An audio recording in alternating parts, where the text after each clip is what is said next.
Ho, ho, ho, ho. Namaste. Welcome to the beginning of another live Sangha. I am back after Christmas. Today is Boxing Day, for me at least.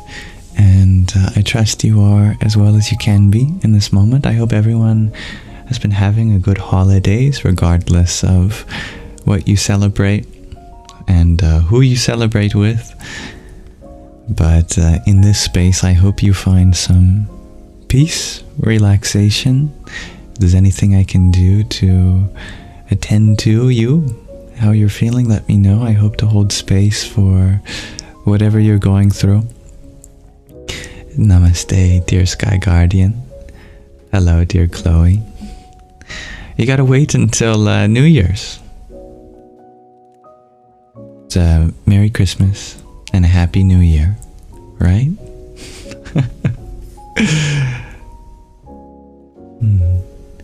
Happy Hanukkah, dear Isabella. Greetings and Merry Christmas. How is that first letter in Hanukkah pronounced? It's a deep consonant, isn't it? Hanukkah, Hanukkah, something like that. Okie dokie, artichoke. Welcome.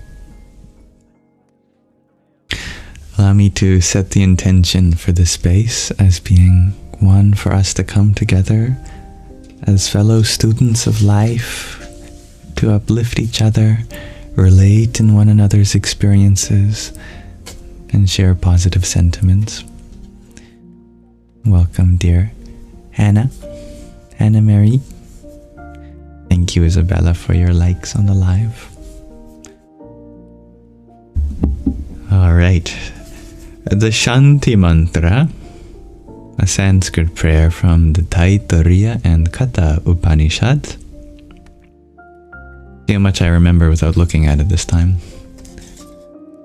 Om Sahana Bhavatu Sahana Bhunaktu Sahaviryang Karva Vahai Tejasvina Vadhitamastu Ma Vidvisha Vahai.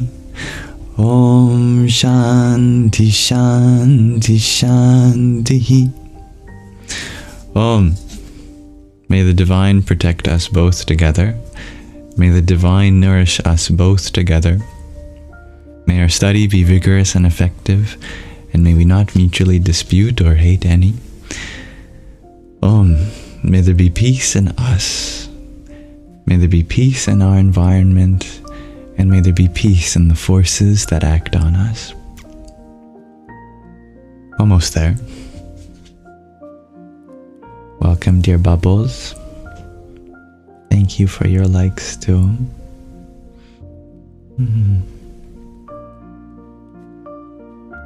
I would love to know how you are all feeling. If you want to share, of course. Welcome, dear Stevie G.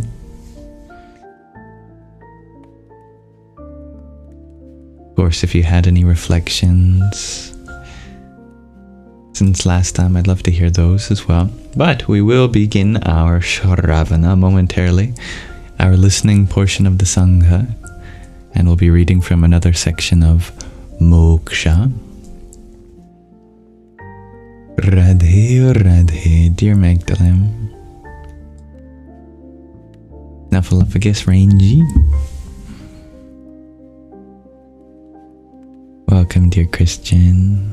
Hello, Logan. Hello, Mike.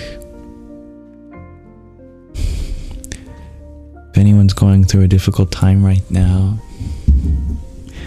always remember, this too shall pass.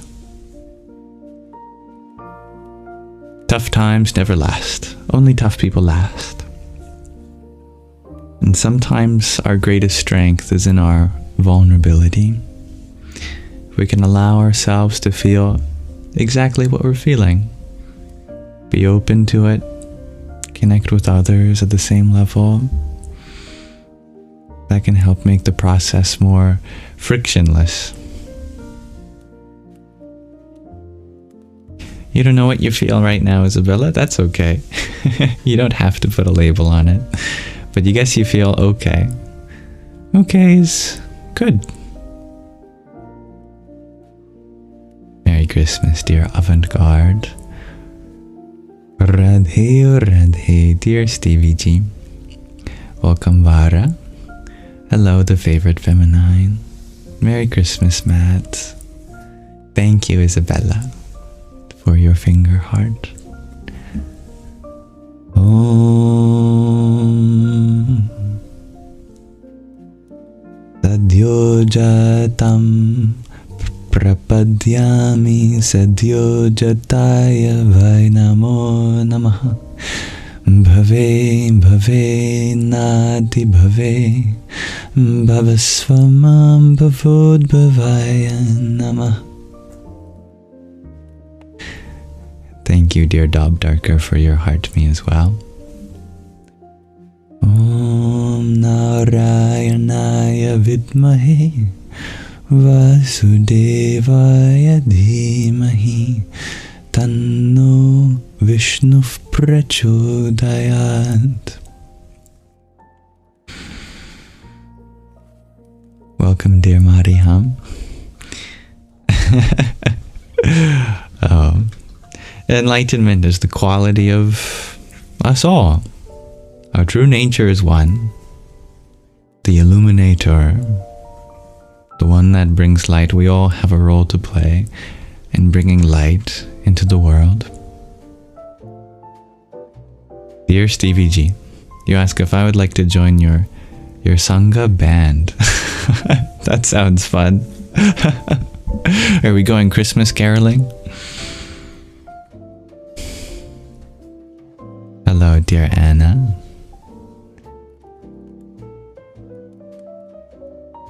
Let me translate Mariham's comment. Smoothing your little blue eyes is what TikTok translates what you said. Welcome, dear Talkintan. Namaskar, dear Ragnhildur.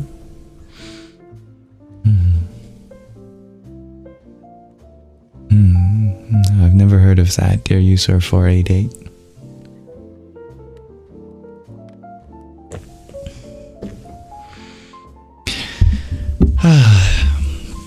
We look for light without remembering that all the light comes from inside, not outside. But I'm so grateful to be able to be here together with you. Whatever joy we can bring out in each other is my honor. And never forget, this present moment is a gift, the greatest gift. Namaste, dear Dr. Jenny.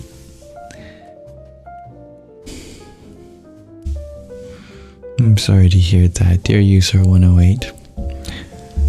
108 is a very significant number. But anyway, you are always welcome to set boundaries where you can, and give yourself the grace of space. Remember that peace does not preclude setting boundaries. In fact, they are necessarily one and the same. We can't find peace from running away from this world, because the world will catch us. Everywhere we go, we bring our problems with us. So what's important is to attend to them. And we make peace by carefully manufacturing our role in the world, ensuring that our boundaries aren't overstepped, and if they are, that there are consequences. Not consequences in the form of punishments or an absence of reward, but in terms of stepping back in your role. Use that voice and speak from a place of being centered.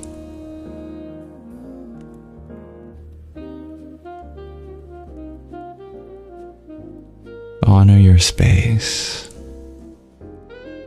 And remember to face all challenges gently. Slow is smooth, smooth is fast. And continue to understand who you truly are. Hello, dear Athena. Dear Mariham, you ask, what do I want for a gift? I have everything I want. Which is, right now, you. In this space, you are a gift, dear Mariham. I'm grateful for you. Now, thank you, dear G and Ragnhildur, for sharing the live. Of course, dear user 108. Alright, I would love to read the next section of our book, Moksha, Liberation with you. I'll just have to remind myself where we left off so I can give you a bit of a summary. That's right. Our protagonist of this book, she had lost all of her money while she was traveling back home from Rishikesh in India to America. On a layover, she discovered that her bank account was drained by an evil and corrupt organization. And so she went to return to the convent which she was serving.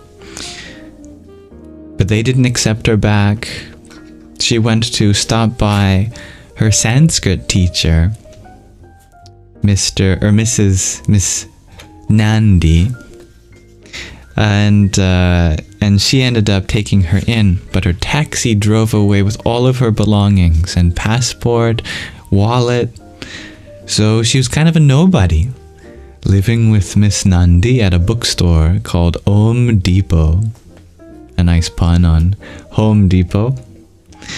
And eventually she started learning from Miss Nandi as though she had embodied the role of a guru. That's where we left off. So let's continue from there. I look forward to seeing how the story unfolds ever so beautifully. May this reading relax your mind and awaken your heart.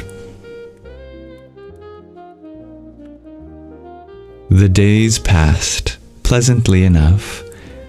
Out on the street, on my errands, I began to see and be seen. I smiled, sometimes laughed at the small boy, not more than 4, who emerged occasionally from one of the shanties and managed to spread a mat in the middle of the sidewalk on which he arranged 6 coconuts for sale. After much haggling and shouting, I would purchase one. There was also the familiar fixture, the man who rode on a wide skateboard with 4 wobbly wheels, except he had no legs. He shifted his weight forward, then sideways, and used his arms to negotiate the uneven path, which he managed at a fairly high velocity. His matted hair was chalky with dust, his face lined with worry, but his eyes were incongruously lively, and he had a broad, cheeky grin. I would follow his progress as he spotted his prey. He wheeled expertly, sometimes across heavy traffic, to come to a sudden halt, blocking the path of an unwary shopper, usually a woman, who would make a valiant effort to get around him, shouting imprecations, but the man would not give way. He, in turn, railed at her, cursing, threatening to bring down Lord Shiva's fury on her. Finally, she would give in and hand him a note. He'd grab the note, wink at me, and wheel away. At the World of Gold, a stall that opened directly onto the street, I would stop to admire the necklaces, bangles, and rings that the shopkeeper was kind enough to let me try on, even though he knew I had no money. And there was the woman in a bundle of twigs, with a bundle of twigs on her head, always in a hurry to get somewhere. Where was she going? Who was she? Once she stumbled and her twigs scattered. I helped collect them and tie them together, and when she caught my eye, her small face wrinkled into a crooked smile, and I recalled a verse by Walt Whitman that I had memorized in school. I celebrate myself, and what I assume, you shall assume, for every atom belonging to me, as good belongs to you. I loaf and invite my soul. I learn and loaf at my ease, observing a spear of summer grass. Upon realization, the sage Trishanku exclaims, I am the tree of life. My glory rises like the mountain peak. My source is pure Brahman, universal consciousness. I am the sun. I am immortal, undecaying.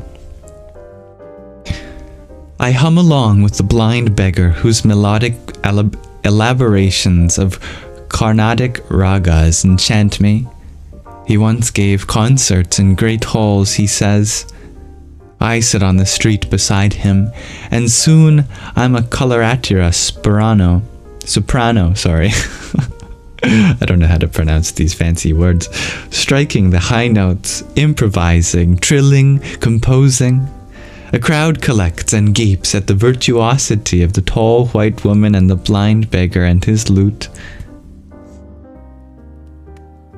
Vatapi Kanabatim Bhaje. In Hamsadvani Raga, I learn from him. We are an act, and the takings increase.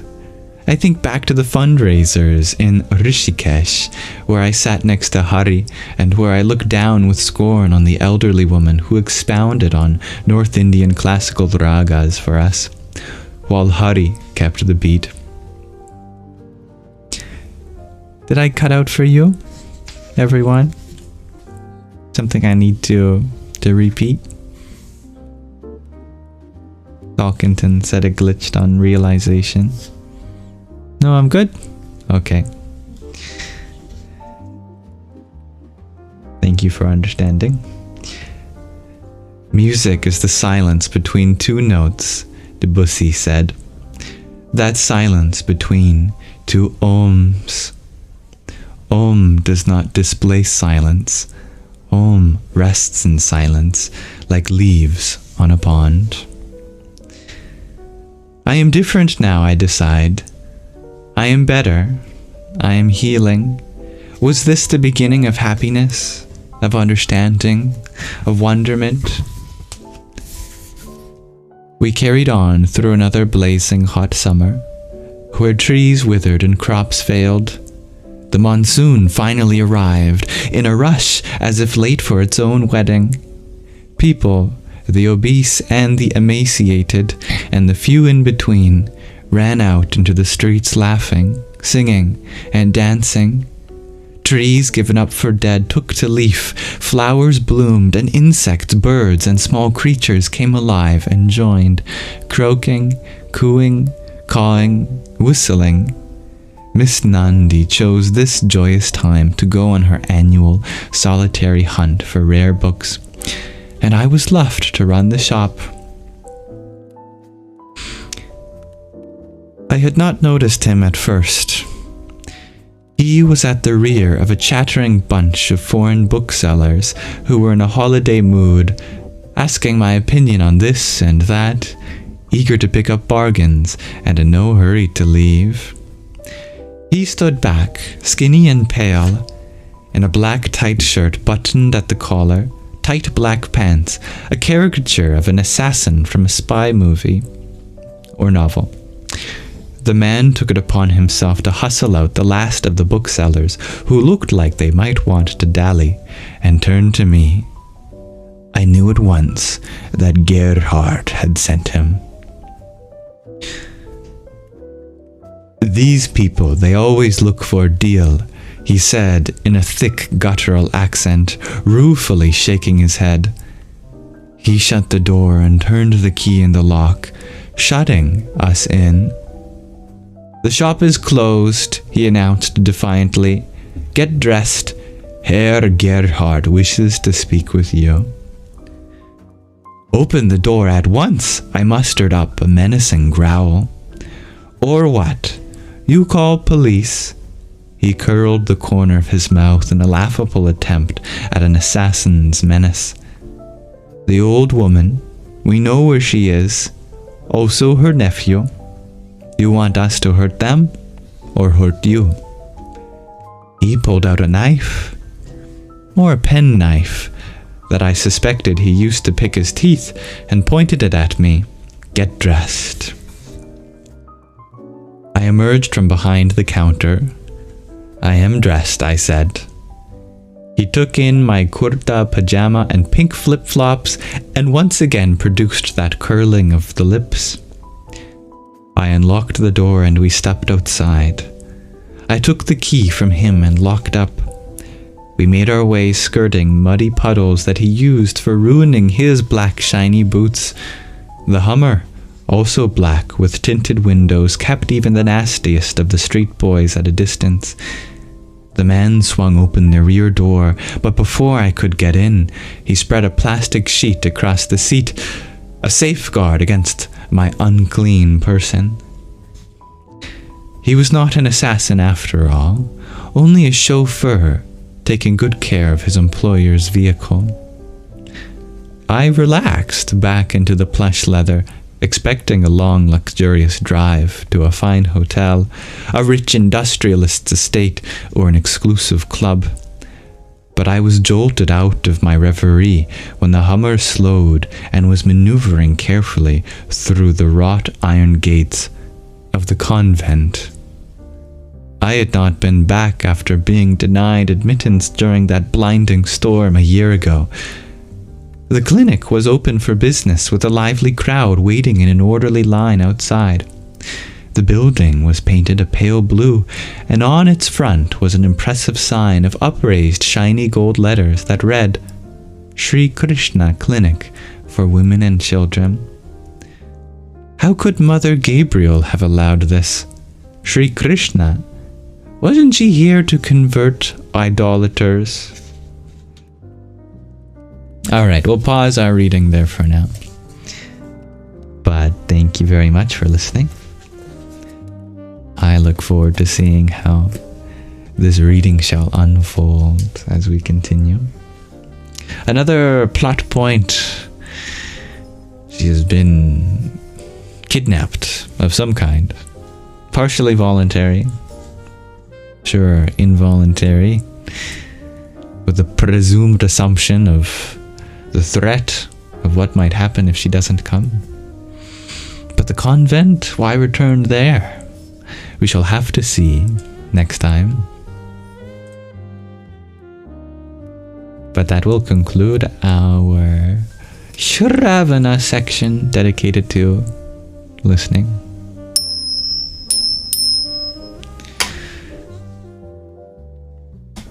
If you want to take a moment to pause and reflect on the reading, please be my guest. The anticipation. Seems like this book is all rising action. Then again, so is life, is it not? Do we ever get a denouement where things just kind of resolve? Or is it always something more?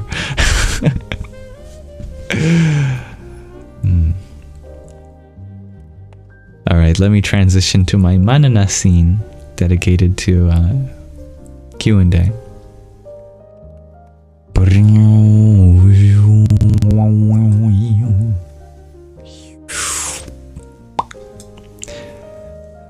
But welcome everyone who joined while we were reading. Hello, dear Macy.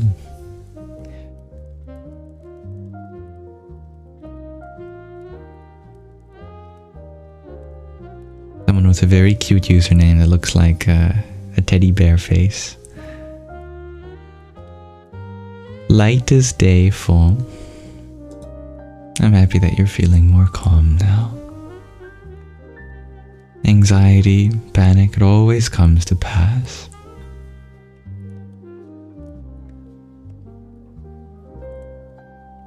Now Thank you, dear hippie heart cherry, for the ice cream cone that you sent while we were reading, and for your patience in acknowledging you. Om Namah Shivaya. And Hojo, thank you for your trio of friendship necklaces and a heart me. Jaya Satchit Ananda. Dear Tolkien, thank you for your heart me. Radhe oh Radhe. And dear Anna, thank you for your heart me too. Om Namah Shakti Shivaya. Where did my chat go? Where did you all go?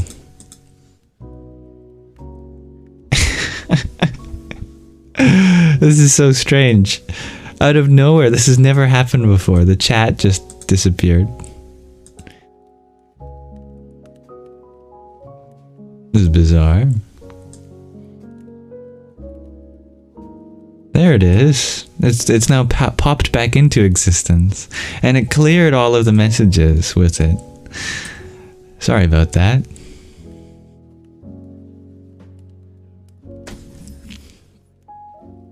I stream not from my phone, but from my computer. And TikTok provides a proprietary software to be able to do that. And they're always changing new things, and it's a very unique experience to use. I'll put it nicely. If there's anything that you sent before that glitched, please send it again.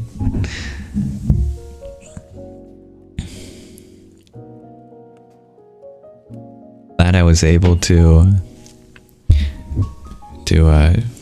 acknowledge all of the gifts too before. Thank you, dear Davis, for the heart me as well.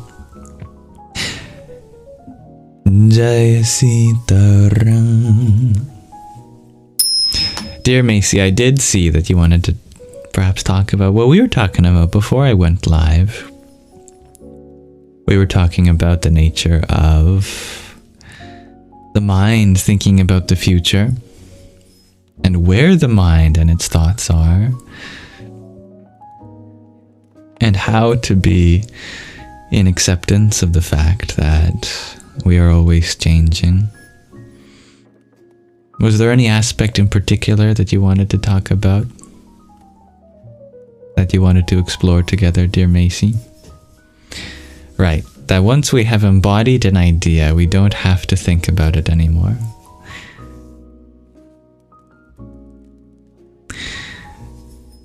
If we understand the mind's purpose as to serve the sense of self, whatever you identify as, the mind generates thoughts in service of that identity. Like if you identify with your country, then your mind will be thinking about how you can serve the country, for example. If that's the case, then every time we have a thought, it is an opportunity to express ourselves in a certain way. And to express ourselves is to embody some part of our higher self. Thus, when we have expressed that thought, we have embodied that part of ourself, then what need does the mind have to continue to think about that? That possibility has already come to fruition.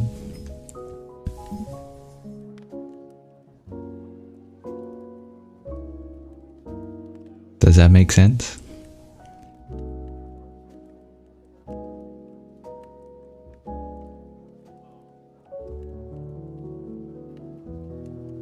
To embody is our power at the material level, our Shakti. Thank you, dear Fiddle Leaf, for your heart me too. Om Namah Chandrayan. So like, I think therefore I am, asks Little Black Muse. Almost the other way around. That I am, therefore I think. That whatever I am, the mind produces thoughts in accordance with that sense of self. What you choose to be.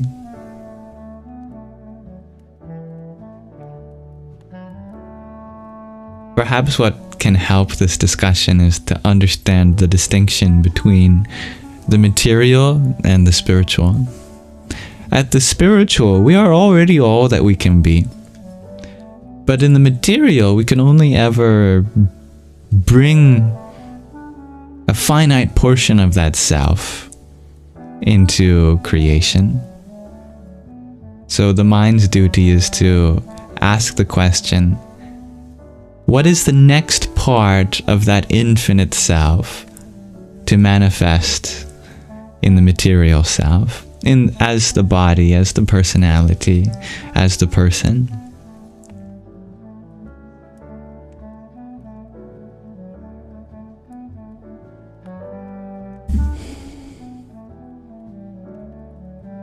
I like where bubble leaf. Did I say bubble leaf? I meant fiddle leaf. I'm mixing up the names of two Sangis.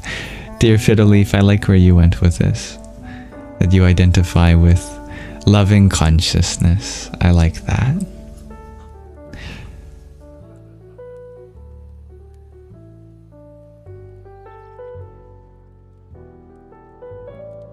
Happy holidays, dear Celine. Dear Noor, I have not seen what you're referring to, but I can infer that the neurodivergent are very sensitive indeed. Spiritually.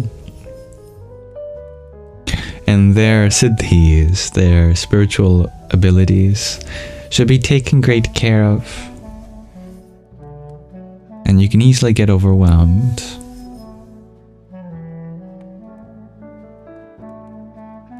Macy, that's right. The mind just moves on to the next thing. Because there's always something more to bring out.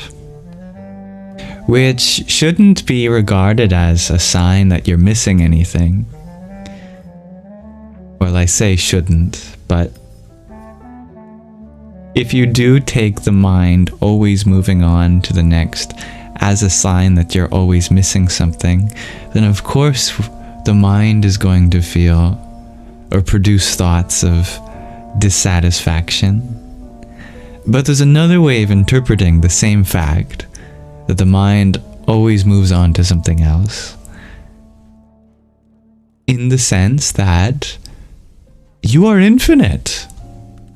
And being infinite, the mind can never finish its duty serving you. It's like a royal servant saying, "What's next, O Majesty, of your proclamations?" And the Majesty is full of ideas that never run out. Because there's always something more that the king could do for the kingdom.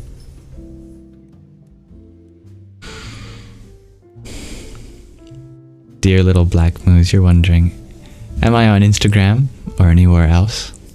As I don't post to YouTube, do I? I do post to YouTube. All of these live streams are recorded. And over the past year, they've all been uploaded to my YouTube channel. Along with the readings and the show and tells and the meditations. They all have their own playlists. I'm also on Instagram, where I always post on my story before I go live, in case you want another way of being notified, since I know modern software algorithms are mysterious and they don't often notify the people that want to be.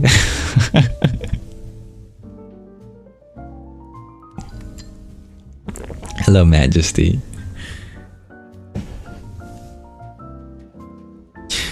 Until you fully realize you're infinite, asks dear Macy. Can one fully realize that they're infinite? wouldn't that make ourselves finite? Because realization is also a continual process, which means that it can only chip away at the block too. It can only bring you into the next level of realization, which is finite. But there is infinite realization to be had over the course of innumerable lifetimes. Namaste, dear Isaac. Welcome. Did I thank you, Liz, for the rose that you sent? Just in case. I'd rather have you thanked twice than not at all. Om Brahm Bhairvaya Namo Namah.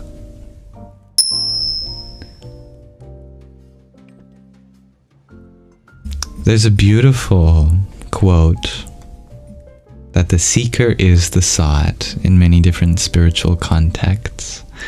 The seeker is the sought. And of course, the first layer of understanding to this is that ultimately, who you are looking for is the one that's doing the looking. What we're after, ultimately, is the self. But there is another layer to this. It's not that the finder is the found, it's that the seeker is the sought. You notice that difference? It's not that the finder is the found, but the seeker is the sought. You can't find the one finding, but you can seek the one seeking.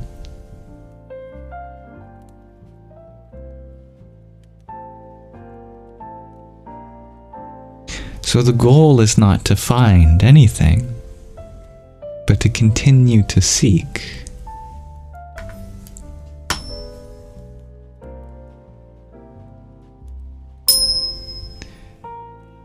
Thank you. Yeah, if anyone didn't know, past tense of seek is sought.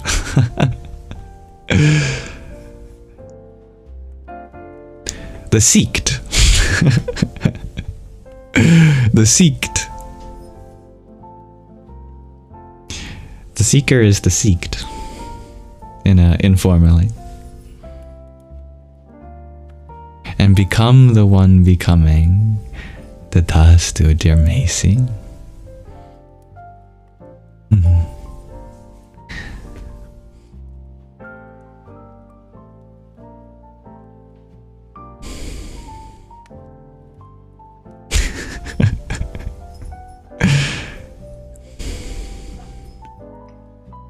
In other words, the only thing you have to become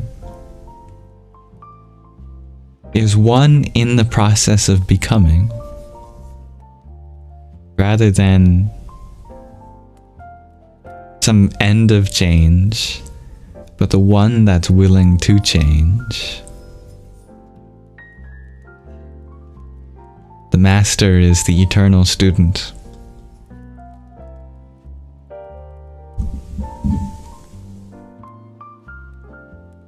I like that pun, dear fiddle leaf. Seeked. S-I-K-H. That's funny.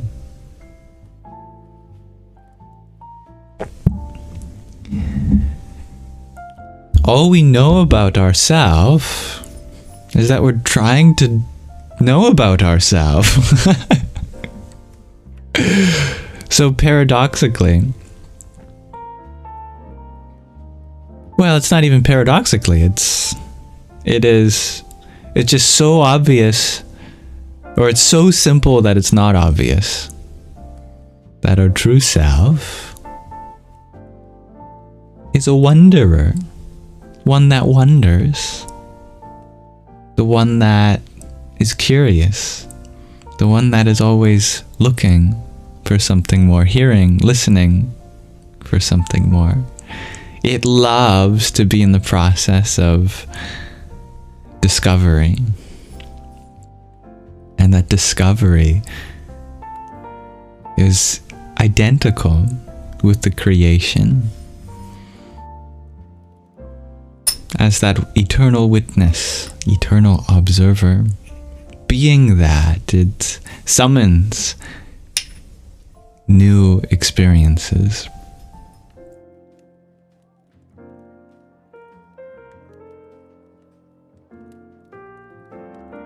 Much love to you, dear Limitless.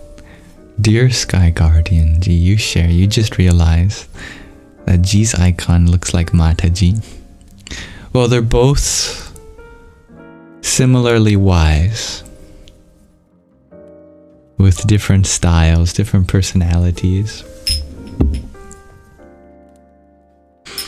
Is that why our mind wanders? Asks Fiddleleaf. Of course, we were just describing how our mind serves our sense of self. If our sense of self is a wanderer, why wouldn't the mind reflect that too? And therefore, what's wrong with having a wandering mind?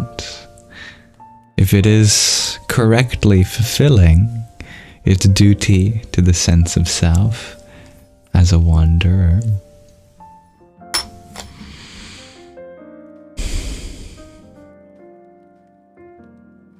I see, you're making a pun between wonder and wander.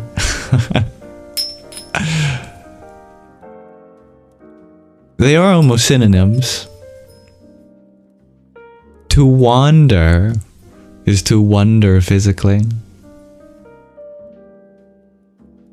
To wonder is to wander mentally. I wonder if they're etymologically related.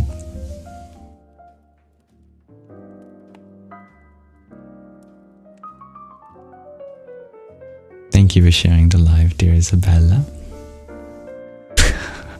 The favorite feminine you share, that you wanted to send a Grinch emoji and you couldn't find one. You're so sad, there should be one. There should be. Unfortunately, I don't think emojis can contain copyright or trademark material. And the Grinch is a trademark of Dr. Seuss, I'm sure. Although, how old is the Grinch? How old is Dr. Seuss? After 100 years are up, sometimes that means it can go into the public domain.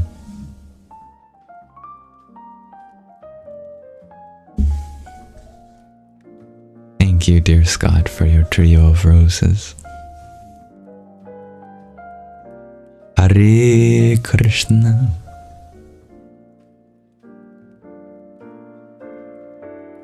It is our nature to wander. Imagine being born as an animal and just staying in the same place, never wandering. You just never go, yeah, I wonder what's over there. You never see what's behind that tree. Absolutely in our nature to wander. Even the trees, I'm sure, wander in their dreams, in their leaves, in their seeds, in their root systems. They just do it at a different way. The more we wander, the more we discover. The more we discover, the more we grow.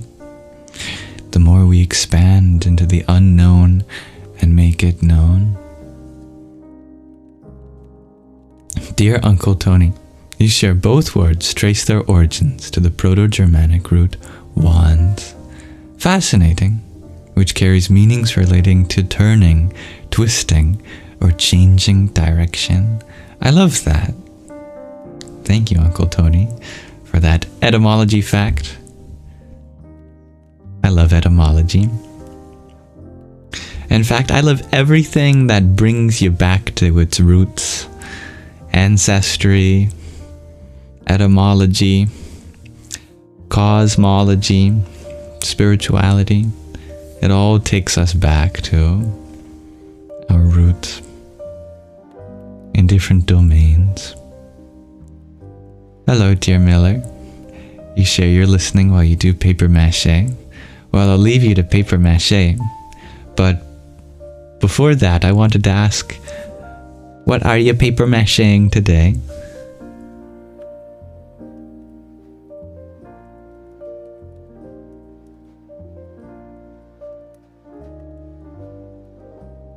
Dear Ragnhildur, you ask how to wonder and be in awe in mundane tasks.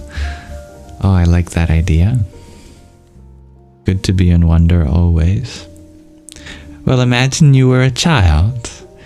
As a child, how would they maintain their wonder while doing something like washing the dishes or doing their laundry? I see at least 2 ways that we could go with this. Maybe you could add more. But, dear Miller, you're paper maching a cute little slug and a frog. I love that. I didn't expect that at all. Well, if you ever want to share some of your creative projects, do check out the show and tell submission form. I would love to showcase it here. I think when we are doing mundane tasks, we can make a game out of it. Gamification is a great way that children make fun out of little things. You can ask yourself, how fast can you do this?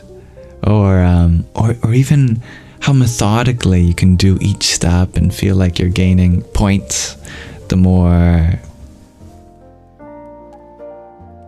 you better complete each step in the task.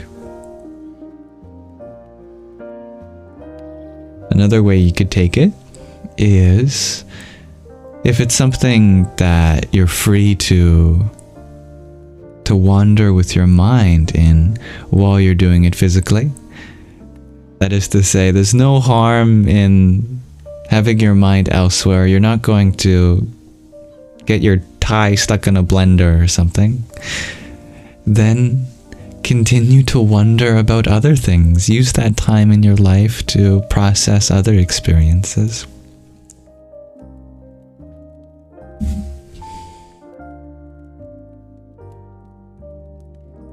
Yeah, exactly, Fiddle Leaf. Kids can play at any task, and you can confirm as a former middle schooler teacher. I can confirm as a former middle schooler.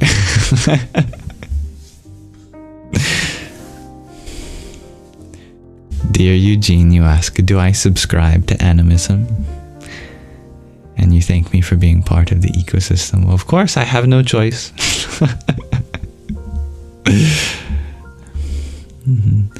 Let me remind myself with a quick internet search what animism entails. The attribution of soul to plants, inanimate objects, and natural phenomena. Of course, yeah. But it's for me, it's not a subscription, but a definition of soul. Soul is that which pervades everything. Soul is the other layer to this world besides the physical. Just as we can find the physical spanning all of space and time, the spiritual spans that too. What's different is not in spirit, but in physical. For example, a rock does not have a mind to reflect the light of consciousness. Fellow animals do, but their mirrors are shaped differently than ours.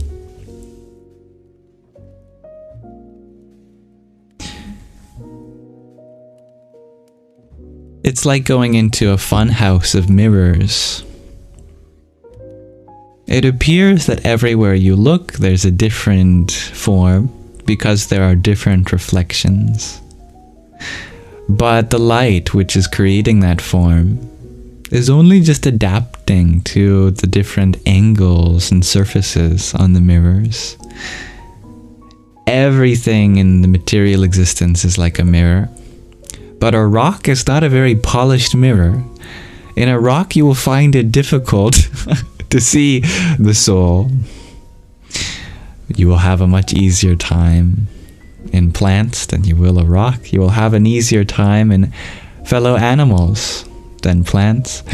And given someone who spent a long time refining their mind, you will find a very polished mirror in many humans.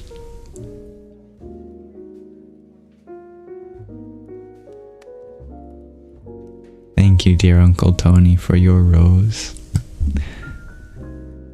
Om Krinkalikaye Namah. We are diverse in our mirrors, but not in the light source. Dear Macy, you ask, what color do I feel? Feeling yellow. I love that question, dear Macy. Celine, you have a question to us all, which is, what is something you've achieved this year? For everyone to answer as well. A good question.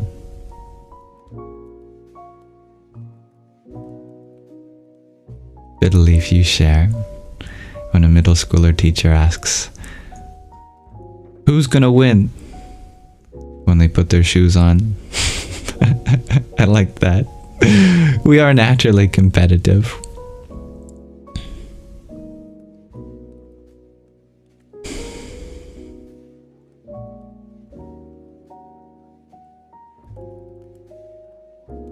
Yes, I like the term subscribe, dear Eugene.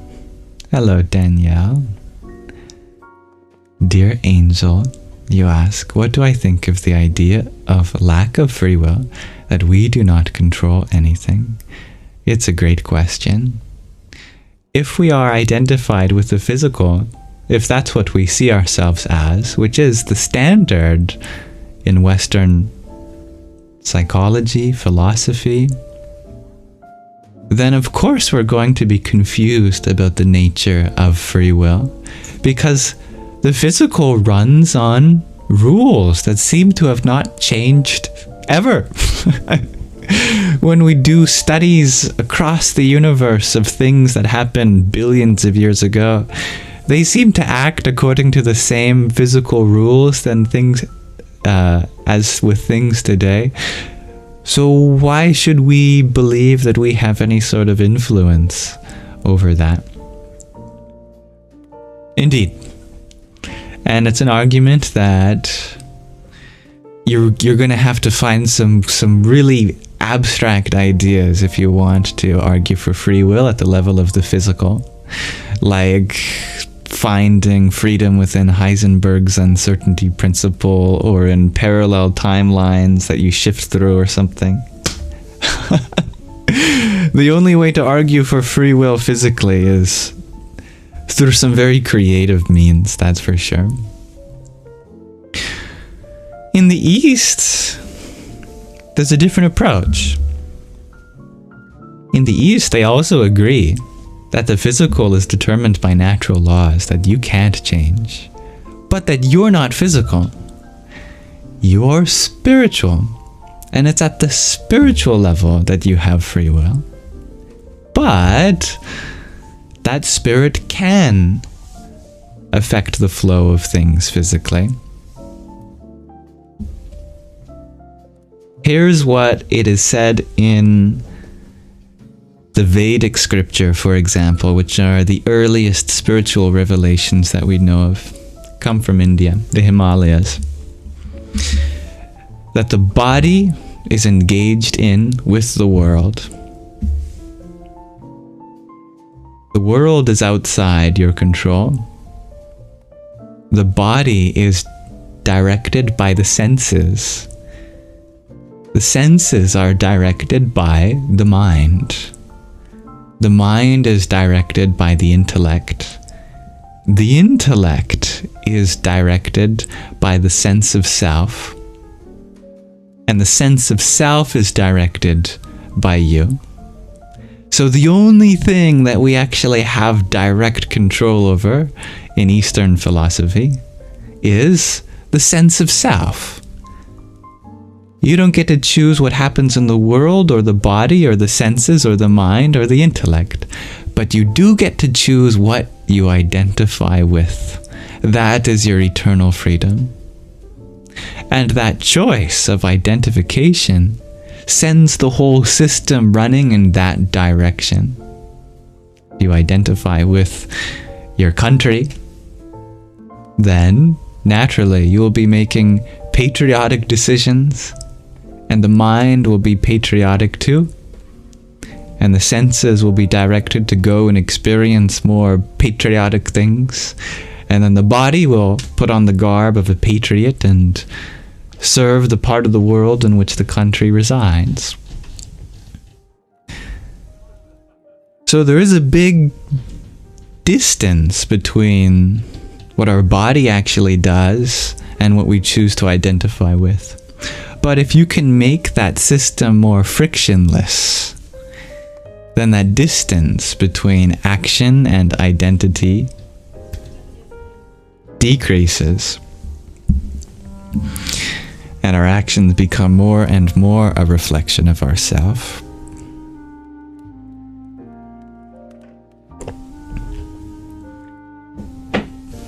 Incidentally, if you are identified with anything physical, then it is like you don't have free will. Because then you're just relying on the output as your own input.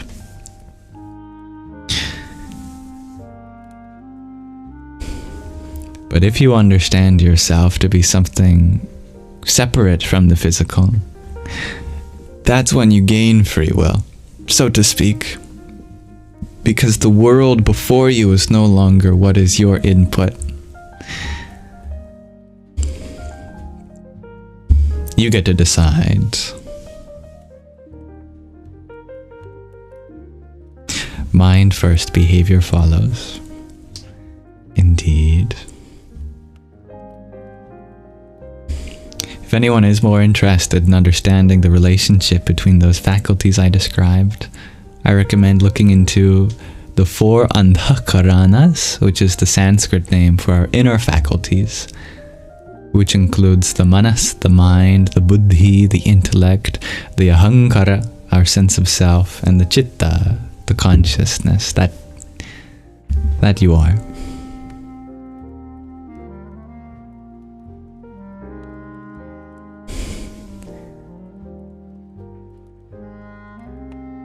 Thank you, dear Grindonut, or Grindonut.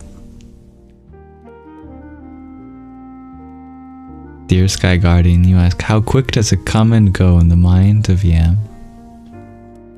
Well, if you're talking about keeping track of the context in which this question was asked, that has already come and gone.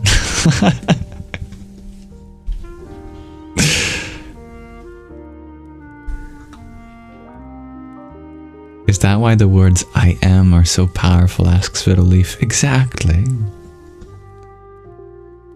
Thank you, dear Isabella, for your tiny yippee.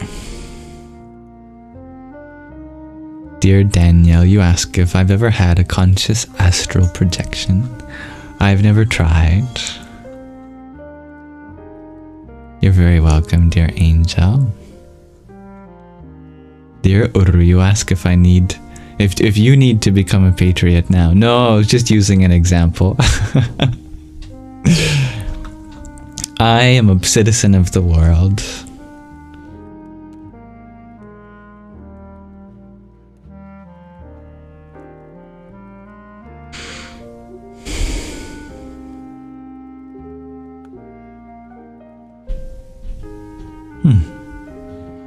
I like your equation, dear Isabella.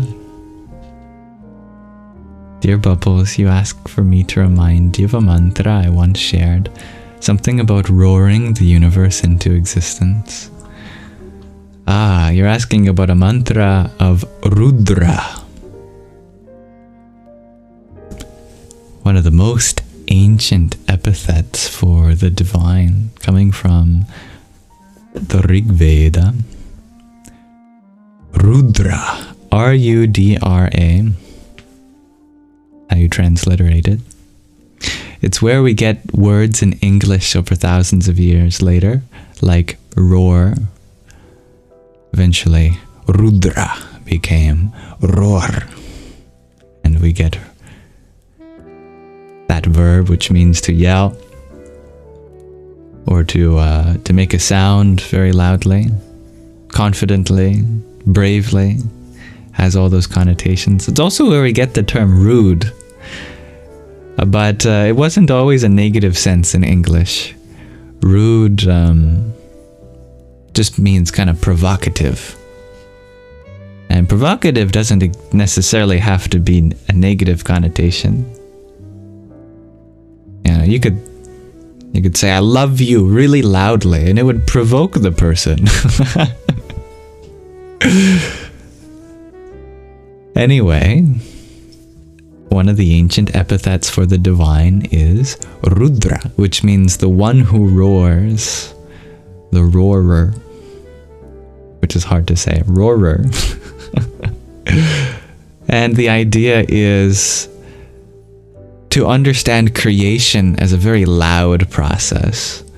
I mean, to create a universe is probably not something done absolutely silently. That's why we call it a Big Bang, right? It's a very dramatic and intense process. So, another way to understand the Creator is as the one who roars the universe into being.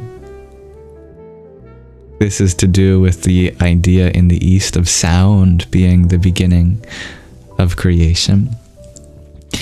Also in the West too, like John 1:1 of the Christian Bible, in the beginning was the Word. Words, of course, can be spoken. Anyway, there are many mantras for Rudra. One of the oldest ones is Om Namo Bhagavate Rudraya, which means Om. That's the sound that Rudra makes. Namo is salutations. Bhagavate means to the personal form of the divine. Rudraya, to Rudra. Om, the sound of the roar. To the personal form of the one who roars existence in and out of being. Very great mantra.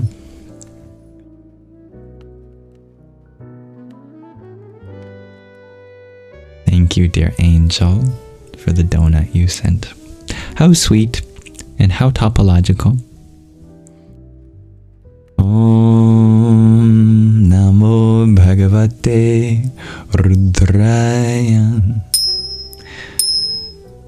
So shall we see within ourselves the ability for our words to create worlds. Everything we say is like mantra that connects us. Let us all embrace our inner roar. That's funny, Sky Guardian. In the beginning was the Word. And the bird is the word.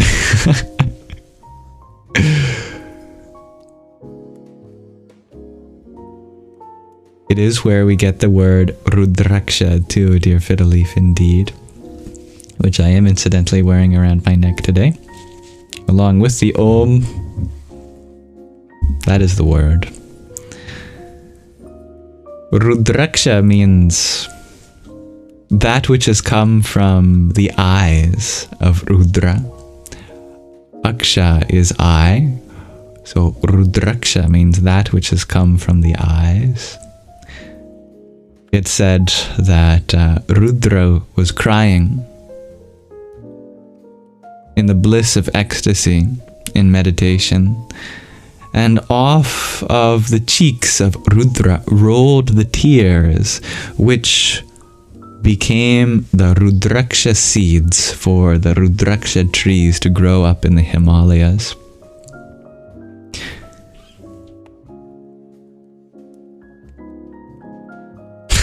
A little balsamic Rudrakshan. That's funny. Yes, close enough spelling, dear Bubbles.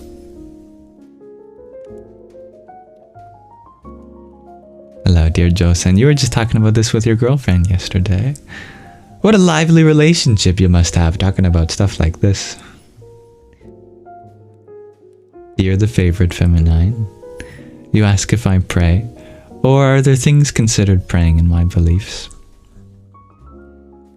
Well, I kind of have my own practice that isn't exactly any one thing in particular, but it does include praying indeed. Every morning I start with a prayer. I pray for my family, and I pray for my sangis. That's you. This is a sangha. Those who are part of a sangha are called sangis. I pray for the happiness, healing, and health, mainly. Sometimes I do specific prayers for some if they ask for it, or for friends and family. It's a great way to start my day. I also pray for whatever abilities would be helpful for the things I want to do that day. Like being able to be humble during my live streams, for example.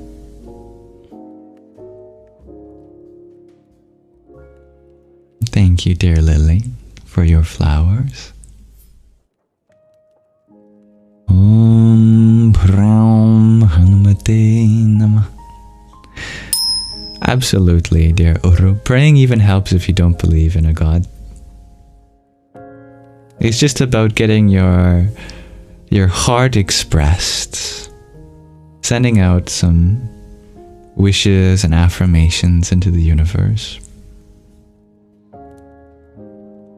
And it nurtures our connection with our higher self.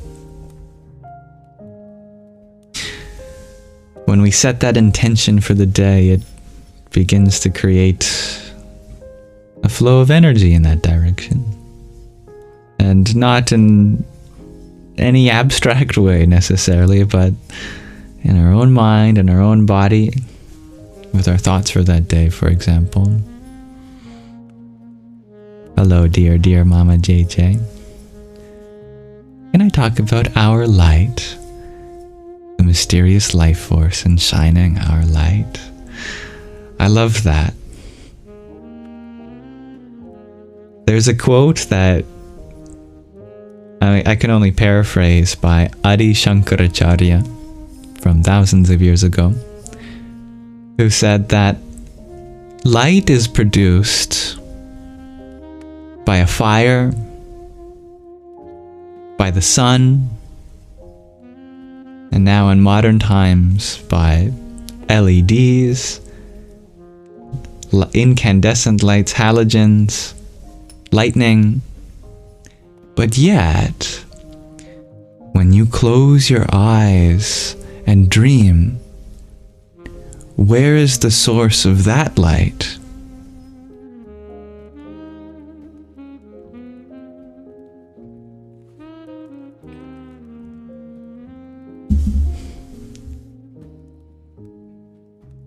Or when you close your eyes, and in the moments before it fades to black, you see that even now that your eyes are shut, impressions still remain in your visual sphere, and they slowly dissolve. What is maintaining that light, even when your eyes are no longer getting input? This is a question that the ancient seers called Rishis of India meditated upon. And when meditating upon that idea, they were led to a divine conclusion. that ultimately it is not fire or lightning or the sun or moon or stars that illuminates this world.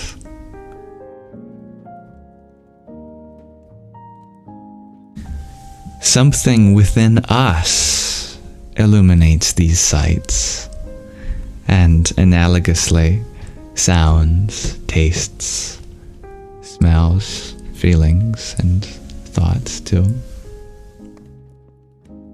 So there is the ancient Rig-Vedic mantra, Om Bhur Bhuvasva Tatsavitur Varenyam Bhargo Devasya Dhimahi Dhiyo Yo Nah Prachodayat, which translates to Om, from the world Bhu, to the mental sphere Bhuva, to the consciousness beyond Swaha, Tat Savituhu, that inner sun-like divinity, Varenyam, we meditate upon, or worthy of worship, Bhargo Devasya, dissolver of darkness, divine Dhimahi, we meditate upon, Dhiyo Yo Nah, intellect of ours, Prachodayat, you propel or impel.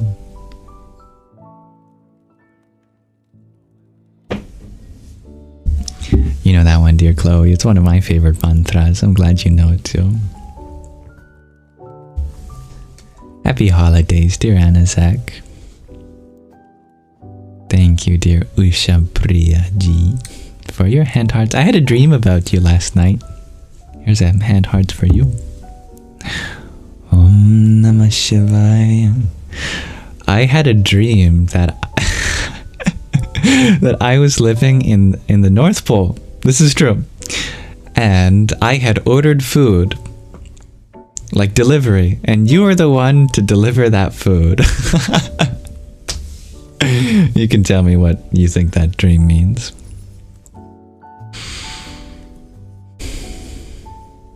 And I was so impressed that you would take the journey all the way to the North Pole just to deliver food for me.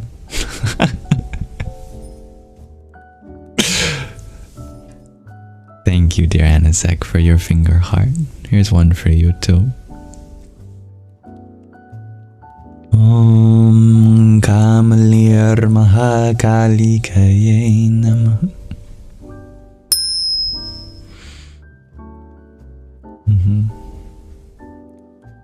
DoorDash is getting really efficient. Thank you, dear Ragnhildur, for your swan as well. Om Am Saraswatyai Namah. Pole dash. I like the interpretations. Go to the North Pole to see me. You hear nurturance arriving in that dream, Fiddle Leaf. Gee, you share, I'm just hungry. I need to be fed.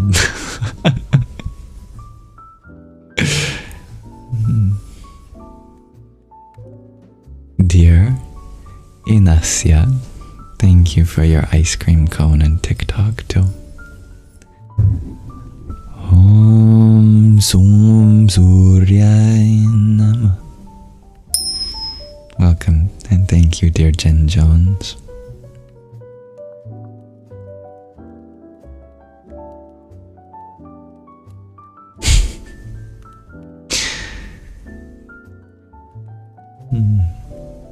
Oh, you're going to meditate on this. Oh, how lovely, dear Usha. Dear Lily B, you ask, do I have any advice on letting go of guilt? I really like the idea of distinguishing between positive reflections and negative reflections, or to use a different set of words, helpful reflections and unhelpful or maybe harmful reflections. It's always good to reflect, that's for sure. But it's important that we reflect in a way that's helpful rather than harmful. We have a duty to be kind to others, including ourselves. If there's things that we regret, totally understandable. I mean, how many of us have lived a life in which every decision has been perfect? Zero. And that's okay. Because what ultimately defines us is not our track record as it is, but how we are choosing to adapt to that now. Are we taking accountability? Are we humble? Are we using those moments to learn? All of that kind of reflection is helpful. But as soon as we beat ourselves up, as soon as we start using terminology that limits us, like I should have known better, or I'm so dumb for doing this, why can't I change, things like that, then the reflection becomes unhelpful, harmful even. So it's good to reflect, acknowledge that we've made mistakes. Let's do so in a way that propels us forward with motivation, that we are even grateful for having gone through a learning experience.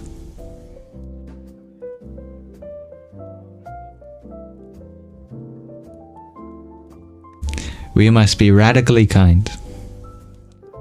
That means inclusive to our bodies, our minds. We can learn from the things that we regret. All of our life exists fully now. So it's what we are doing or working on now that's most important. All of our limitations can be transformed into lessons. You're very welcome, dear Lily B. I thought of the idea of distinguishing between helpful and harmful reflection from a book that we read in our lives before called The Pocket Pema Chodran, which is a collation of 108 snippets of books from the great Buddhist nun Pema Chodran. She's very wise and I've learned so much from her. And all of the readings from that book are also on my YouTube channel. Yamsox Lives, in case you ever wanted to learn from that book as well. Dear Megan, thank you for your pair of bubble gums.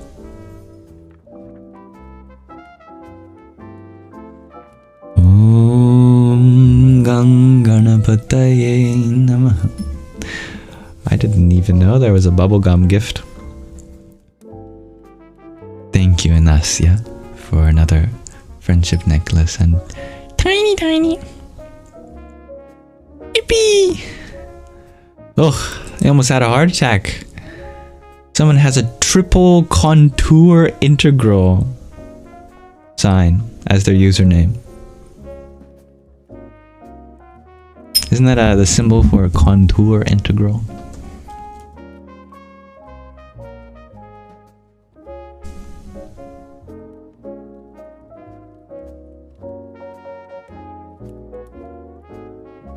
Something like that anyway. An integral over a closed curve. Dear the favorite feminine, you ask about shame. In the same way, is it a helpful or a harmful reflection? If you're feeling bad, then it's probably not helpful. If you're feeling good about all the things that you can do differently now, then it's probably a helpful reflection. When we reflect, we should always be inspired to change. True change happens not through fear, but through inspiration. That we should carry the sentiment of being inspired to look at our past bravely and wonder how we can go forward even better.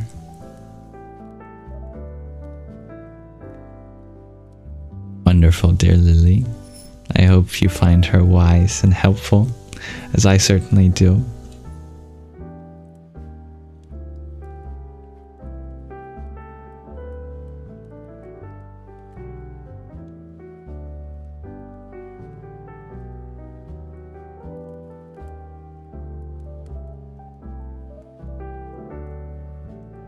Was it cold in the North Pole? Asked Guru in my dream.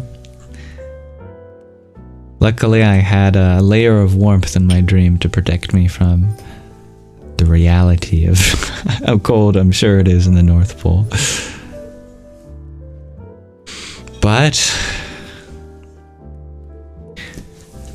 as climate change continues, I'm sure that the North Pole will get warmer.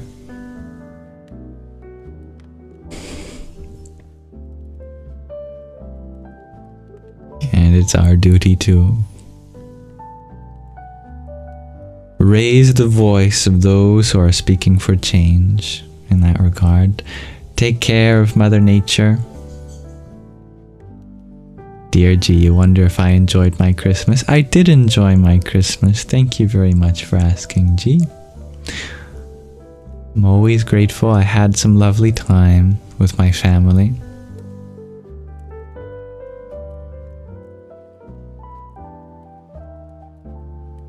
One of my favorite moments was seeing my Irish grandmother, who's always a personality. The Irish always are.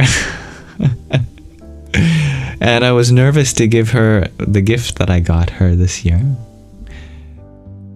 because she never likes to acknowledge. I should be careful what I'm saying, because I know she watches these live streams too. She never likes to acknowledge that she's aging, which is understandable. But I don't hold it against her. She's still young in spirit in my heart. But I wanted to get her a shillelagh, because she's very Irish. She still learns, or she still remembers her Irish, a lot of her Irish, the Gaelic language of Ireland. And the shillelagh is traditional in Ireland as a walking stick and martial arts weapon for thousands of years. And I wanted to give her a handmade one, but I didn't want it to come across as, hey, you're at that age now where you need support to walk. And she didn't take it that way at all, and I'm very grateful for it. I'm so happy that she'll find some use out of it.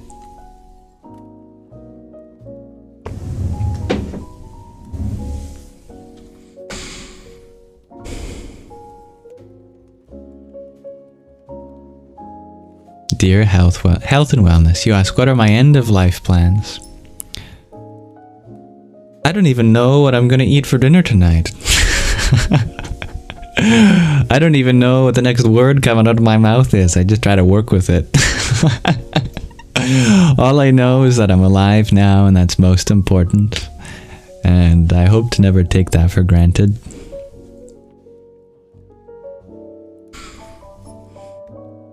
All I know about life, from what I see, is that it always continues in some way. To quote a movie, life always finds a way.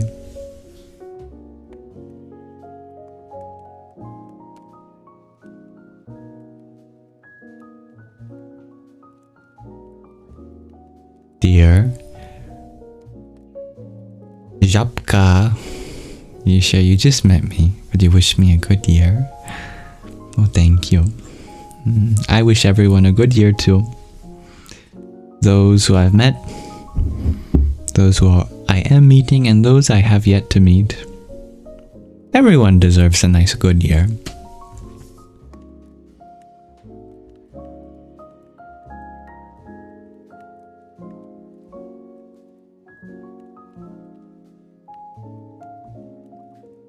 Dear Jestpur, welcome. You share you'll be spending New Year's alone. You plan to eat food and watch movies. I love that. That sounds perfect for you.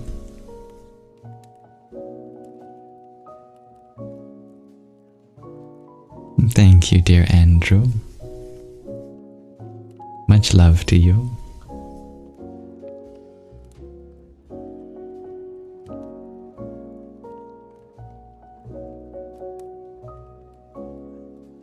Dear G, you're wondering about that quote. Life finds a way. That's it. End of sentence.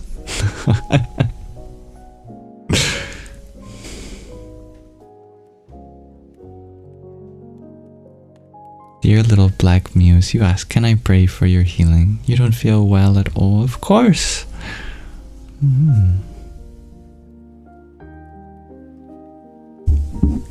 I pray that anything that needs healing in your body or mind gets the help that it can, and that you understand what can be done to feel better, and that you allow yourself to feel whatever you're feeling with knowledge that this too shall pass. And you're not alone in going through difficult times.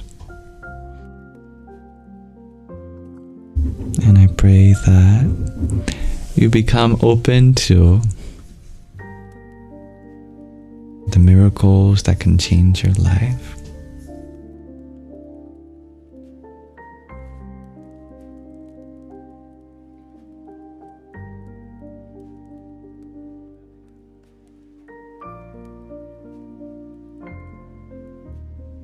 Hello, the letter P. Thank you, dear Kevin, for your heart mate. Ram, Ram. There is a section in my new Discord server dedicated to thoughts and prayers, if you're interested in that sort of thing. You can use that space to send prayers to each other or to open yourself up to receiving them. There's lots of really kind-hearted people in my server that will be happy to also share their prayers with you, as many of them are here to do so also.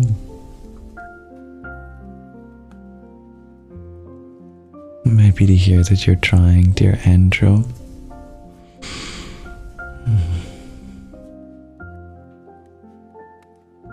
The most important thing is life itself, and nobody can take that away from you, because you are life itself. All you need to be is you, and you do a perfect job embodying that now.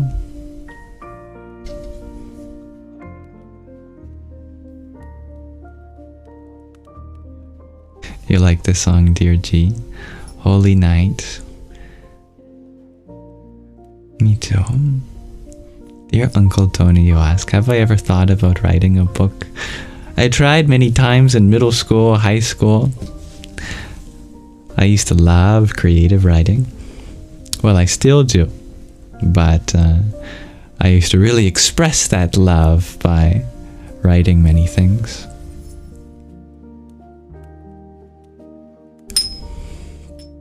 If someone can convince me hard enough, I will. But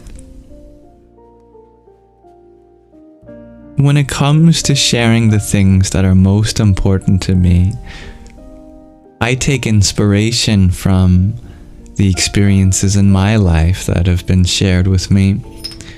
And most of the great transformative moments for me did not take place in a book. So, from my own experience, I have more room to understand the power of a book that I know many people feel.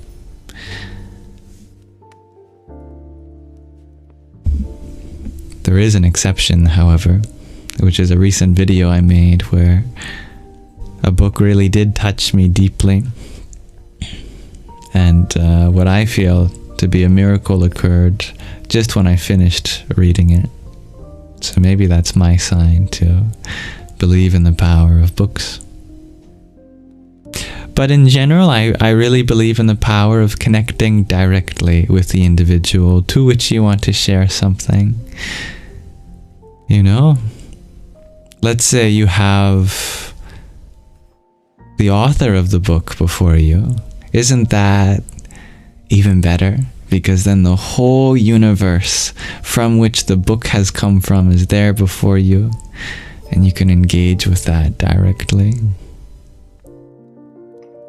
But there is something nice about having a book that you can take home with you and explore in your own time.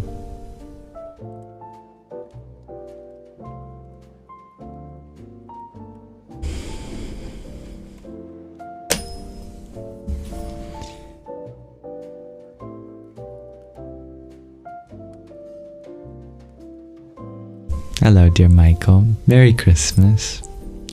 Dear little black muse, you feel like I will eventually write one, but not right now. It'll be in my ripe years. I feel the same way too.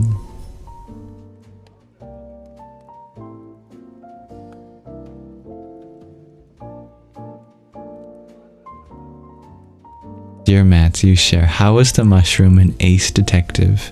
Because he knew how to unearth the truth from under the dirt.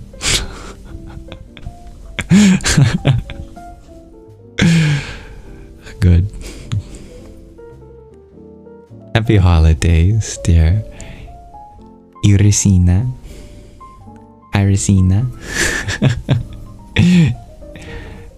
You can tell me the best way to pronounce your name if you prefer. Dear Michael, you share, you're writing a book right now. Oh, how interesting. What is your book that you're writing about? Both is great. I like your contentment, dear Irisina.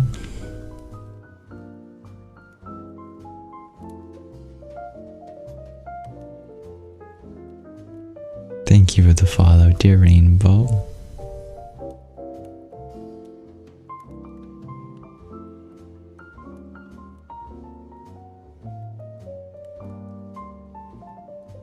Thank you, dear Michaela. Or maybe it's Michael A. You can tell me. Thank you for your rose. Om Tat Purushaya Vidmahe Vamadevaya Dhimahi Tanno Rudraf Prachodayat. And dear Anazek, thank you for your trio of 11 roses each. Om Agorebhyo Ta Gorebhyo Agora Gore Tarebhya Sarvatash Sarva Sarvebhyo Namaste Rudra Rupebhya. Good morning, dear Maid Jartayanda, and thank you for your heart me and team bracelet. Om Namah Karnim Ambita Me Shring Nadita Me Ring Devita Me Aim Sarasvatyai Swaha. Merry belated Christmas, dear Talon. I do have a question for all of you as my question of the day, if you're interested in exploring it together. Today I'm simply wondering, what is one thing you're grateful for? Maybe related to the holiday season, maybe not, doesn't matter to me. I'm curious regardless. And thank you, dear Lisa V, for your love and roses. Om Shrim Mahalakshmiyai Namah. Dear Talon, you are grateful for these lives and your family. I'm grateful for both of those things as well. Dear Cody Jane, you are grateful in your renewed energy for creative exploits. I love that term, creative exploit. Sounds like you're doing something mischievous.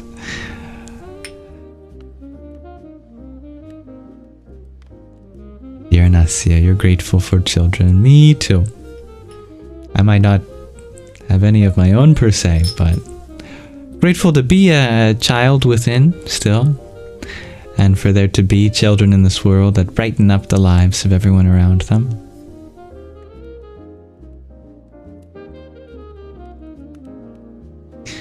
In a very funny way, gratitude unites us, even though it's so unique to us all. When we share that feeling of being open to something in our experience, we become open to each other too. Dear Anna, you are grateful for this Sangha. I am so happy to hear that, dear Anna. I hope to continue to be as best of a host of this place as I can. Dear Linda Lovey, you're grateful for knowledge and your breath. I like that. And I love the connection between knowledge and breath. You know, when something finally clicks, we go,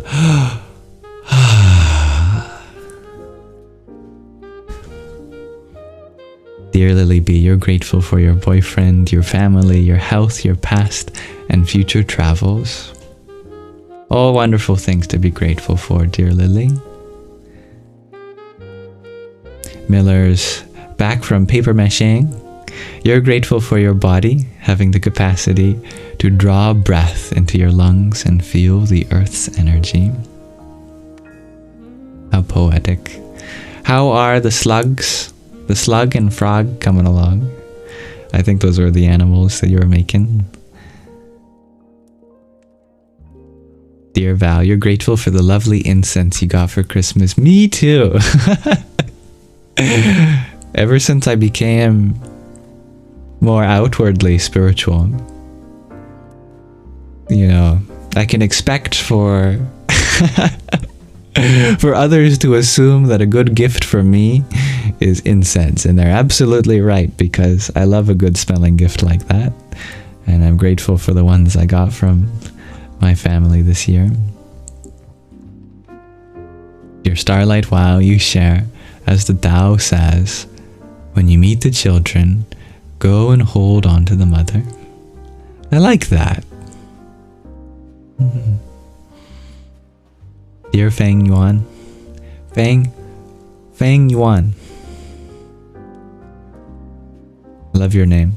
I only wish I could pronounce it better for you. You're grateful for your girlfriend. I love that. Dear G, you share that you're sure collectively we're all grateful for our dear Yamsox.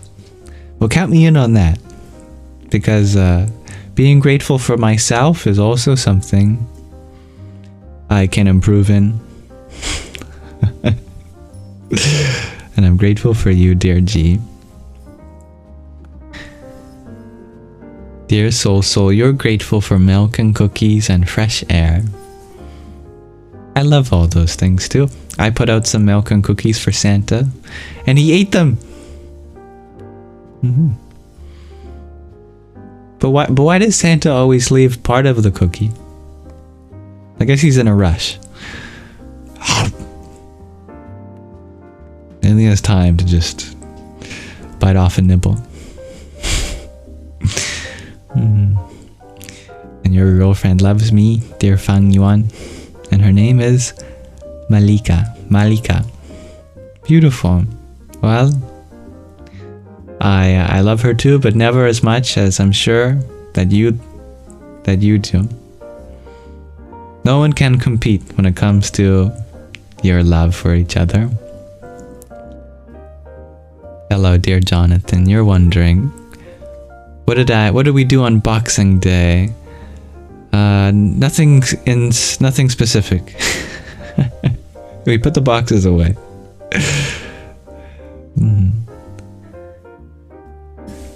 Yeah, I don't think my family really has any specific celebrations on Boxing Day. But what did you do? Does anyone have any celebrations that they do for Boxing Day?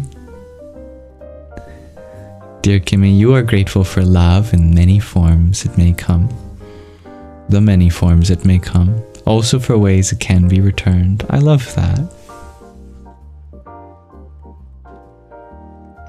Dear Uncle Tony, you share that your grandma says Merry Christmas to us all. Well, Merry Christmas, Uncle Tony's grandma.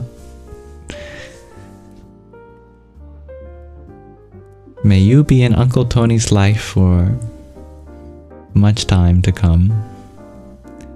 Dear Magdalene, you're grateful for your sensitivity. Your heart is fluffy and loves to love.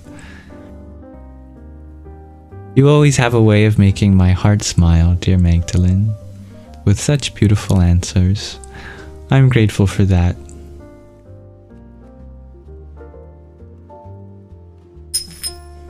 Yeah, do I have any idea how busy that man is, dear Uncle Tony? I have some idea. If you calculate just how many houses you'd have to go through and the distances between them,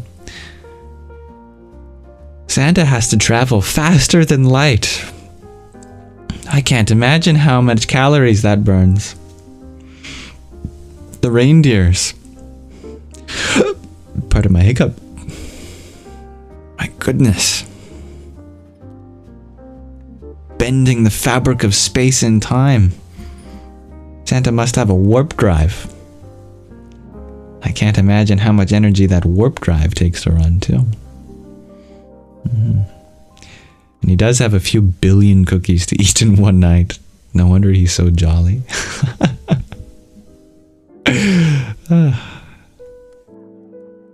You're grateful for water, dear Uru.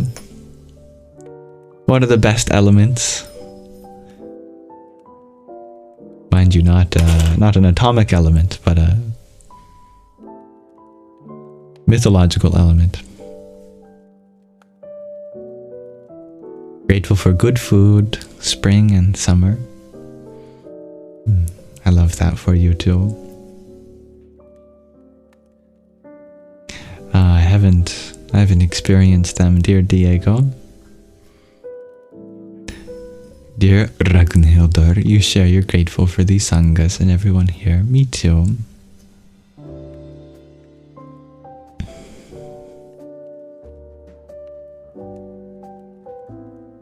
Dear Jestpur, you share you went shopping with your parents today in Nanaimo for Boxing Day. Oh, did you get any Nanaimo bars? Do you even like Nanaimo bars, or being so close to the place of their origin? Are you sick of them? Have you had more Nanaimo bars than you could ever want? Dear Rob, you share usually spend Boxing Day with family, but had to work a 15-hour shift today. My goodness. Well, I hope your family acknowledges how much work you do, taking care of them. That is a long day, that's for sure.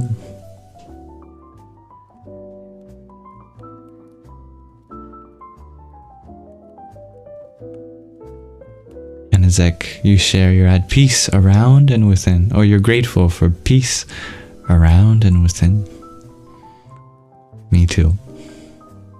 Starlight Wow, for you, you share Boxing Day means sleep in, PJs, and a late Arvo beach trip. I love that. And I love the fact that in the Southern Hemisphere, Christmas takes place in the summer. Or well, the start of summer, at the summer solstice.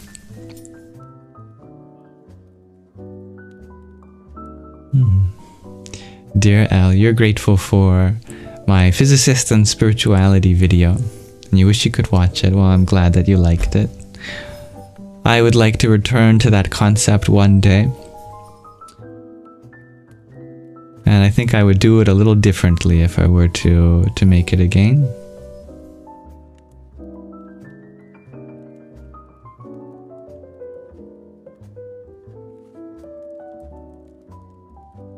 Uncle Tony, you share Santa burns approximately 15 billion calories. He's gonna have to eat like uranium to get that caloric density. Thank you, dear Suz. Namaste for the rose you sent to. Hare Krishna. Dear Cody Jane, you ask, what is Boxing Day? Boxing Day is the day that we beat each other up. No, it's the day after Christmas, when all of the boxes were traditionally opened. It's funny. Most cultures put the day to opening the day before Boxing Day, and some even do it on Christmas Eve. Like, I think they do that in some Latino cultures, if I'm not mistaken. Maybe Brazil or Mexico.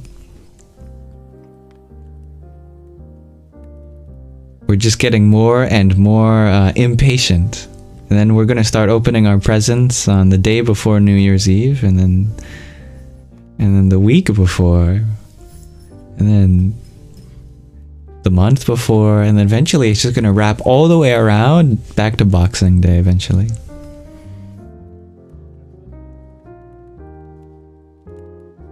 That's the thing with cyclical time, is that if you're really, really late, eventually you become really, really early too. If you ever show up late for work and your boss asks why you're late, just say, no, I'm not late, I'm just really early for tomorrow. I just showed up like 23 hours early for tomorrow.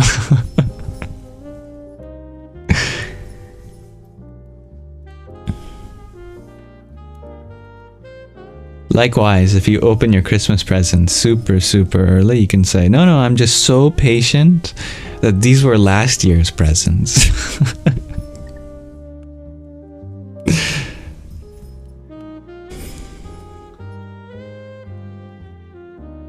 Do they do that in Iceland, dear Ragnhildur? They open their presents on New Year's Eve.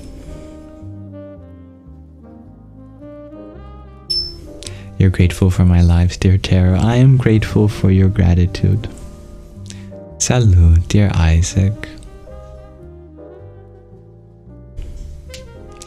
Dear HCXLs, you share you're grateful for your mother. I love that. Me too. You didn't get the Nanaimo bars, dear Jestpur, but you did eat in the food court, and you like the Nanaimo bars. You woke up at 3 in the morning today. You didn't get the memo to sleep in. Well, that is a very important time of the day. 3 a.m. is said to be one of the Brahma Muhurtas. If you notice, somewhere within that hour, it's common for your nose to switch the dominant side that it breathes through. And while it's switching, you may find yourself easily breathing through both. And to a yogi, that's the best time to meditate, because it means the Ida and Pingala nadis are flowing. And so you have the highest chance to raise the energy up the spine, the Sushumna nadi. So if you pay attention to 3 in the morning,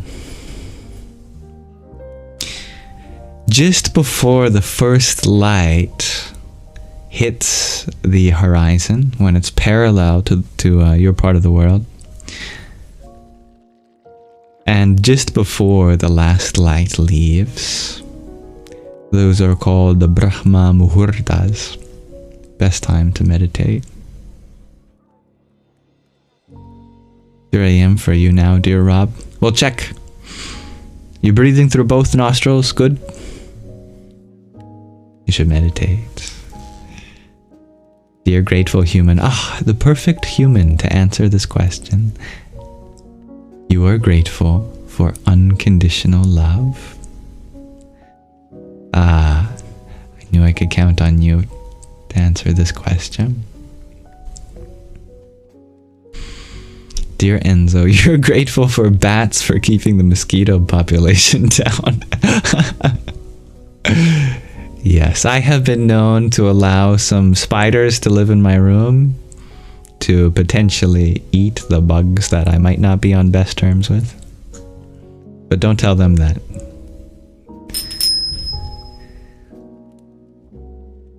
Dear Tom, you share you're grateful for your upbringing. Even though it was tough, it made you the person you are today, and you love yourself. It's beautiful, Tom. Thank you for that.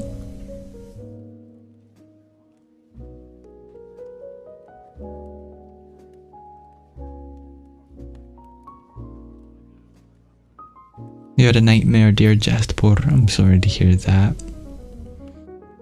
I know what that's like. I've gotten a lot of them in my life too. It can be hard to get back to sleep when the body feels like it's so real.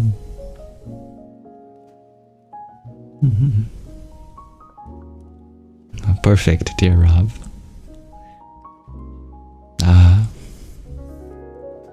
That is powerful, dear Tarot. You're grateful that he didn't want you, so now you can find someone who does. Yeah. Don't you want to be with someone who wants you? But the heart wants what it can't have sometimes too. It's tricky being human.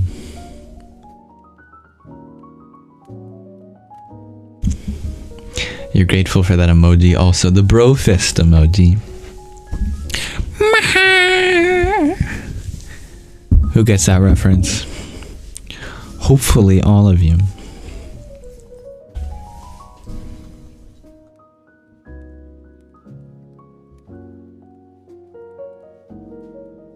Thank you, dear Tom, for the rose you had sent. Om Som Somaya Namah. Dear Anna, thank you for the team cheers. Om Am Namah Parashaktaye. Dear Inevitable, thank you for your trio of roses. Om Vastu Devataya Namah. Dear Anazek, thank you for your friendship necklace. Om Brahmane Namah. And dear Michael, thank you for your heart me and rose. Om Kali Mahakali Kali Ke Parameshwari Sarvananda Kare Devi Narayani Namostute. How's it going, bros? Glad you got that, dear Uncle Tony. Dear Tarot, you're grateful that I answer you on Instagram sometimes. Sometimes. Don't I always answer you? You can tell me if I don't. But always happy to keep my inbox open to you and everyone.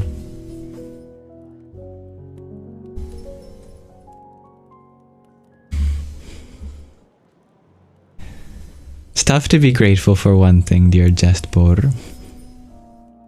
I agree. But that one thing can be a conjunction. I allow and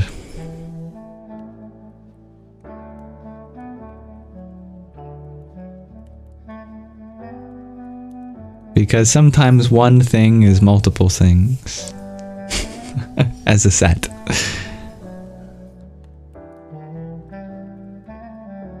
Like we can have a singular pair of shoes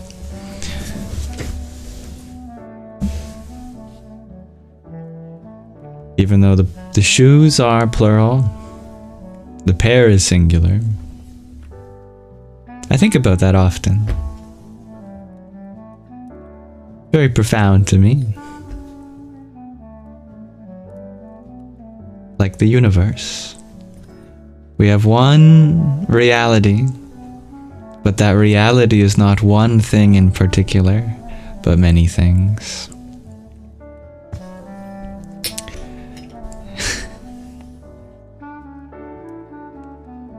Bubbles, you share. You're grateful that your answer is being blocked for some reason. I'm sorry to hear that, dear Bubbles. If there's some way in which you can rephrase it, that might allow it to come through. But thank you, dear Rob, for your pair of tiny tinies. Merry Christmas! And Taro, thank you for your pair of roses. Om Mani Padme Hum. Dear Granette, you're grateful that you threw a lot of trash away today. Keeping your place neat and tidy is very important. It's the first of the niyamas in the second limb of Patanjali's 8 limbs of yoga. Shaucha, cleanliness. Dear Leo, you're grateful for music. I love that for you.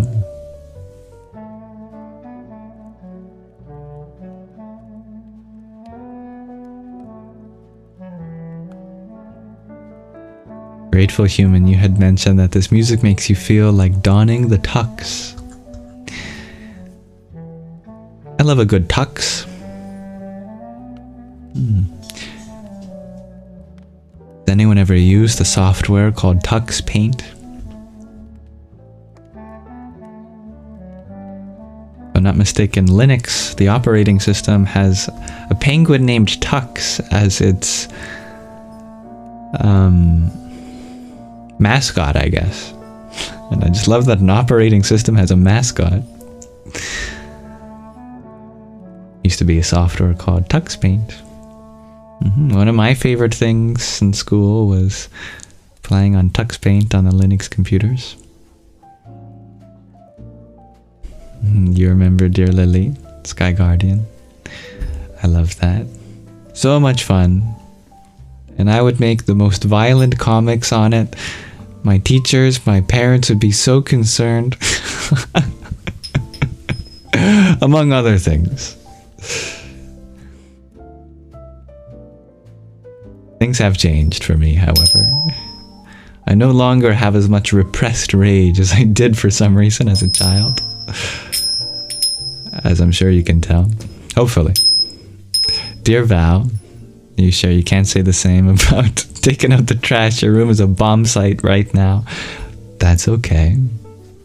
Sometimes things have to get messy before they get better. Like when you are in the process of cleaning your room, for a little bit it definitely gets messier when you get everything that can be recycled or thrown away, and you have a little pile for that, and you get your clothes and you put it on your chair, and you pull your chair out if you're moving something behind it, and your whole room becomes chaos. Restructuring. You break down the elements and build them back up in a new way.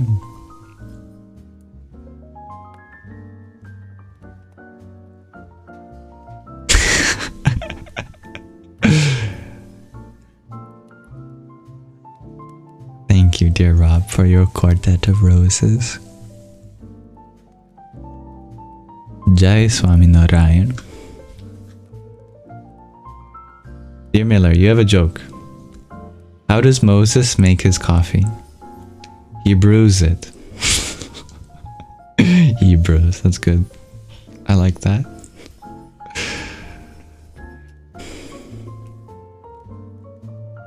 Hebrew is a very energizing language. Many magic words ultimately come from Hebrew and the mystical tradition of Judaism, Kabbalah.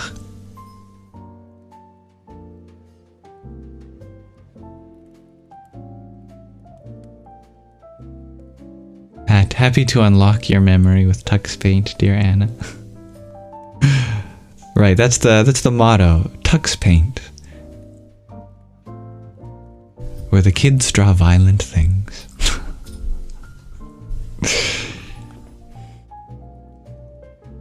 Dear Jestpur, you're glad you turned your anger.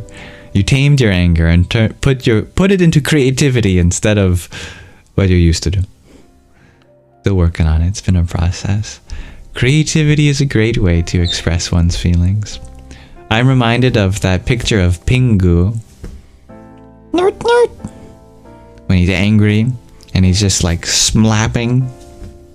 That's a word I just made. Slapping. It's descriptive. The Valentine's cut out hearts on a card he's making. So angry, but he's still doing something out of love.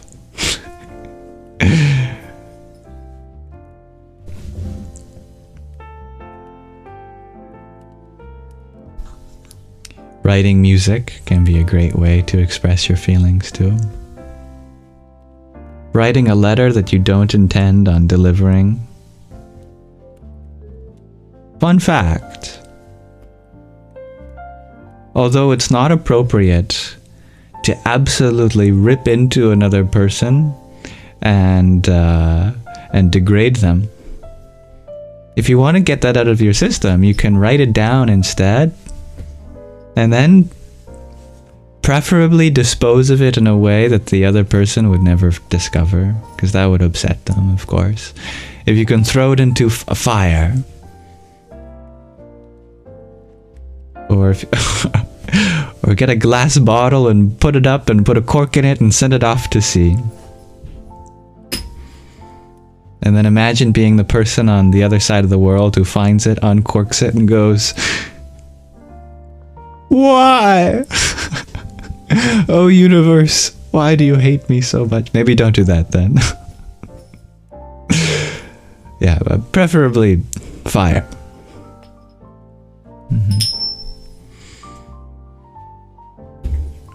Dear Grenette, you're wondering if I've been to India.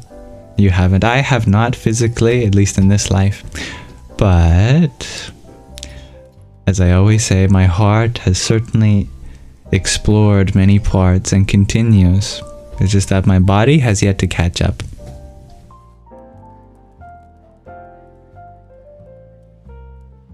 Story ideas are flowing today, shares G. Thank you for pointing them out for me. Angry letter in a bottle.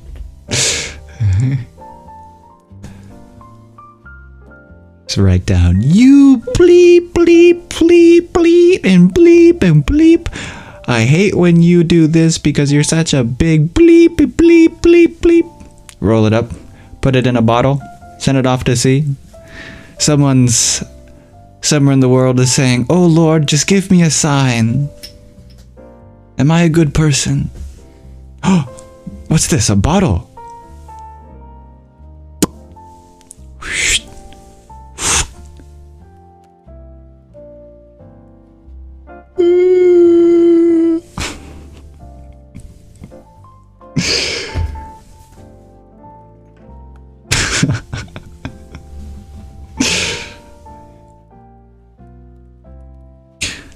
Or instead we could write love letters in a bottle and put them out to sea, and then whenever someone stumbles upon it, they go, "Ah, you are so kind, you are so loved, you are perfect, you are just where you're meant to be." Who knows, you could be acting out the will of angels, the divine, because the universe is very efficient. It makes use of what it's got. If you write a love letter down, and someone will find it, and it will make someone's day.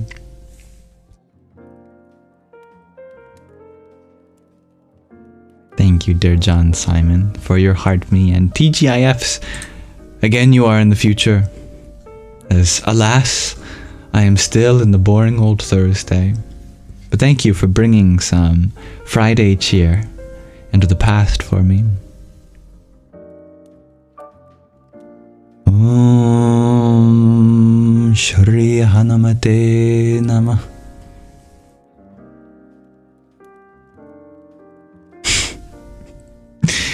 Thank you, dear. I'm not sure how to pronounce your name. Sigurd. Thank you for your rose. Om Tam Namaschandrai. I like that G. A love letter in a bottle, and it flows to the person meant to be your true lover. I like that. Or there's so many ideas of letters in a bottle. You could put a joke in a bottle, and then someone uncorks it, unscrolls it, and it's just a knock-knock joke. Knock knock.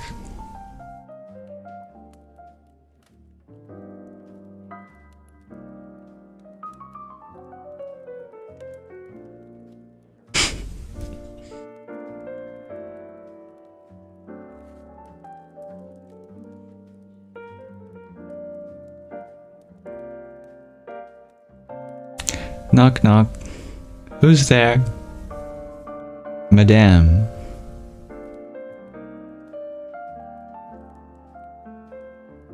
Madame who?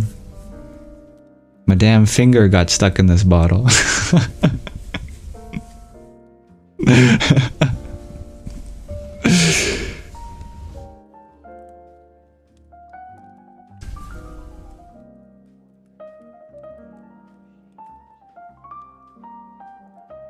Oh, I like that, Uncle Tony.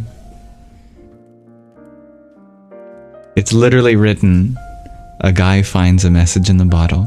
He opens the bottle and reads the message. That's meta. I like that. Or it's one of those prank calls. Is your refrigerator running?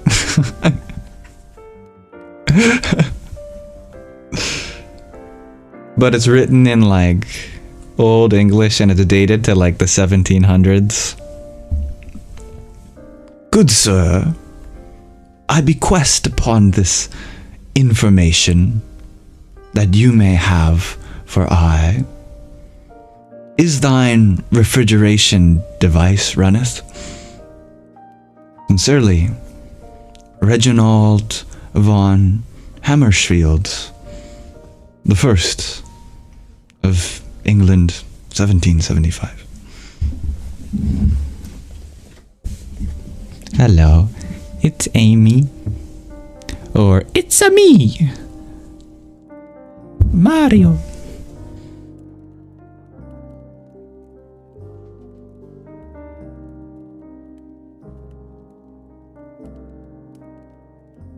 I love the idea of leaving trinkets behind for others. I like making Easter eggs for other people to find. Like sometimes before I throw something out, I'll write a funny message just on the off chance that for some reason, you know, this message will fall out of the garbage bag or will land somewhere that someone will find and they'll go, huh, that's funny. Or hiding things inside of public places, leaving behind coins or sticky notes.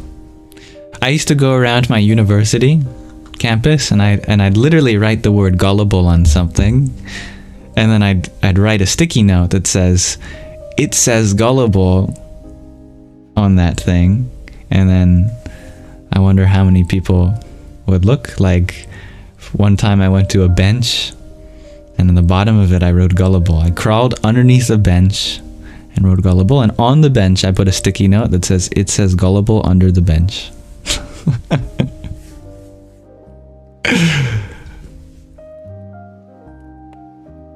Because the joke is that you're gullible for looking and it not being there.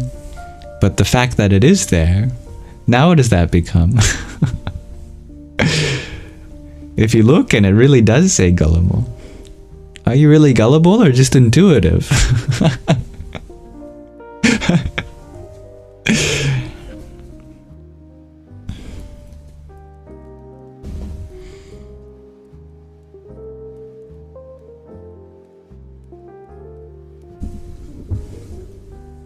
Thank you, dear Lily B, for your finger heart and your trio of ice cream cones. Om Brahm Bhairvaya Namo Namah.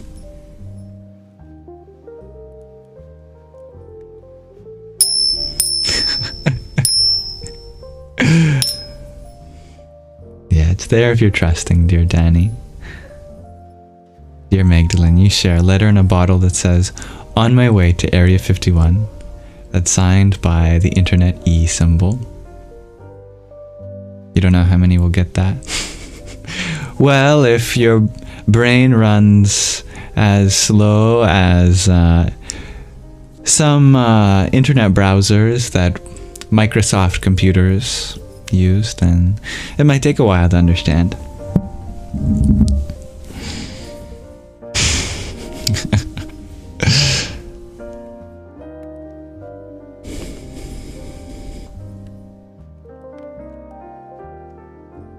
Dear Cody, you share you love to leave paper cranes on the subway seats when you leave. I love that. Love the Easter egg vibes, dear Carter. Me too. Dear Dazed Dino, you share you still have a ton of cryptic messages left at your old house. I love that. We've been doing it for so long. From the 30s, when people would be writing Kilroy was here on just about anything. But also in ancient times too.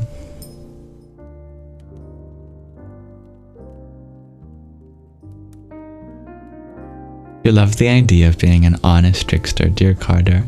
Yes, that is the archetype of the Fool, which is the 0th major arcana in the tarot deck.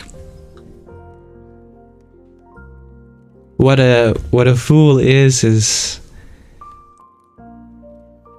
someone who creates a transformative experience for people to grow through via provocation.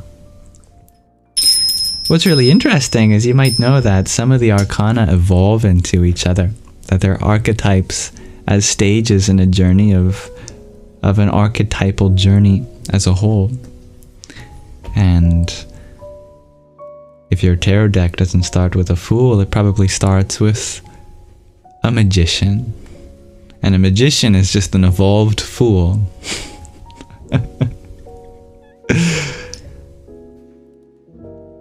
It is the natural destination of a fool to become a magician. Because before you create transformative experiences through provocation, but a magician creates transformative spaces in a little less provocative way, but nonetheless still transformative in a way that brings out wonder.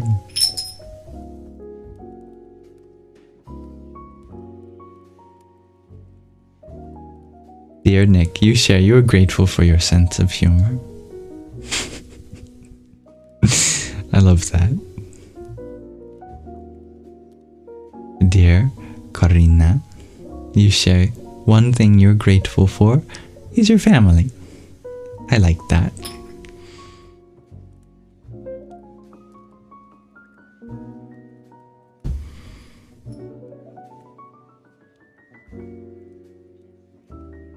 I've definitely been a fool most of my life. One of my specialties is pratfalls. All through middle school, I'd always pretend to fall on the ground and I'd splatter. Then I'd fall in ridiculous but realistic looking ways. I remember I'd go up to my teachers, principals of my school, and I'd pretend to trip on their feet and then just splatter in front of them. And then I'd go, "Why would you do that to me? Now you're gonna have to give me a good grade because you hurt me." But I was just joking.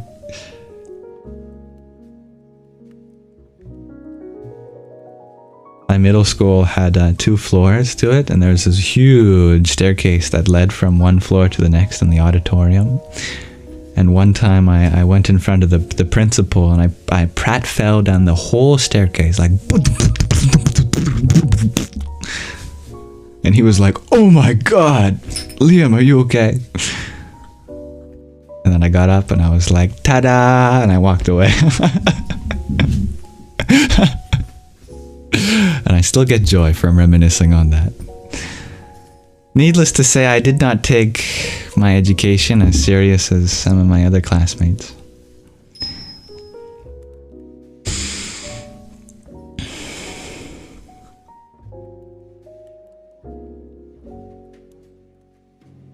But I like to think the laughter healed some deep wounds within us all.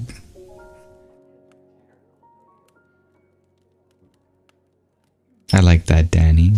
The fool is unaware and therefore can manifest easily, but the magician harnesses power, manifesting ease. At least that's when the comment got cut off. If there's more to that, we'll have to wait till part 2. Dear Flower, welcome. You share you're grateful for your cat. You believe he's your soulmate, so loyal and vocal. You swear he had a human past life. I love that.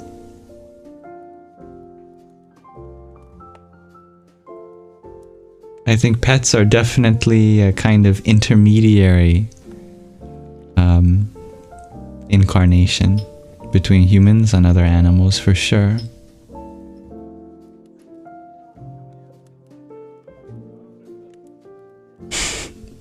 Learning is for nerds, shares Uncle Tony, as one of the many things you've learned.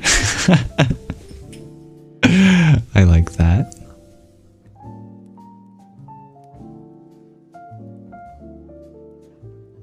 Laughter raises your vibration, shares Linda. Absolutely.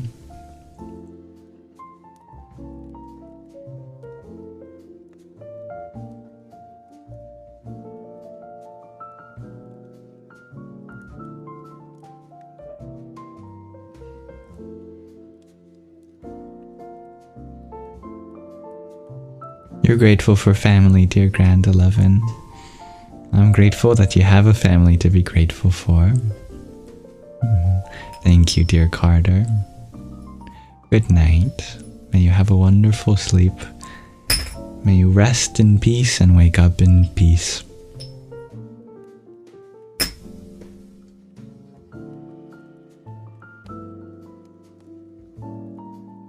I've very much been enjoying this live stream too. But dear Dalen, you ask an easier question. How do you find inner peace? I think it's well, it's not a trick question. It's a straightforward question, but it has a trick answer.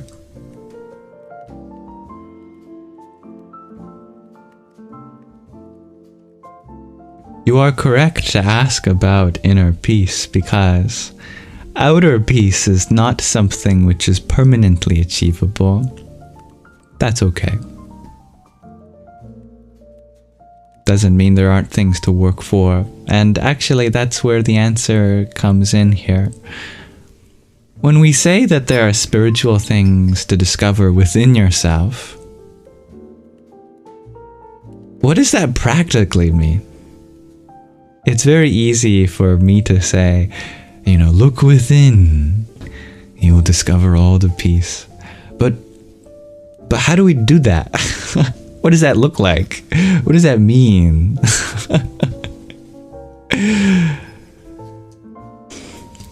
And when we question that, it does become more of a figure of speech, because it's not exactly the case that you turn your eyeballs inside out like Spongebob and suddenly you see this whole world, or that you curl your ears up into a ball and then you hear the sounds from inside, or you turn inside out, or any way like that.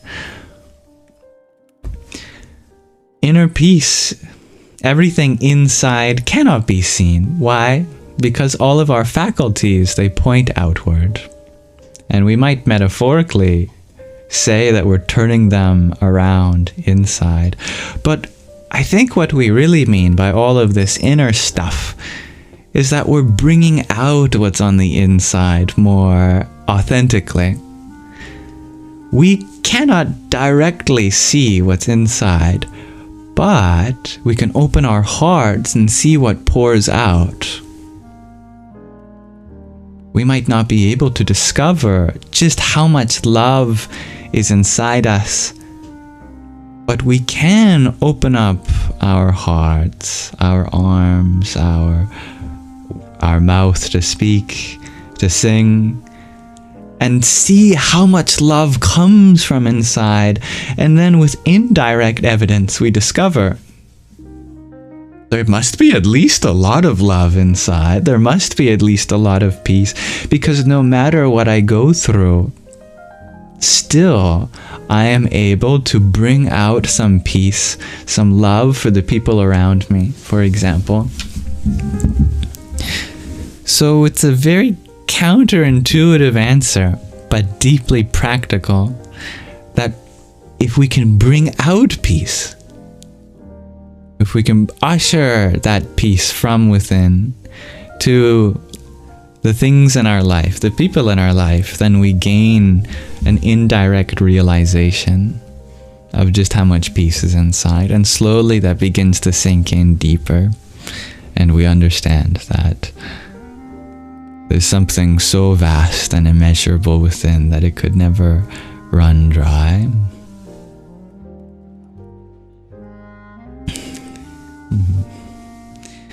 It's easier to ask this: how are you able to become more comfortable with yourself? Great question, yeah.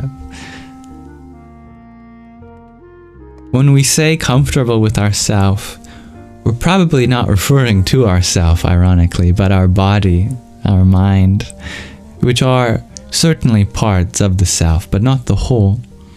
As the whole, which you always are, your soul rests in comfort eternally. Our duty as a soul is to comfort the things in the world, and that includes our body and our mind. So we can bring comfort to our body and our mind by making sure that we take care of them, that we make sure the body and the mind get rest and that they get their nutrition. Just as the body has its nutrition, so does the mind, in the form of good stories and laughter and memories to share with people. And just as the body deserves exercise, the mind deserves exercise too. Do a crossword puzzle every now and then, or a word search, or Sudoku. Play a game that uses your intellect.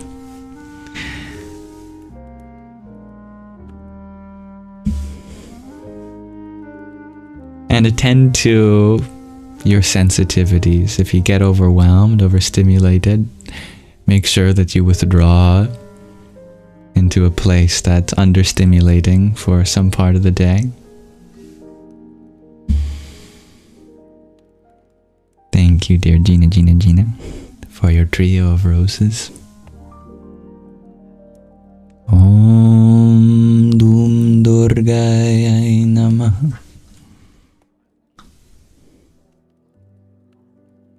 You find a cup of hot chocolate helps a lot, dear Uncle Tony. I like that. A nice warm drink. Hello, dear Leia. You share one thing you're grateful for is your Aunt Maggie. I'm very grateful for her too. We share that, and I'm grateful for you.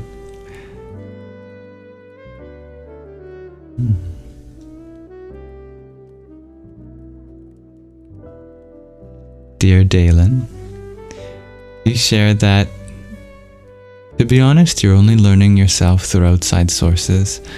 You know you're a good person, but it's different hearing it from outside sources.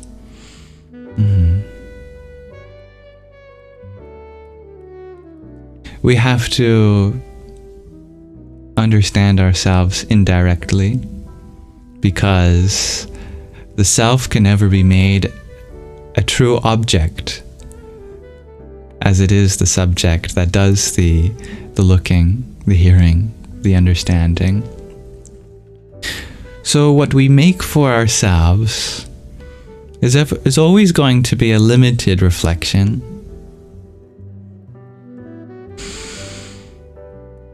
But we have to understand where the reflection is truly cast.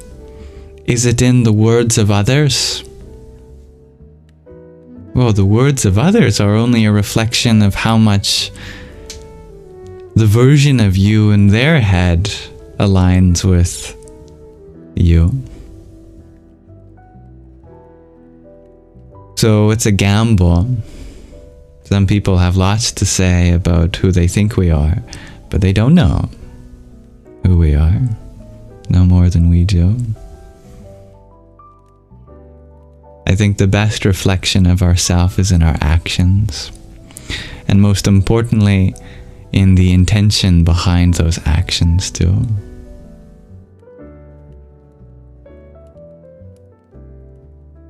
If we can be the judge of ourselves from an unbiased point of view, looking at the difference that we are making in the world and genuinely asking, is this what I want to be?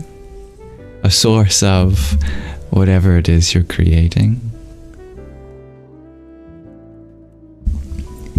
Merry Christmas, dear Romy. And Happy New Year.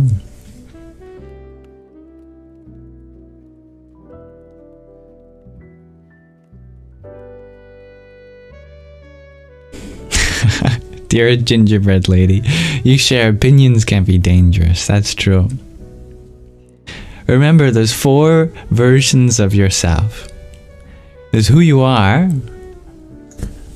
There's who you think you are. There's who others think you are. And there's what you think others think you are.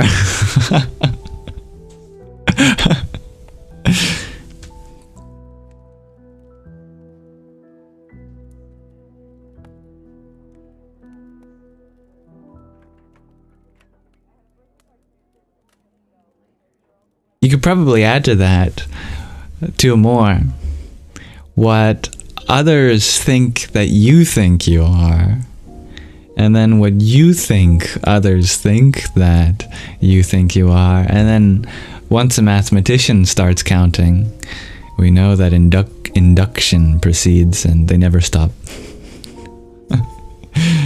Then it's what they think you think, what they think you are. But the more layers we add to this, the more removed you are from your true self. And the truth is that one's true self can never be known through thought alone.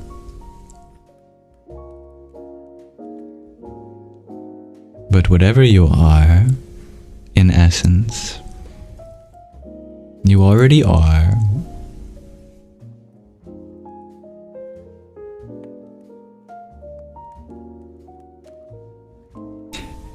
Dear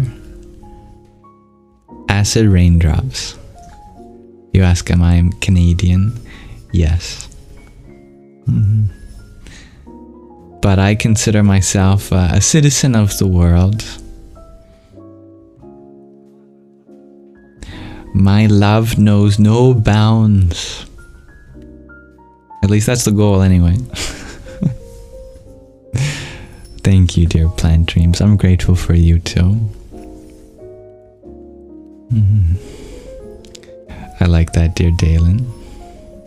Good combination of studies. Math and religion. the outer sciences and the inner sciences. You found more peace than answers, if that makes sense. I like that. It reminds me of a quote that I modified from Swami Sarva Priyananda, who said that an unenlightened person has all of the questions and none of the answers, but an enlightened person has neither.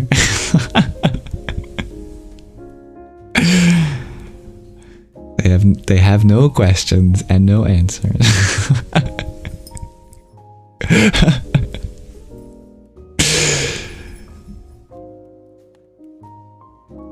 I should be a stuntman, shares the gingerbread lady. I think I would enjoy being a stuntman, yes. I don't think my parents would enjoy me being a stuntman. Happy to have a fellow Canadian here. Dear acid raindrops. And I'd hate to give my parents a heart attack.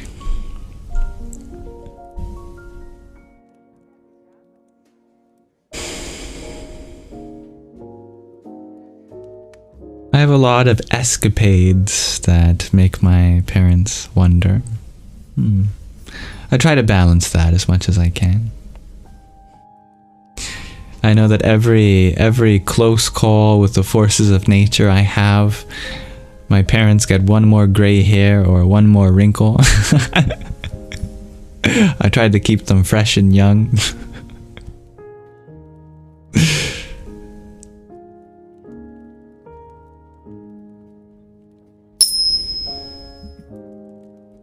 I'm very grateful for them. My parents are just happy I'm alive. That is true. And I'm grateful for the fact that my parents just want me to be happy. And whatever that means for me, as long as I am kind, makes them happy too. As long as we are fulfilling our yamas, our ethical principles, ahimsa, least harming, satya, truthfulness, asteya, non-stealing, brahmacharya, non-lustfulness, aparigraha, non-hoarding. I think that's all of them.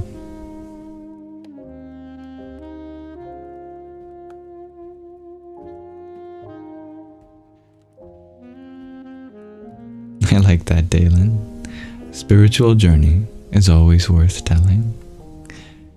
Dear Samantha, you ask, what is one piece of advice I would give to a child? I have no advice for children because they have all the spiritual knowledge. It's us as adults that need to listen to children rather than the other way around. That's for sure. If you spend a moment with a child, they will teach you more than you could ever teach them. That's for sure. So I'd probably ask for advice, personally, from a child. What about my inner child? Same. The inner child is the higher self, the one with all the answers. We turn to our inner child for wisdom. And it's not that the older we get, the wiser we are. Because there's plenty of people that seem to get stupider as they grow up. Myself probably included. But it's that the more you can embrace your inner child, the wiser you are. And many people grow back into their inner child. You know, there's the old people that are so youthful, they are the wisest. Wisdom comes with youth. If you can grow back down, don't grow up, grow back down. You'll enter into an abode of wisdom so limitless. You'll wonder why you ever left. Hello, dear Stevie G. You're grateful that you beat all odds that the doctor spoke of when in the hospital. I am so grateful for that too, Stevie G.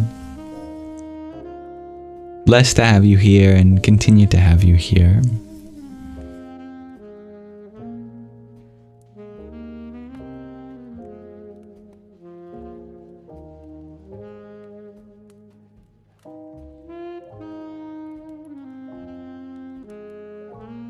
Dear Dalen, you share some of the oldest people still act like kids, and you think that's a beautiful thing. Me too. We're all children still. We just add on to our responsibilities. That's all. But the highest truths are always ones that children embody so naturally. They know that they don't have to know the answers to everything, and that there is spirit in just wondering, that nothing in life is so serious as to take them from the possibility of play, and that you have a right to express your imagination and make your dreams come true. These are the truths that truly take us far in life. All the knowledge of academia pales in comparison to the wisdom of a child, the simplicity, the innocence.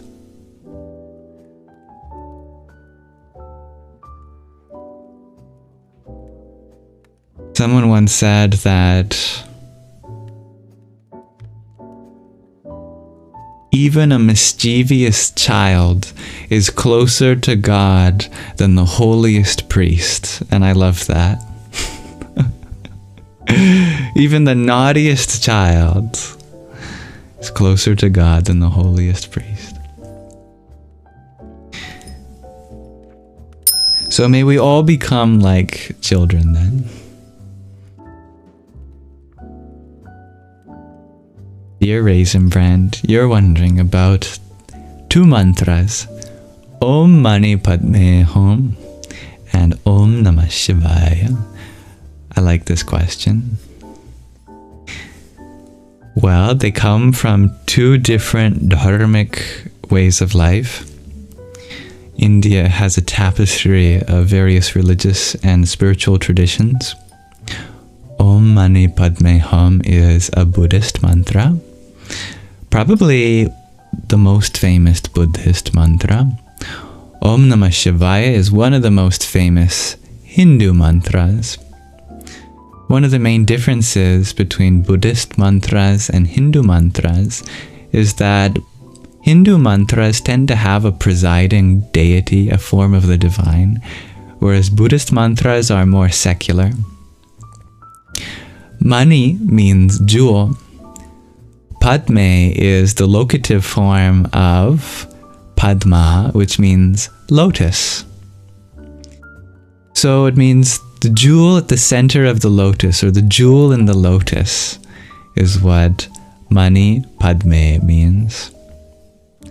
Om and Hum are both bija mantras. They are seed syllables that don't literally translate to anything in particular, but are said to grant spiritual grace by chanting and listening to them.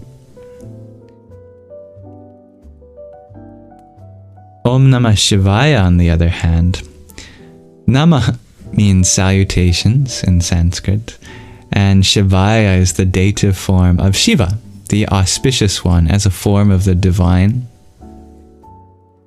So the object of the Buddhist mantra is not something relating to anything theistically, just the jewel in the lotus, whereas in the Hindu mantra the presiding object is a form of the divine. But absolutely the truth that is symbolized by the jewel in the lotus is identical to what Shiva represents as the auspicious one, just seen from two different contexts, two different traditions. They're both equally potent, and it's totally up to the chanter which one they want to. And of course, there's many more mantras than just those two. But they both kind of have a similar rhythm, don't they? Om Namah Shivaya, Om Mani Padme Hum. They both can be considered Panchakshara mantras, mantras of 5 syllables, excluding the Om. Hello, dear Sherbet. You share I was in your dream a couple months ago, and you'd only seen me on here like once. Sorry about that. I apologize. I have a habit of doing that. It seems. It's because of that episode in Spongebob where Spongebob gets curious about what Patrick and Sandy and Plankton and Mr. Krabs are all dreaming about. So he starts exploring. I grew up on Spongebob.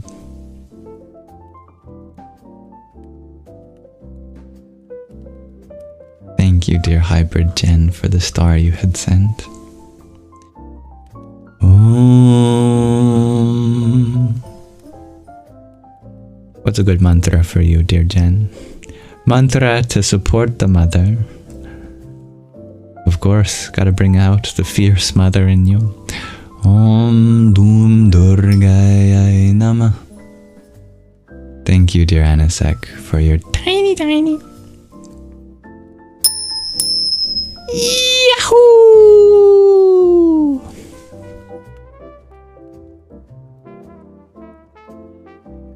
Shiva is depicted as blue, dear Hypergen, indeed.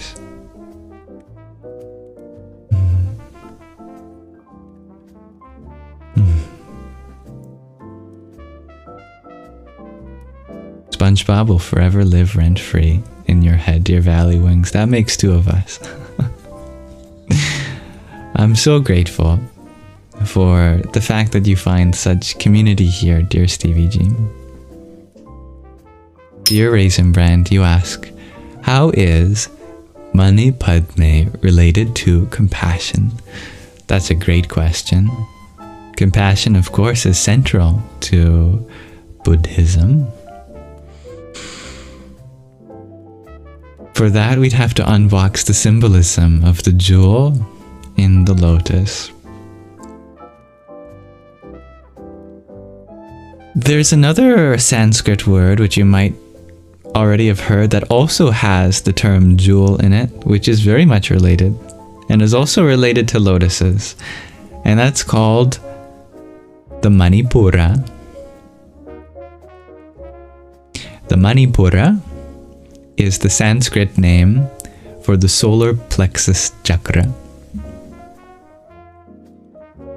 Mani, as we said, means jewel. Pura means city. So Manipura means the city of jewels. If you know what the solar plexus chakra corresponds to, its associations, compassion stems from that. And the symbolism of all the chakras are lotuses.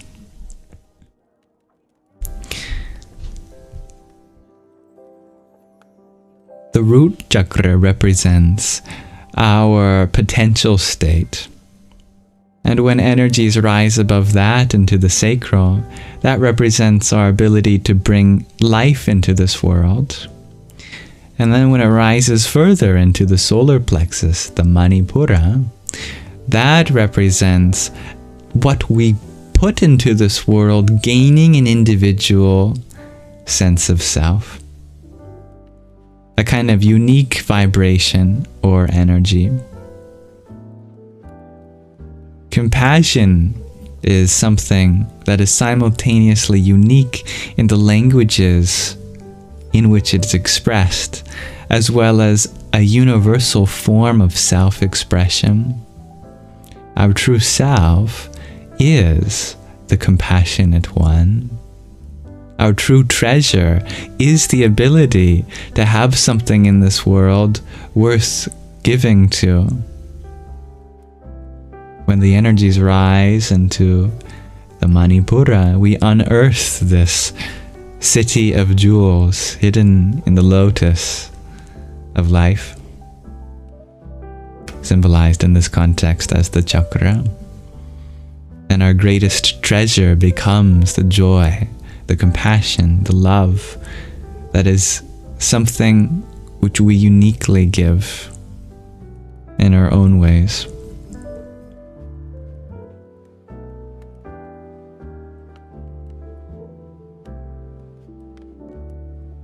Thank you, dear Gina, for your heart mate, your Gigi, and your rose.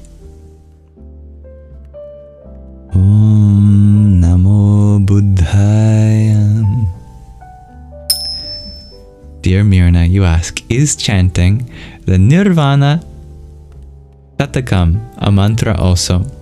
Absolutely. Mantras can be that long as well. Yes. Some mantras are very long, but you might find a different set of terminology in terms of a text being made up of multiple mantras. It would be probably more linguistically accurate to say that something like that, the Nirvana Shatakam, is made up of several mantras, but you bring them all together. Kind of in the same way that a song can be made up of multiple lines, but you're completely valid if you want to realize the whole song as just one big line, or as each line as one little song. There's truth in both of those cases.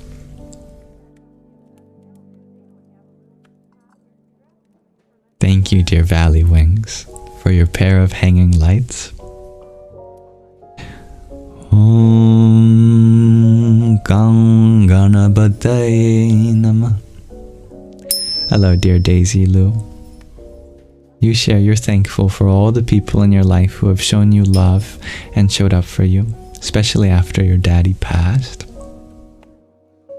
I'm so happy that you have people to be thankful for like that in your life, dear Daisy Lou. And that they're important to you. Hello, dear Grandma Fairy. You are grateful for life. A solid answer, that is.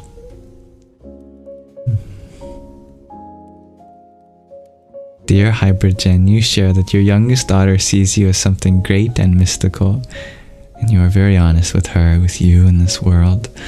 You want peace for all children. That would be peace for you. Spoken like a true mother, dear Jen. And your motherhood is absolutely mystical. And your children are a reflection of that, just as your motherhood is a reflection of what's so mystifying about children too. Dear Holly Hunter, you're grateful for your family and your knowledge as an awakening, conscious being.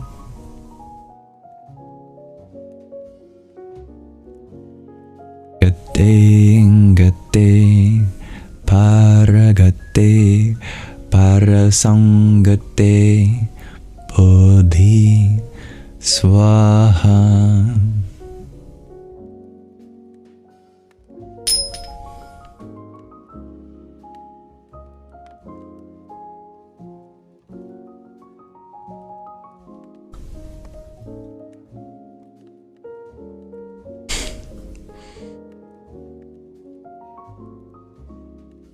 You're grateful for the feeling things, good or bad, shares Mirna. I'm happy to hear that. Life would certainly be very dull without feelings. That's why we say we're feeling numb when they seem to be repressed or suppressed in some way. Dear David's mom, you're grateful for your mom, dad, and son. I love the family values that a lot of you share. probably one of the biggest themes here, and makes me very happy to see that. Dear Jen, you share, you gotta get a grip, chin up, buck up, pull it together. Well, I don't know exactly the context in which you tell yourself that. Good to motivate yourself, indeed. I am sure that you are doing just fine in many ways too.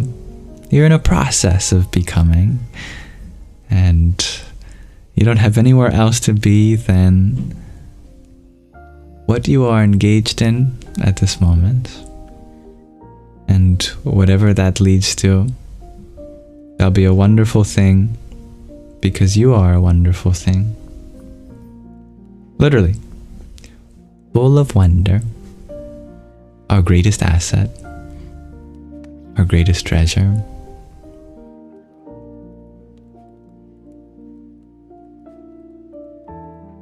Glad you like the story of my grandma's gift for Christmas, dear Jestbor.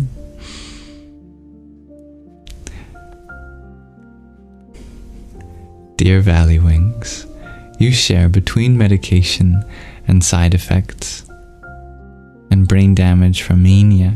You lost your spirituality. Any thoughts? That sounds very difficult, dear Valley Wings. Do know that you might lose your spirituality, but you can't lose the spirit, because the one that has the ability to gain and lose is the spirit itself. From that point of view, the most important feature of spirituality has never been lost to you, because it is you. One of the most beautiful developments in the last few centuries in the West is our understanding of a dynamic neurochemistry, a dynamic mind that has the capacity of changing. We now see, never before, how much evidence there is for the fact that our brain never stops growing. It was just more difficult to tell before. As our instruments get more and more precise, we discover just how dynamic the neuronic landscape of the brain is. How in this moment connections are being formed and broken, highways established. And in psychology, more and more conditions which we thought were permanent, we now have tools that can help them go into remission. Like many personality disorders can go into remission, but that wasn't in our knowledge more than a few decades ago. We're slowly waking up to something in the West that the East has always known, which is that everything that can be wounded can be healed from, includes our brain, includes our mind. It's definitely a slow process to get going, that's for sure. But just like a train, so much inertia. Once it gets going, it's difficult to stop that train too. And sooner or later, all of the little adjustments, improvements that you've been making every day, they begin to add up fast. And they compound, because healthy decisions begets even more healthy decisions. And your interest racks up in the positive. Just focus on one thing that you can do every day. By the law of incremental growth, just 0.1% at a time, exponentially, you will grow, you will heal. In fact, we don't even have to put that in the future tense. You are growing, you are healing now. You are learning, and you're right where you're meant to be in that process. Just keep going.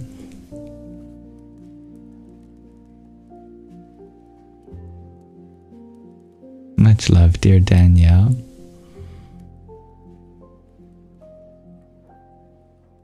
It's mutual, dear Jestbur. I try to have a straight face, but I just can't do it.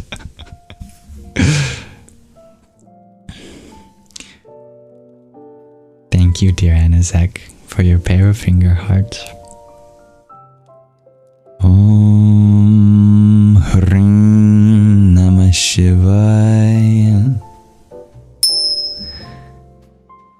Dear Mahina, thank you, Grandma Fairy, for your 20 roses.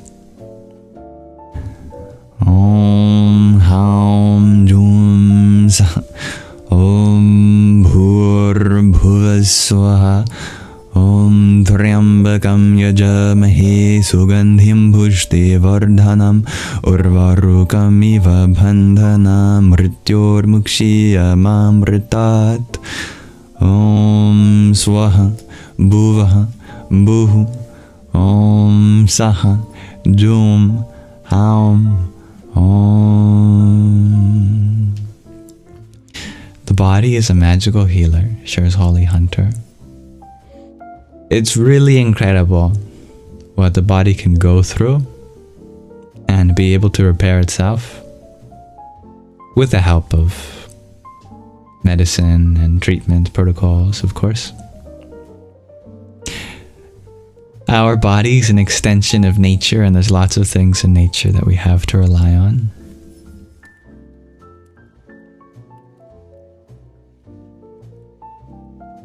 Dear Jestbor, you share, you try to hide parts of yourself too, and you don't want to. The mind you learned is so resilient. I think those are two independent comments, but perhaps the resiliency of the mind is also the stubbornness, which is related to the first comment. You have such a beautiful soul, dear Jestbor. It deserves to be seen. But being seen is a very vulnerable thing. And I don't blame you for being afraid of that. We all are. But seeing each other be vulnerable can make us feel more brave ourselves. So if we're not going to do it for the self, at least do it for others. That our vulnerability and openness can inspire others to feel better about themselves too.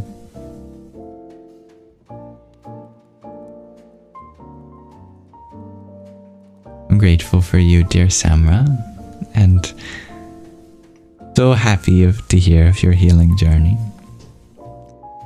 Dear Raisin Brand, you ask, how does it affect the body differently if someone chants Om Mani Padme Hum and Om Mani Padme Hum? That's a great question. It does not affect the body any differently, but if you're interested in understanding why there is a difference, the first is Prakrit. The second is Sanskrit. Sanskrit was the language chanted by the Brahmins in Indian society. So they had a high reverence for correct pronunciation, and they made it into one of the 6 auxiliary disciplines of scripture study. Perfect pronunciation. So if you want to be correct to the original Sanskrit, then it's Om Mani Padme Hum, such that the O comes in 3 beats, and the E and the Hum comes in 2 beats, but the Mani and Pads comes in 1 beat. And the M at the start of Om or at the end of Om, at the end of Hum, they are both kinds of anunasikas, nasalized sounds. In the Om, it's not necessary to nasalize the vowel, so you might see just a single dot above it. But in the Hum, you'll see the full Chandra Bindu, which means you nasalize even the vowel. Because this was an auxiliary discipline of the highest caste in ancient Indian society, the lower castes often did not pronounce it as accurately. And that's nothing against the lower caste. In fact, the point I'm going to come to is that Buddhism is a religion of the lower castes, which I think is beautiful. In disagreement with the caste system, the lowest part of the society basically became the foundation of Buddhism. As such, a lot of their mantras are chanted in Prakrit, which is the language of the lower caste people. And the difference between Prakrit and Sanskrit is just phonetic. That in Prakrit you don't differentiate between complex components of consonant conjuncts. And so usually instead of having multiple letters, you'll just have one. So instead of Padme, the D gets dropped and you have Pame, for example, or that becomes Peme. Or the word for Dharma gets dropped in Prakrit, and the R in Dharma gets dropped and it becomes Dhamma. So Prakrit is a simplification. And there's nothing wrong with that. I want to clarify, because it's so beautiful to me that the language of the Buddhist people who were foundational aspects of the society in the lowest caste, they retained that, and I think it kind of honors the fact that you don't have to have a high status, be a Brahmin, be a priest in society to be able to gain the merits of chanting mantras. So if you want to chant in the Prakrit, there's absolutely nothing wrong with that. But if you have an interest in Sanskrit like me, I love learning about the nuances of Sanskrit, and I am also really interested in the Vedanga of correct Sanskrit pronunciation. But in terms of the benefit that you receive, doesn't matter so much. So don't worry about that. Do whatever is a part of your tradition, whatever your teacher inspires in you, or whatever feels right for you. And it's the intention in our heart that matters most.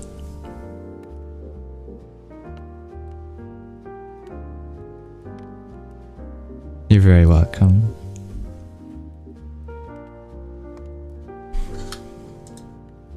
Thank you, dear Ten How You, for your heart mate. Om Kamalir Mahakalikaye Namah. You're grateful for good people, dear Isabella. Well, you must be grateful for yourself then. Dear Morgan Bhakta, you're grateful for Lord Krishna. Me too. Dear Mirna, you ask, who taught me the differences of correct pronunciations and articulations? Don't you need someone in front of you? For most languages, yes. Sanskrit is unique in that it teaches itself. And that is probably a wild idea, but allow me to try to make this concept understandable with a metaphor. Or an analogy, I mean. To try to understand how it is that a language like Sanskrit can teach itself. Let me draw a parallel with mathematics. In mathematics, there's something called the study of symmetry.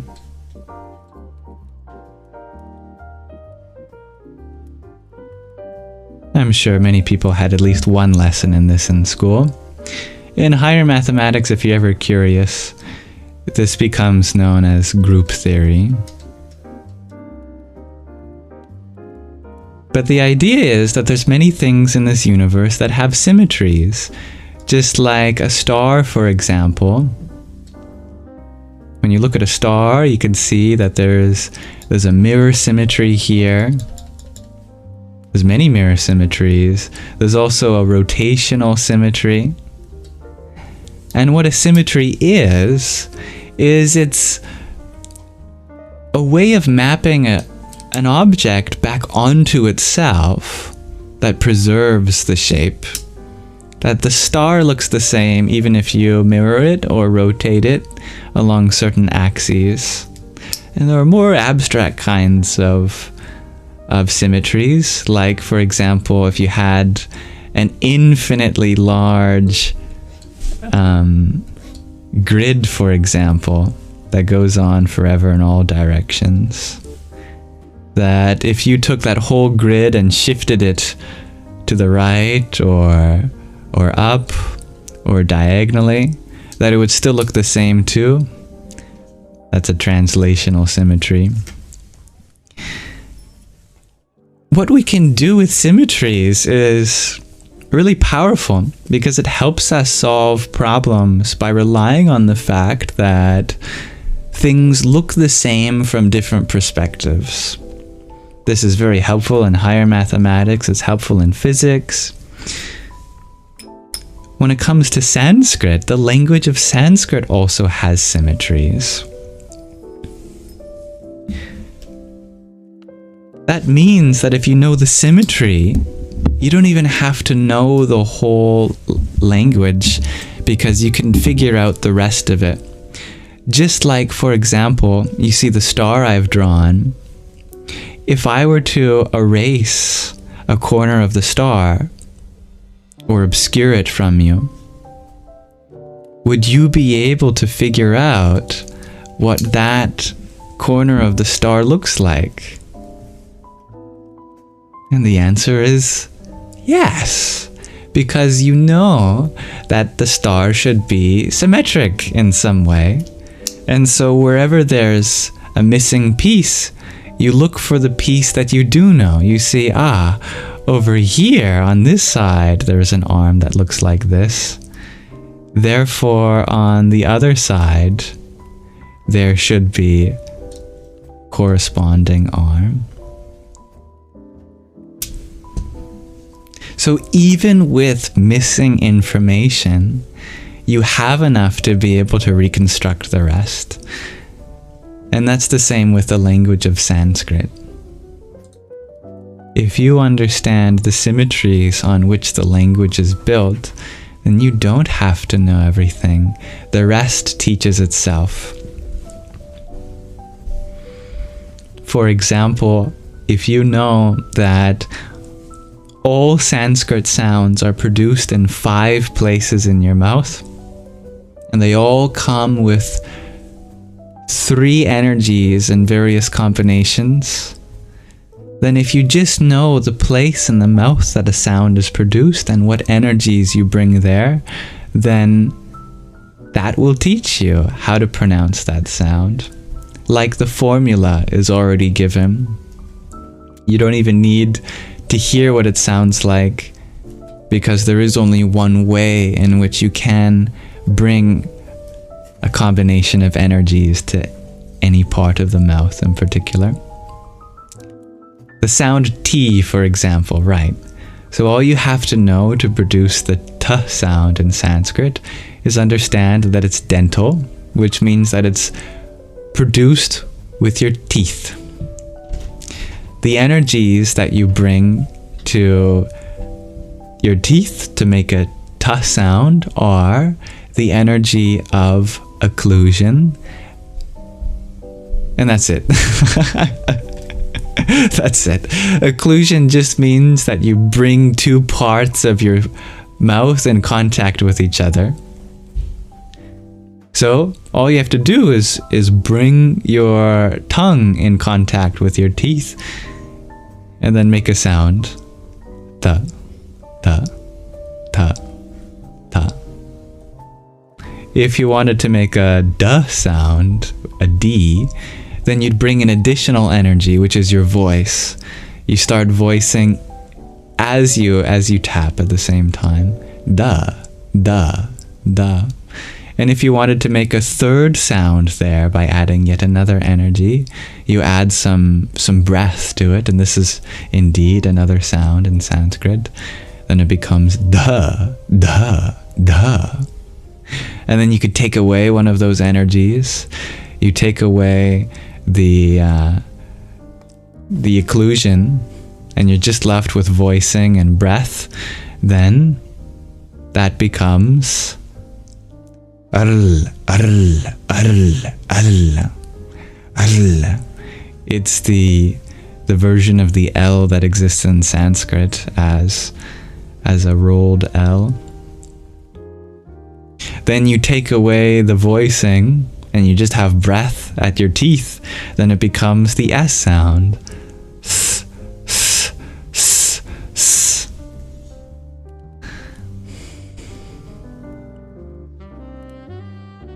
If you mix and match the energies, then you explore the whole sound space in that place. And if you do the same process for any part of your mouth, you get all the other sounds too.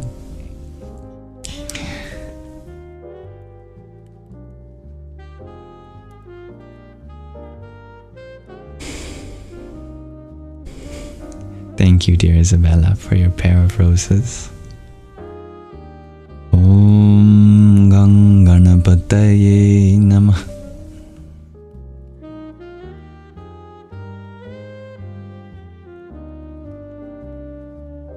Dear Jestpur, you ask, what is my favorite season? Or you ask all of us. Well, I'm pretty happy to be in the one we're in. I like to make everything my favorite. Dear Anizek, you share that da in Serbian language is yes. Da.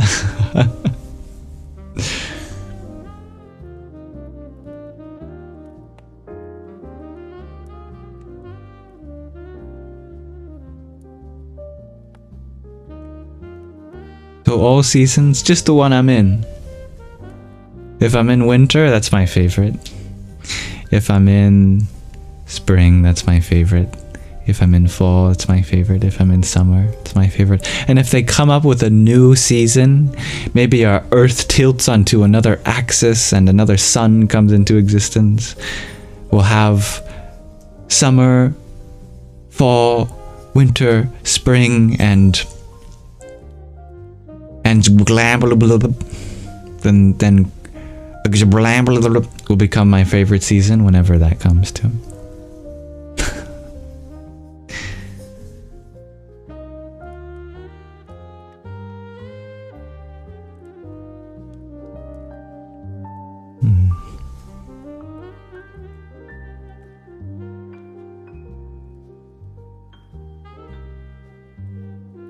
After living in Hawaii, shares Grandma Fair, you love them all. I'm happy to hear that. Dear Cody Jane, you ask, have I seen or read the 3 Body Problem series? I have not, but I know that in physics, the 3 Body Problem is a problem of trying to calculate the motions of more than 3 planetary bodies, like a star, planet, and moon system. As soon as you go from 2 gravitationally interacting bodies to more than 2, then the equations become unsolvable algebraically. That there literally is no equation that defines their motion. You have to only approximate the solutions. Some things in the universe says you can't use math here. You can only try your best. And you can get as close as you want, but you can never get exactly.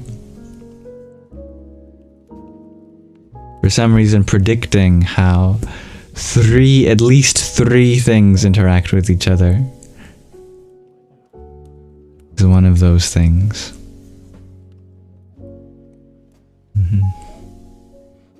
But the series is about a planet with 2 suns, and the civilization goes to chaos, to say the least. Well, sounds exactly like the 3-body problem. You've got 2 suns on a planet, that's 3. And it's unpredictable what happens. I like that.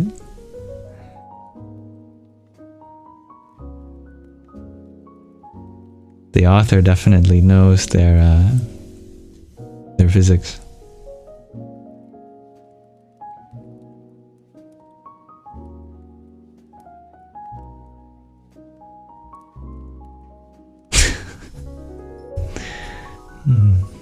Stay in the present, it's a gift. I like that, Holly.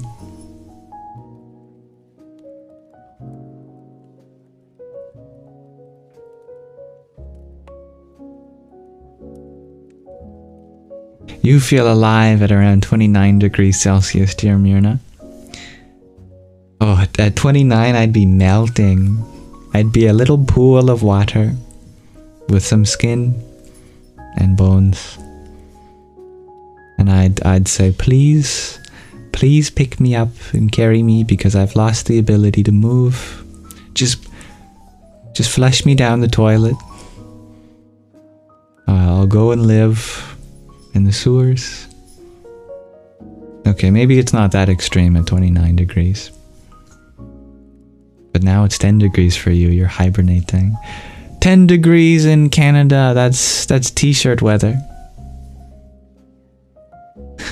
You know, I leave my window open at night, even when it's below freezing, because it's too hot. I need my room nice and cold. Maybe I'm just a vampire though, I don't know.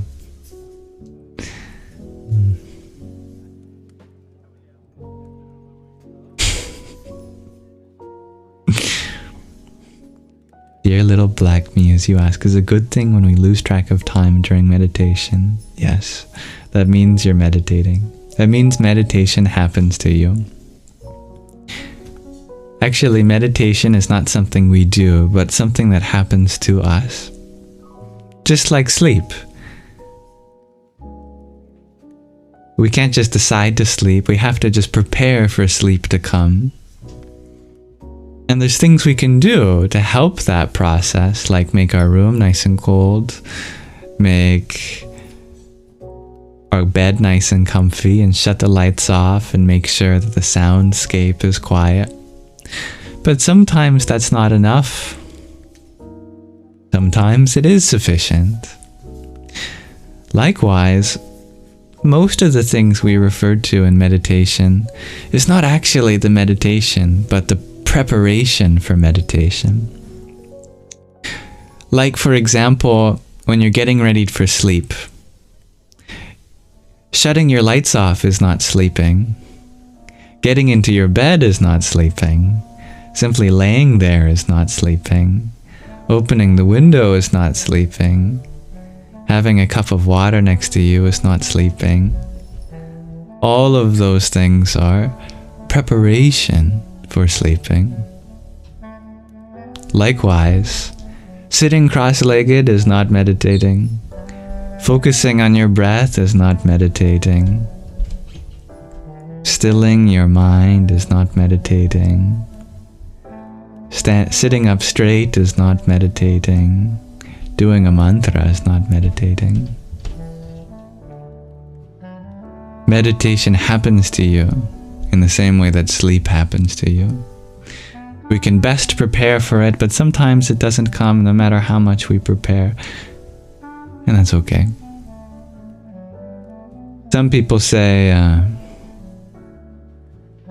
it's all about the journey rather than the destination, right? Just showing up and preparing is so important. But when you finally lose track of time, that's when meditation happens to you. Just like sleep. The moment you're no longer conscious of the fact that you're trying to sleep, you're probably asleep.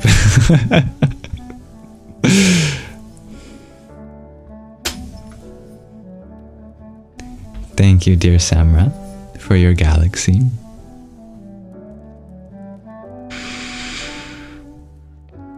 Om Bhurvaswaha Tatsaviturvarenyam Bhargo Devasya Dhimahi Dhiyo Yunah Prachodayat. Om.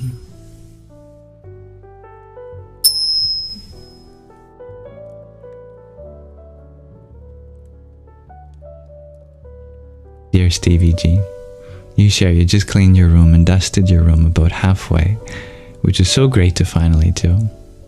Heaven, yeah, as you would say. Good. Does feel good to get things done. If you really want dopamine, be productive. Sure, getting that drag from a vape is nice, but have you ever cleaned your room and then looked at how nice it looks afterwards?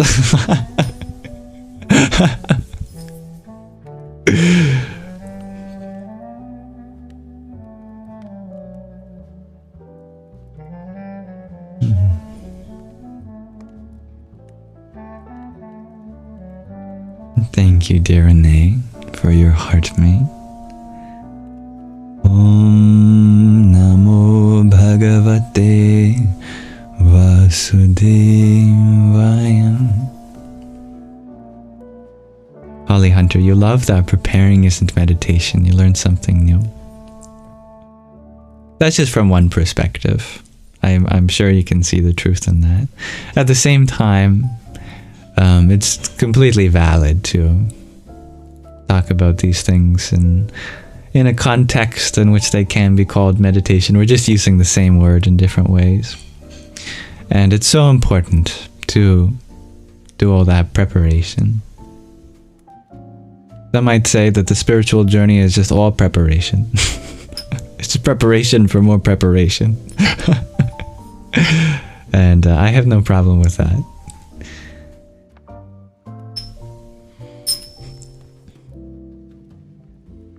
That's a lovely observation, dear little black muse. Any reason to meditate is a good reason. Even bad reasons are good reasons, because hey, it's better you're meditating and having that thought than doing something else and having that thought.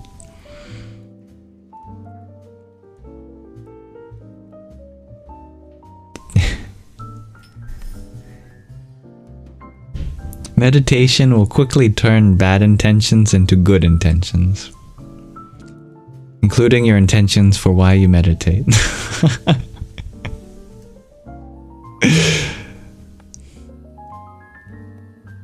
Dear Valley Wings, you wonder, have I read The Power of Now? I have not, but if I'm not mistaken, that was written by Eckhart Tolle, and I've listened to some lectures of his, and he definitely speaks from a place of great peace.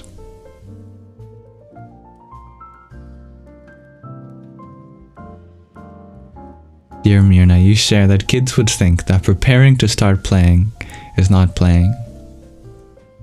Really? I have had lots of fun preparing to start playing. Once you get your toys all set up, that's part of the fun too. Getting them out of the wardrobe, or wherever you keep your toys. Discovering which toys you forgot about. Oh my goodness, this action figure that I used to love to play with, where have you been? Setting the scene, creating the space of your imagination. That's all good fun. Thank you, dear Java Cake, for your heart mate. Om Ganganapataye Namah.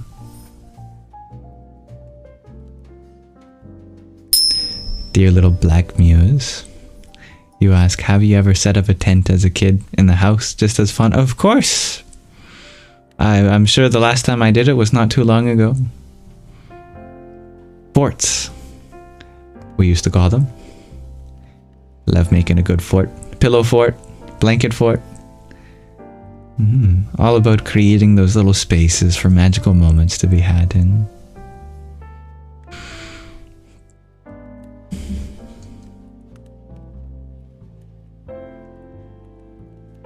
Dear recorded from void, you share, you don't want to prepare anything, you just want to jump straight in. Understandable, but if you don't prepare, you might be wearing things that'll sink you. You gotta change into your swimsuit.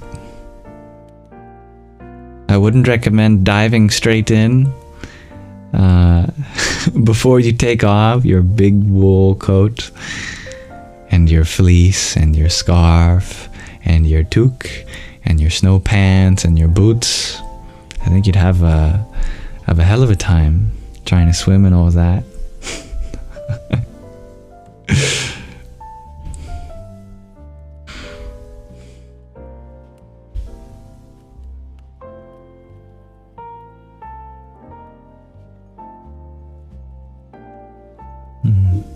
Dear Myrna, you share, when it's time to go and the kids would say, we didn't start playing yet. Because they know there's always more to play with. The play never ends. And there's always the good stuff waiting to come. Dear Valley Wings, you share, you think I did all the groundwork to understand the power of now. I could write it myself. Very kind of you, dear Valley Wings. But it's true that, where did Eckhart Tolle get those ideas from? Did he read another book? Maybe he did. I don't know. And then you have to ask the question, well, where did the ideas come from that book? Who wrote that one? What book did they read? Maybe they read another book. And maybe it stretches all the way back thousands of years of people reading books of books of books of books. But at some point, we started writing books, and there had to have been experience before the first book. Where did that experience come from? And is that experience something that any of us are necessarily separate from, that we have to find in any book in particular? Or can we discover the very same things directly ourselves, just like the book writers?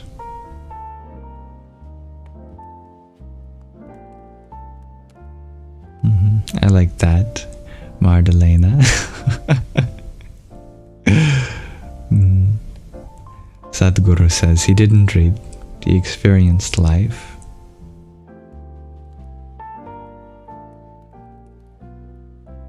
If you think about what a book is, everything that's written in a book is just describing something that took place outside of the book. Which is really funny. To me, at least. And if you read a spiritual book, it's usually telling you something you already know, but in a way that gets you to remember it. Beautiful. If you read the Tao Te Ching, what's the first thing you read in the Tao Te Ching? The Tao that can be told is not the eternal Tao. The name that can be named is not the eternal name. Well, if the Tao is what I'm after, and it can't be put into words, then what the hell am I reading?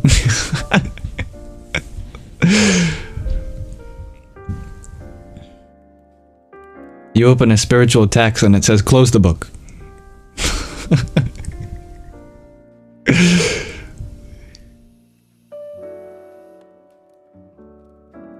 First word, stop. Second word, reading. Oh, okay. Close the book. Anyway. I'm sorry, dear Anna Zach. I see your comment, but you had asked, is this music from the background from SoundCloud? You like it? No, this one is from YouTube. On YouTube, it's called A Christmas Coffee Shop Ambience with relaxing Christmas jazz, music, crackling fire, and cafe sounds. I found it by just looking up royalty-free Christmas jazz.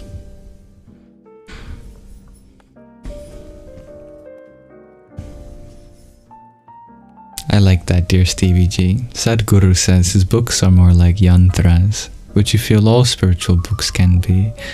Yeah. Technologies of bringing out parts that were already there.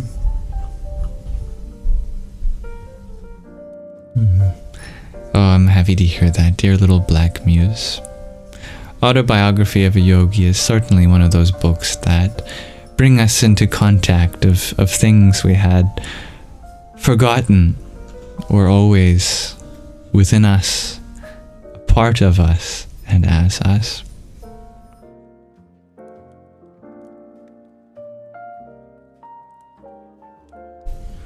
And there's no doubt that Eckhart Tolle has experienced great peace, and his writings can lead you back into that.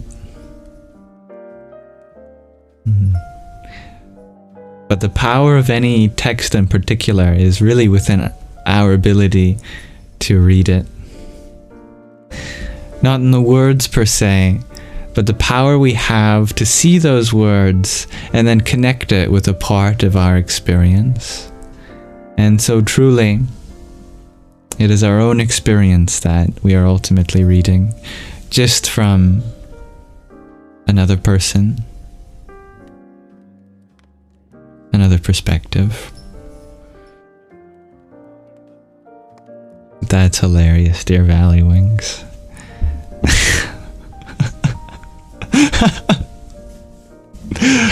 I like that a lot.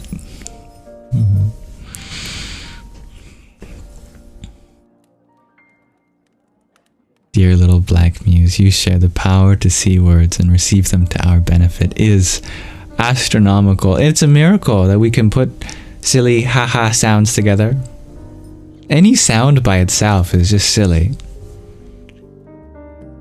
Think about all the sounds in silly.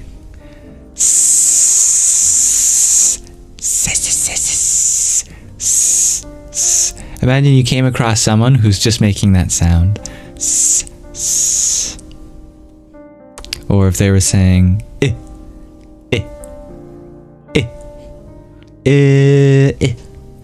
or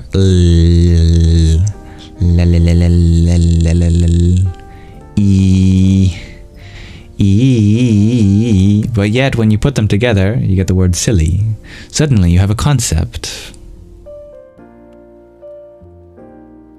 a very particular concept that I can distribute from this mind to that mind and carry with it meaning according to our experiences, our customs, associations, definitions, and information has traveled through our silly sounds. That's truly remarkable. Because, you know, I'm speaking like this, but what's stopping me from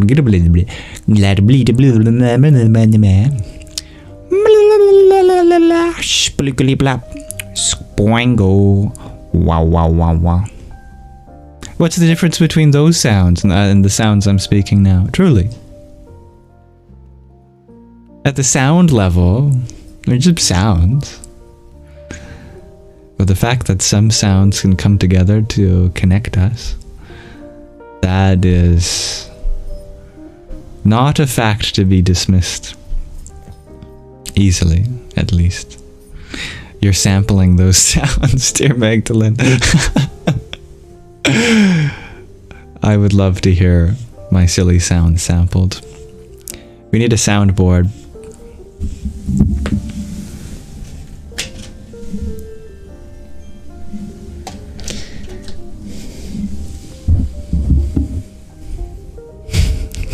I'm happy to share a brain with you, dear Valley Wings. Sounds and symbols is what they are. We establish value and meaning. Perception is powerful. Dear Stevie G, you ask, why is the sound sh so powerful and used in different cultures for rituals? It's a great question, dear Stevie G. You've probably heard Sadhguru express that sound in fond ways. He loves the sound. Sh, sh, sh. Always going sh. I don't know if my microphone picked that up. The palatal sibilant. In Sanskrit, the reason it's important is due to the bhutas and gunas which produce the sound. The bhuta, the element of matter that corresponds to a palatal sibilant, is vayu, air. And the guna, the quality of energy, is rajas, passion, energy. And so when rajas and vayu come together, you get the breath.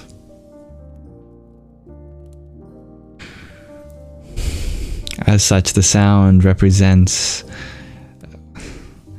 prana, the first form of consciousness, in some sense. For a yogi, absolutely, the first thing that's created is a force of energy that is called prana.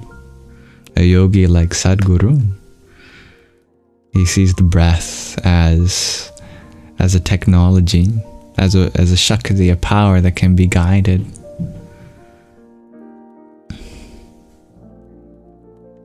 Of course, the SH sound represents Shiva, and Shiva as a word means auspicious as an adjective. So Shiva by itself means the one which is auspicious. Auspiciousness is a beautiful quality. The fact that the adjective auspicious has become an epithet for the divine is a wonderful connection. The divine is auspiciousness itself. So whenever you are in a moment where you have that sacred, ancient, tender, groundbreaking, holy kind of presence, when it's auspicious, then you are in the presence of the divine. That goes by the name Shiva.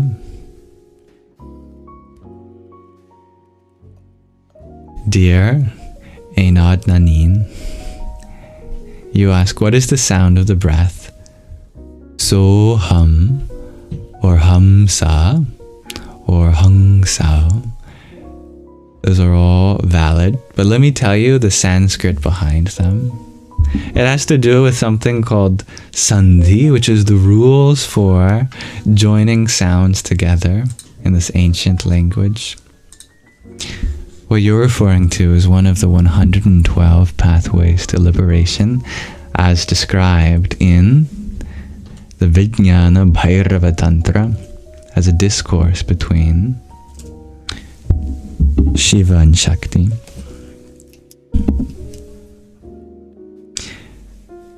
In Sanskrit, the two words of import are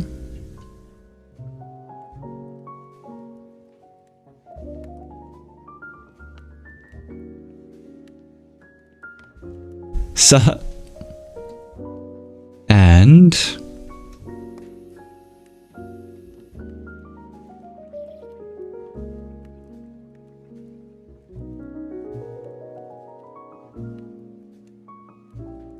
Aham. Let me transliterate these for you.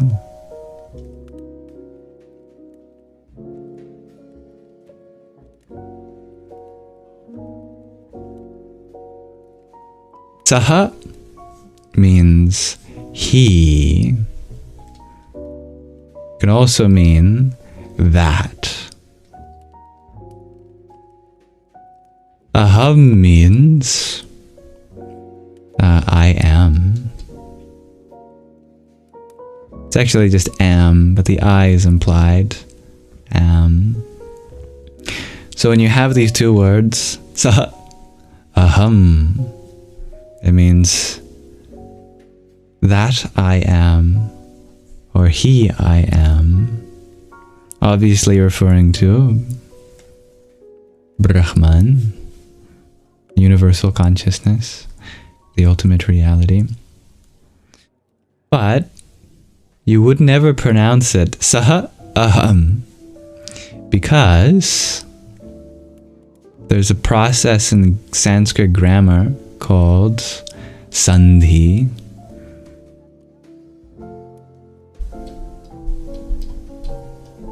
which literally means joining.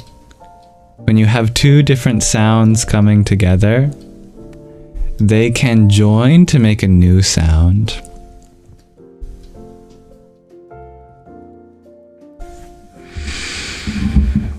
If you have saha before aham, I'm wondering how to erase something to free up some space on our whiteboard. Can I just make a big black rectangle here? Yes, I can. Perfect. This sound at the end of saha is called a visarga.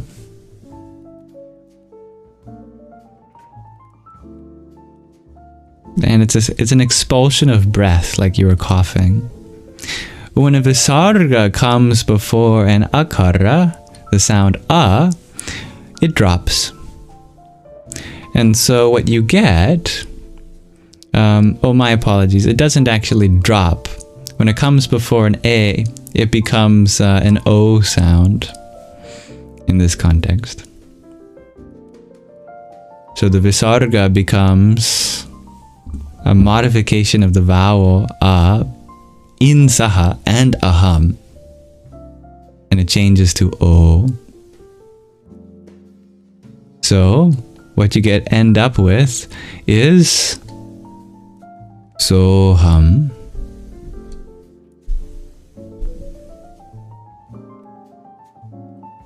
That apostrophe that you see is no accident. It's called an avagraha, and it means that something happened with the sandhi, that a vowel was dropped. So what you get is soham. But that's if you do it this way. If you put the sounds in a different order, then you get a different sound. Or if you make the object and the subject different, then you get a different sound. If you put the aham before the saha, then it becomes aham saha. Nothing changes. But people then interpret that differently. They see that as a different word and they drop the A entirely, and they come up with reasons why this is valid too. It's just different, that's all. But the most correct is so. Oh, I should add. The dot underneath that M is also an important grammatical feature.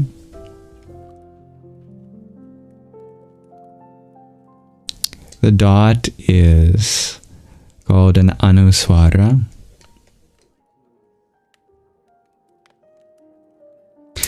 So it's a question of what kind of nasal sound is it? Is it an M sound?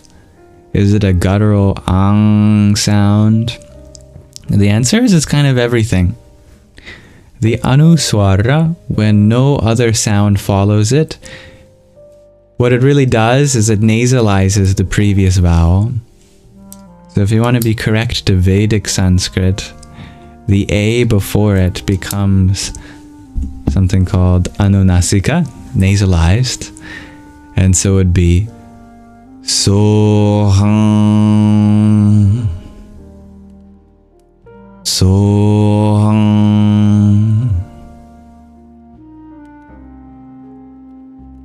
We don't have anything of that sort in English, so we have to approximate with the letter M or NG sound as well.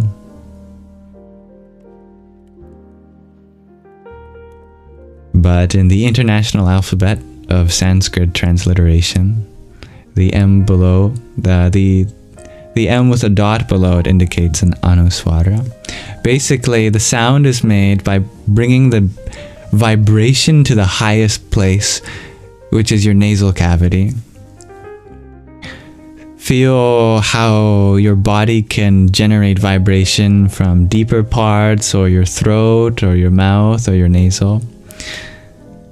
That's why we chant Om, for example, to practice bringing the vibration to higher parts.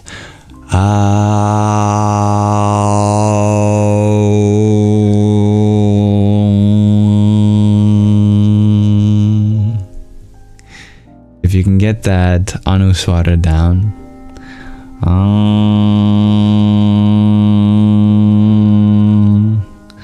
It's not a consonant, it's a sonorant. Soham.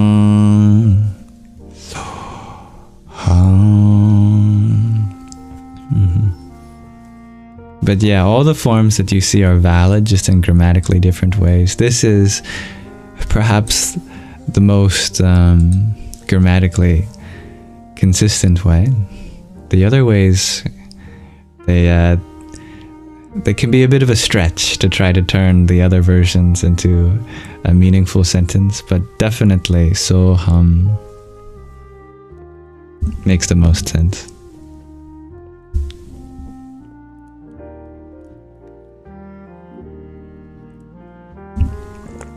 Dear Stevie G, you ask, so what does Shivoham mean? Can you guess? Given what I was saying about when you have a visarga after an A, and it comes before another A, that it gets dropped and becomes an O apostrophe or O avagraha. Can you guess what Shivoham means?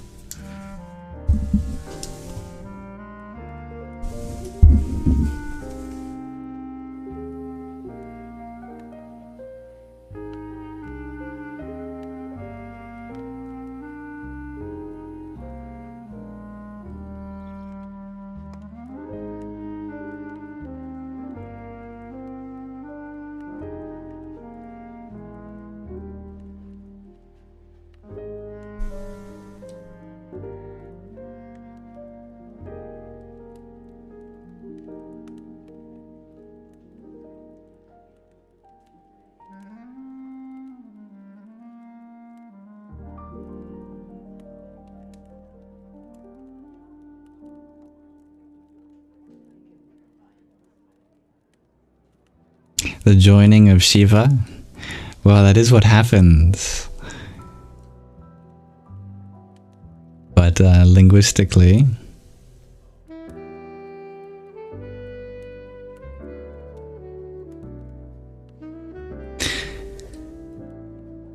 Shivoham is a joining of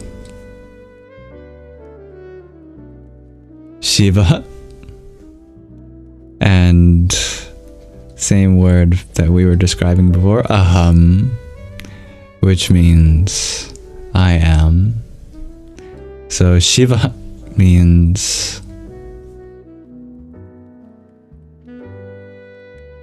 the auspicious one,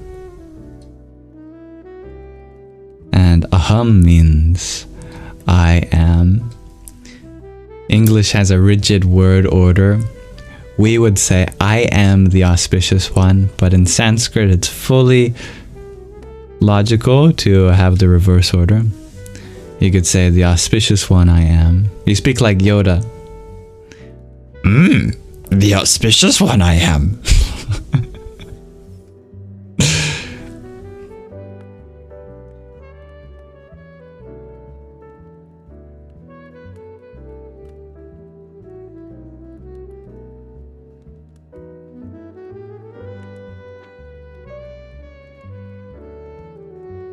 Thank you, dear Valley Wings, for the galaxy you had sent. Very kind of you.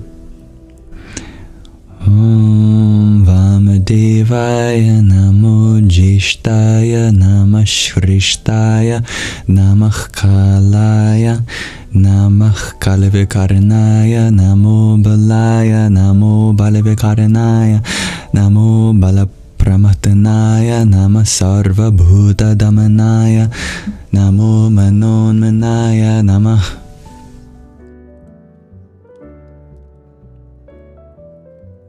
And Node Nanin, you ask, so would I say that the natural sound of the breath is so hum? Is this an accurate summary? All of the versions have translations in Sanskrit, and so all of them can be realized in ways that make sense. Whatever you feel is best while you're meditating, that's the one for you. Personally, the one that makes the most grammatical sense is so hum, because it is very clearly the one that means I am that. And if our breath meant anything, isn't our breath saying I am that? On the inhale, that. On the exhale, I am that. I am. But it can be both ways too. On the inhale, I can totally see how it would be I am. And on the exhale, that too.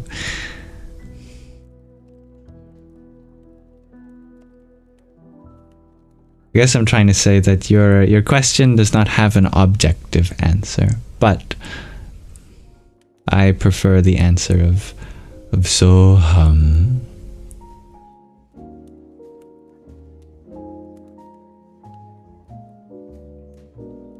And if you read the Vijnana Bhairava Tantra, you'll find both.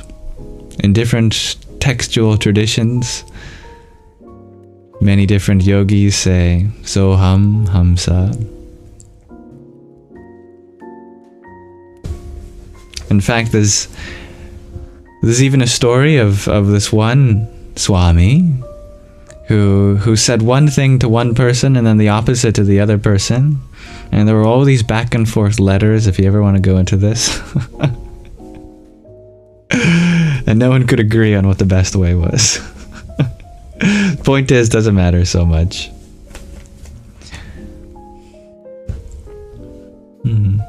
So hum feels more natural to you anyway. You're going to stick with it. Yes, the reason that there is such a concept of a meaning to our breath has to do with our heart chakra. The name for the heart chakra in Sanskrit is Anahata, which means unstruck. Actually, the full name is Anahata Nada, which means the unstruck sound. Almost every sound requires two things moving against each other to produce a sound. You hit a drum with, a drumstick. You pluck your finger against a string. The air moves inside a reed or a flute. The hammers on a piano hit the strings. But if you listen to what's inside your heart, there's an anahata nada, an unstruck sound, a sound not made by the striking of two things against each other, but arising in its own nature. Listen to your heart, and I'm sure you'll be able to feel whether for you it's Soham or something else. In other words, your primary source is not any scripture, not any teacher, but your own heart. So look there for the answer.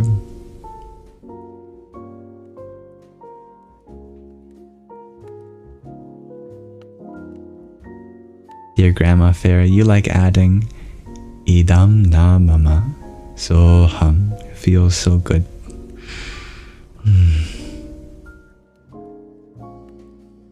I love that. This is not mine. That I am.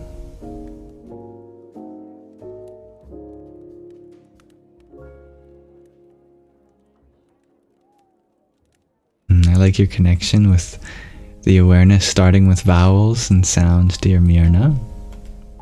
It is said that vowels are the soul of language and consonants are the bodies.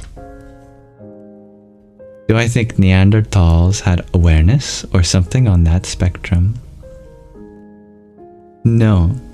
And that's because nothing has awareness. Not even us. Not even humans. Because awareness isn't something to have. Everything is something that awareness has. As awareness, you have a body. As awareness, you have a human experience. The awareness has Neanderthals. The awareness has Homo sapiens. The awareness has all things contained within it. Oh, your question was well said indeed. My point is not to challenge the way you phrase the question, but to share a point that I find beautiful. We often think that consciousness is a property of life forms, but it's the other way around. Life forms are a property of consciousness. Here's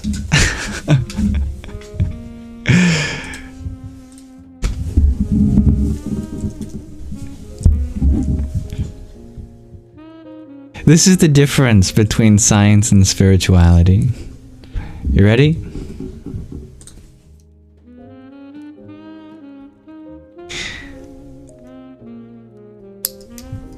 I'm gonna write down some things. Okay, and then I'm gonna connect them.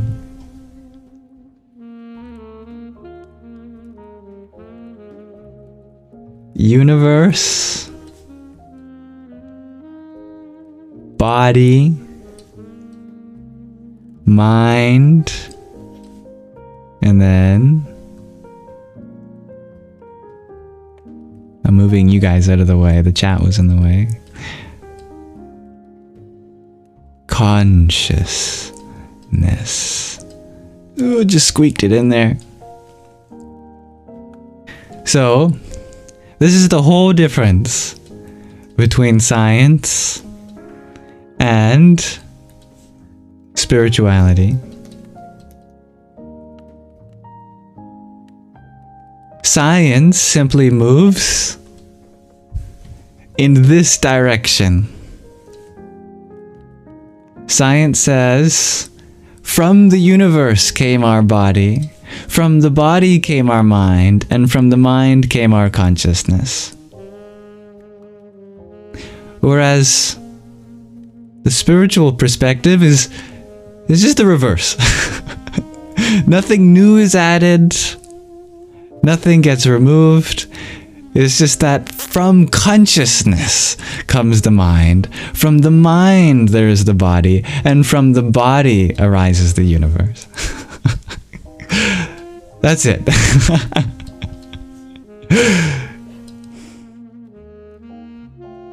I call it the outside-in approach or the inside-out approach. And they're both valid. There's nothing wrong with either. It just depends what you're looking from. If you're looking objectively, then science says that in the beginning was the universe, and that consciousness arose from that eventually. But if you're looking for subjective truth, then spirituality says in the beginning was consciousness, and from consciousness arises the universe.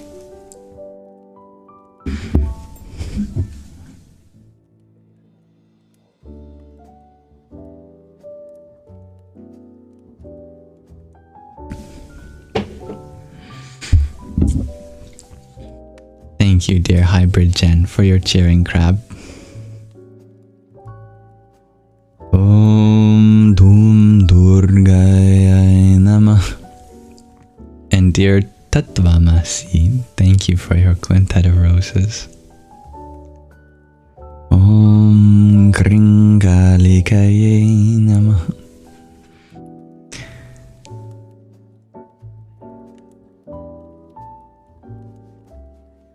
Thank you for being here, dear Hexagon.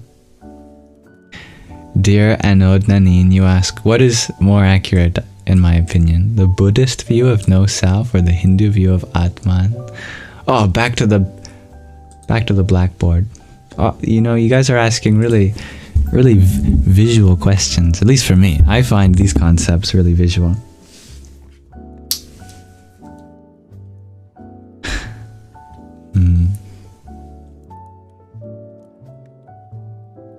So, I look at it this way. I come from a math background, as I'm sure you already know. Here we have a number line, just like the one you find in school. We have an origin. And to the right, positive. To the left, the negatives. And right in the middle is 0. If you're coming from the perspective of positive 1, positive 2, positive 3, etc. If you are over here, you're going to draw someone standing way up here. And they're looking at the origin. Coming from the positive direction, they assume that 0 is positive too. Oh, if all the numbers around me are positive, why shouldn't 0 be either?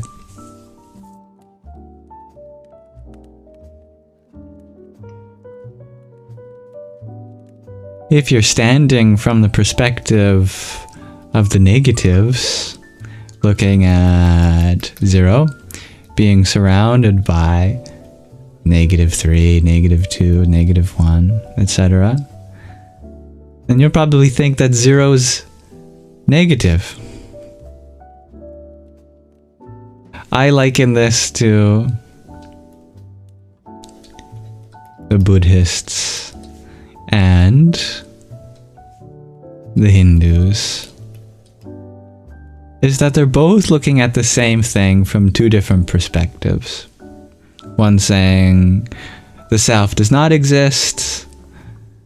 The Hindus are saying the self does exist. But really, what if you're talking about the positivity or negativity of something like 0? Is 0 positive or negative? Well, from one perspective, it's positive. From another perspective, it's negative. From another perspective, it's both positive and negative. And from another perspective, it's neither. I think in the same way, the self exists. The self does not exist. The self both exists and does not exist. And also neither exists nor not exists. But the whole time 0 has been in the same spot. 0 doesn't care whether you call it positive or negative. Because the purpose of 0 is to give power to all the other values, to give value to all the other values. It is the reference point of life.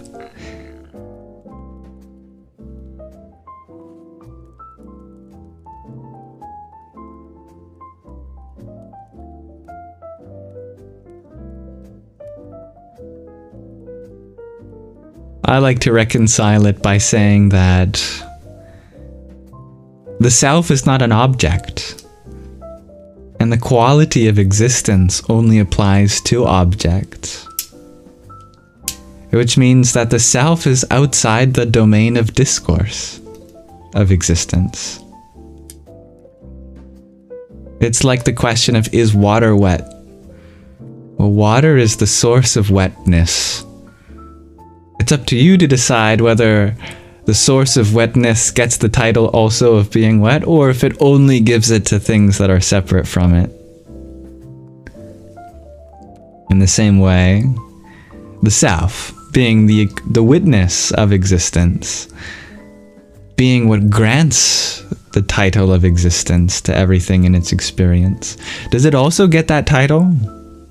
Or because it's categorically different, should it be considered something that doesn't exist? Up to you. Or up to not you. Or up to both you and not you, or neither. Anyway. Happy that landed. Hello, dear Jake. I am well. How are you, dear Jake?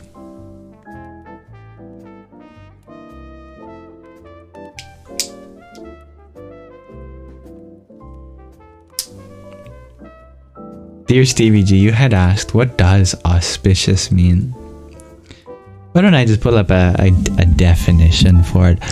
I feel like I have a good feeling of what it means, but I don't think I'd be able to give you a formal definition. Something is auspicious if it's promising success, if it's propitious, opportune, favorable. That's modern, but archaic is prosperous.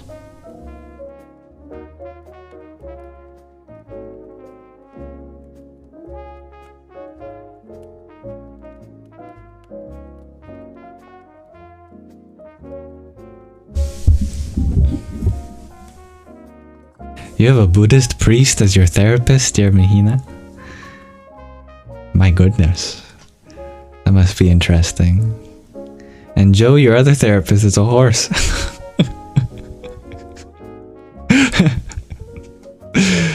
What is that saying? From Monty Python? My father was a hamster and your mother reeked of elderberries or something?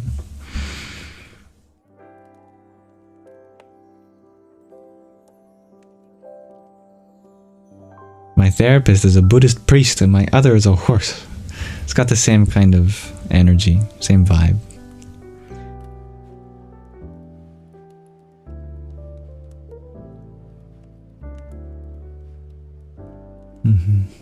I also prefer the Atma approach of having a self, but I see absolutely nothing wrong with the Anatma approach. And if I'm ever talking to someone that prefers that approach, I will change my vocabulary to reflect that.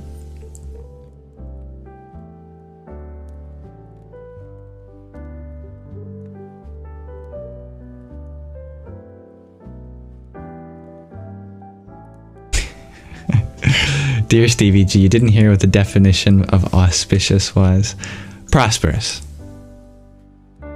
Giving the feeling of fortune to come. Like success is ahead of you.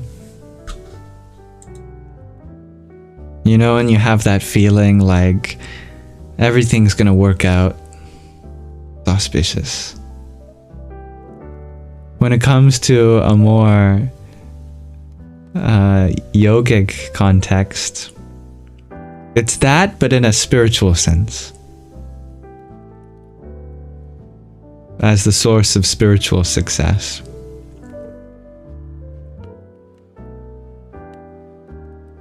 Dear Talon, you ask, what do you do when you feel like you've lost motivation for your dreams? It feels so stalled it makes you sick most days.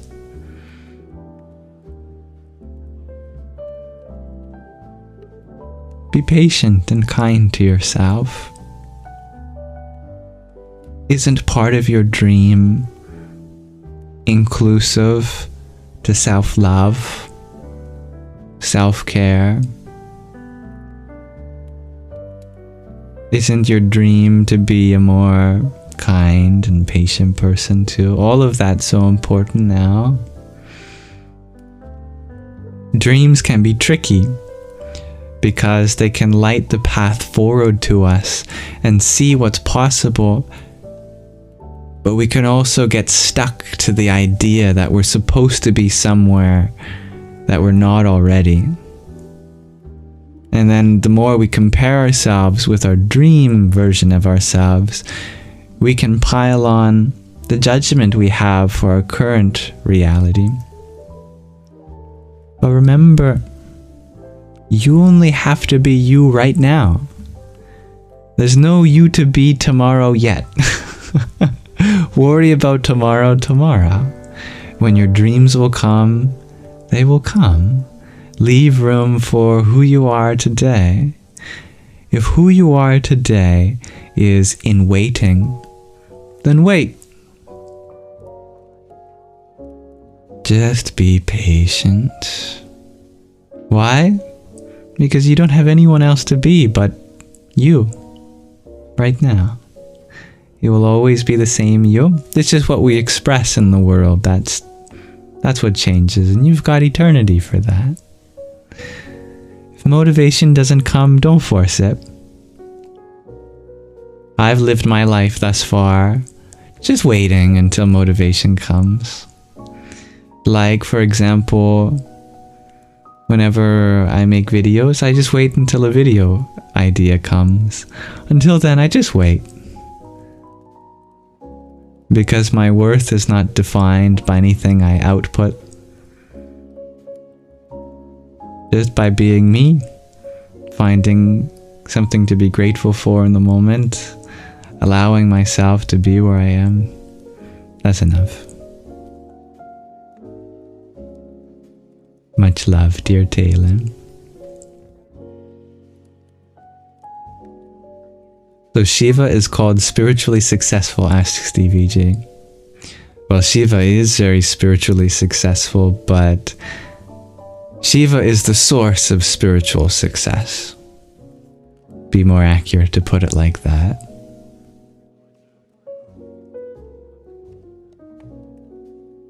Dear Jake, you share you've been having some weird dissonance of realizing you have a self recently. It's a very floaty feeling, but you're glad I'm well. Thank you. It is a floaty feeling because the self, it is said, as spirit hovers over the surface of the waters of the world. The self is groundless. Up there, rather than down there.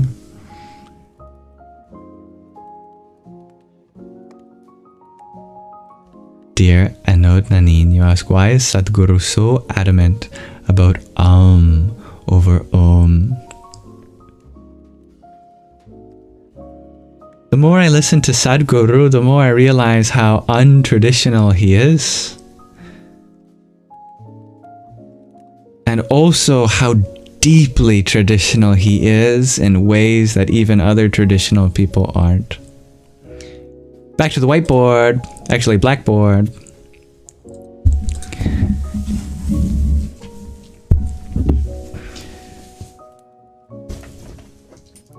We were talking earlier about the concept of sandhi in Sanskrit, the joining of sounds.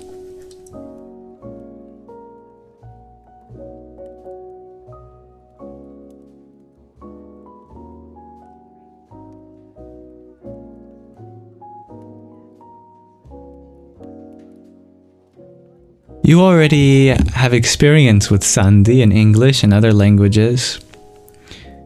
I think a common example is if you say a word like How about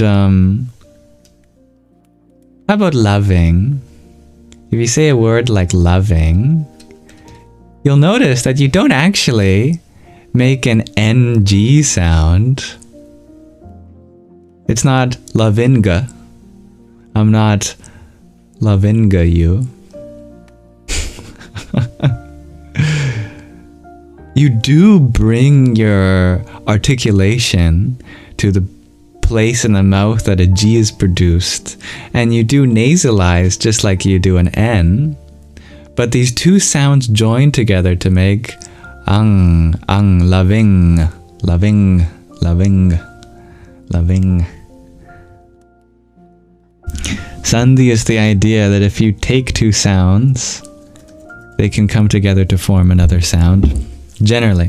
And it's used to help speed up language. The purpose is to make words more easy to pronounce so that it flows better. In Sandhi, in Sanskrit, when you have an A and you have an U, it creates the sound O.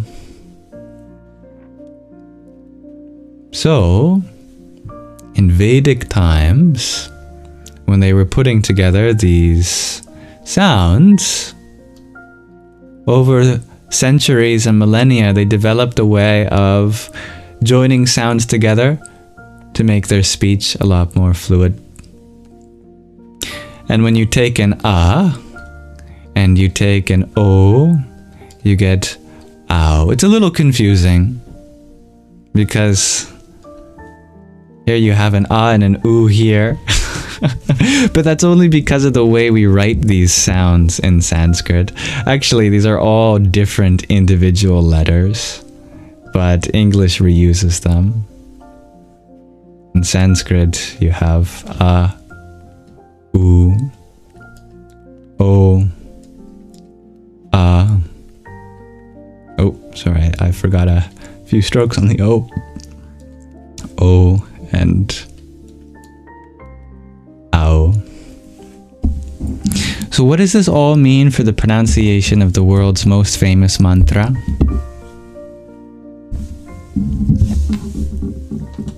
The question is it properly pronounced? Om?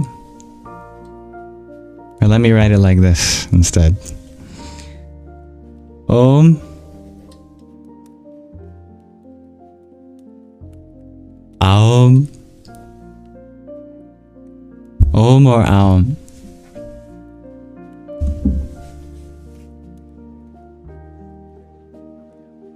What's the most authentic way to pronounce it? The answer is neither. The most accurate way to pronounce it is in Devanagari. You write the symbol,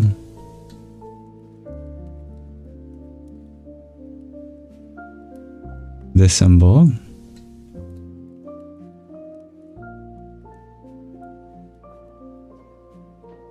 the symbol. There are three different sounds.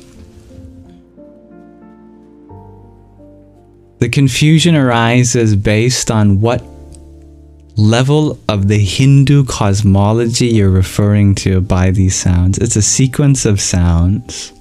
It arises from a singular sound. This singular sound represents unity. And it's a nasalized O.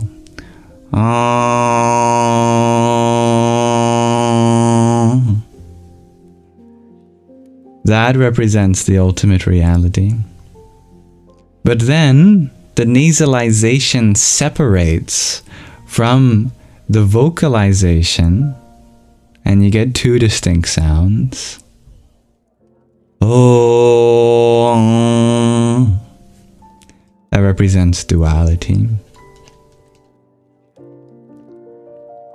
Finally, as we were talking about how the Sandhi of O is the joining of A and U, the A and the U separate to form Aum.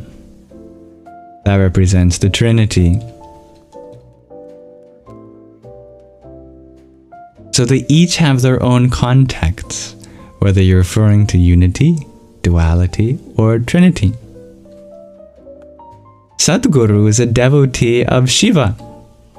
Devotees of Shiva love the Trinity. That's why Shiva has a trident.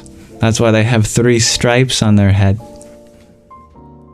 Shiva is a personification of Trinities.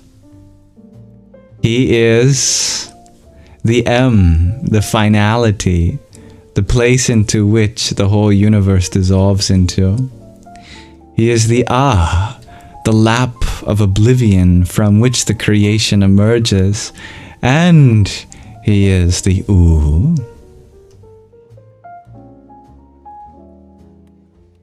the preserver, the maintainer of the world.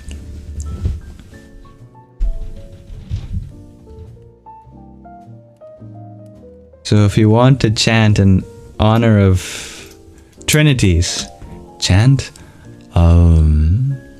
If you want to chant in honor of the duality between matter and spirit,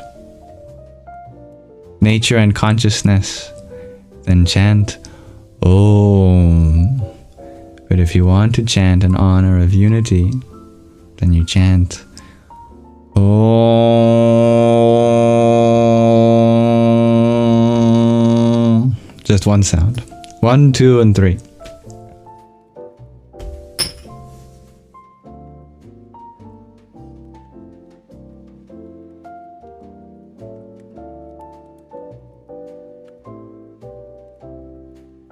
But they're all variously called as the same term, which is the pranava, the primordial sound. By the way, it is a recent scholarly analysis that the O was never originally chanted in Vedic Sanskrit. In between the compilation of the Rig Veda and other Vedas, modern linguists are now saying that Sanskrit never originally even had an O sound, but over time, the joining of As and Us became O. It's even on the Wikipedia page of Vedic Sanskrit, if anyone is interested.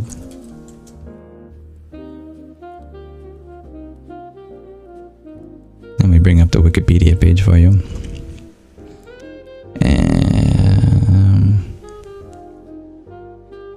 If you go to the part of the web page, that deals with the differences between Vedic and classical Sanskrit.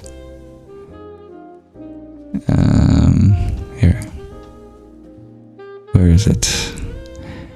Here you can see the second bullet point there. The vowels A and O were realized in Vedic as diphthongs, I and Au, but they became monophthongs in later Sanskrit, such as Daiva becoming Deva and Aika becoming Eka.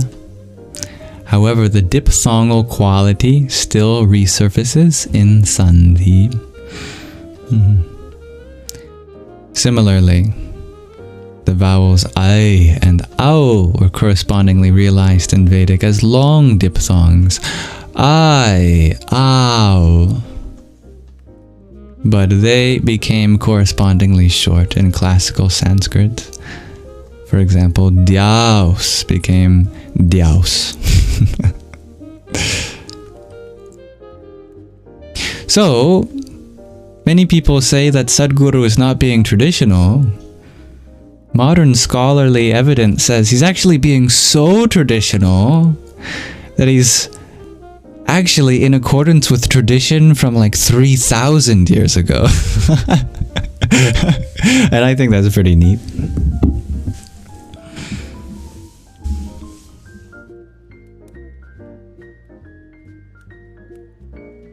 Thank you, dear Dob Darker, for the heart me you sent. Kam Jahnavyay Namah. Dear Gina, thank you for your GG, ice cream cone, and rose. Radhe Radhe. And dear Hybrid Jen, thank you for your confettis. Om Namah Shakti Shivaya. Ah and ooh would make sense to make O, dear Stevie G. If you explore the vowel space, O is exactly halfway in between A and U.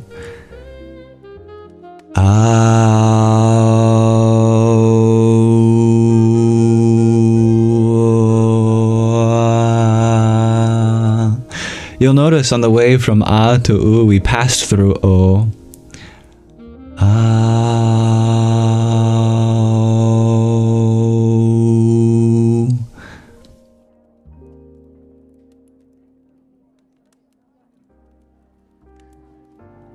So you can imagine that as Vedic speakers became more classical, when the precision of the language was slipping perhaps, that when they were transitioning between their ahs and oohs, it became an average between the two sounds. And so instead of saying something like, what's an example? Instead of saying the Isha Upanishad, they'd say the Isha Upanishad. And so the distinction between the ah and the u became lost when you're speaking so quickly. Isha Upanishad, Isha Upanishad, Isha Upanishad. Game of telephone a little bit. Sanskrit. Well, that's what Prakrit is, really. Prakrit is Sanskrit, but spoken really casually.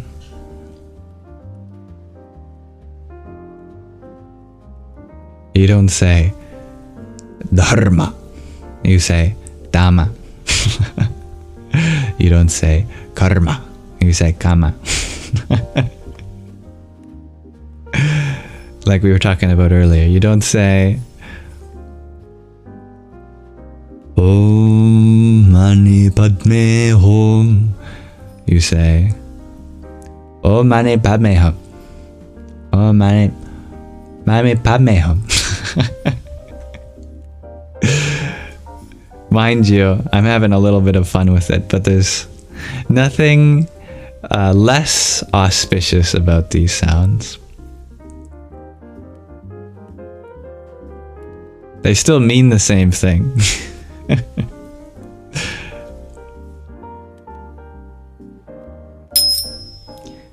Dear Mubi, you ask, how did I learn it? Well, in general, Sanskrit teaches itself. I really mean that. If you have a passion, if you are mystified by this language, it'll come to you in the form of mantras, and you'll start picking up on patterns, and you'll realize just how beautiful this language is. And you can't help but just absorb every part. But the internet is a great resource. I recommend learning the letters first. Just find like a Google image of the alphabet. Practice them. There's videos online that teach you how to form the sounds. You can go from there. There's no Sanskrit on Duolingo, but there is Hindi, and Hindi uses the same alphabet. So the first lessons are all about learning the sounds. They are a little bit different in Hindi, because Hindi is more Prakrit than Sanskrit, so there isn't as much precision, but it will absolutely be sufficient for you to learn the alphabet. And there's a whole section when you learn Hindi that's just for practicing the letters, even drawing them in Devanagari, the Abugida. ChatGPT is very good at Sanskrit. I don't know what researcher at OpenAI had their latest GPT models trained on Sanskrit texts, but I want to give that person a kiss, because ChatGPT is probably one of the best resources on Sanskrit on the internet. It knows almost everything, how to translate even Vedic archaic Sanskrit. It can tell you all about different verb conjugations and sandhi and translations and transliterations and whatnot. It's almost weird how good ChatGPT is at Sanskrit. You know, it's pretty impressive in general, but for Sanskrit, it's phenomenal. I wouldn't expect it at all, but it is. So you can get some pretty good lessons out of that for sure.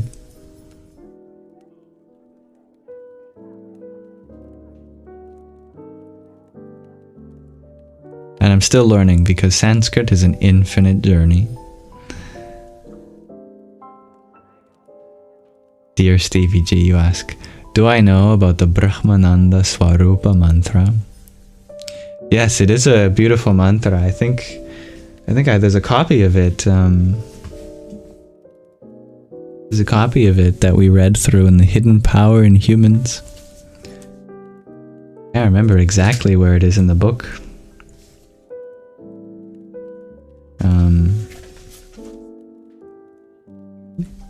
By grace, we might be able to just skip to it.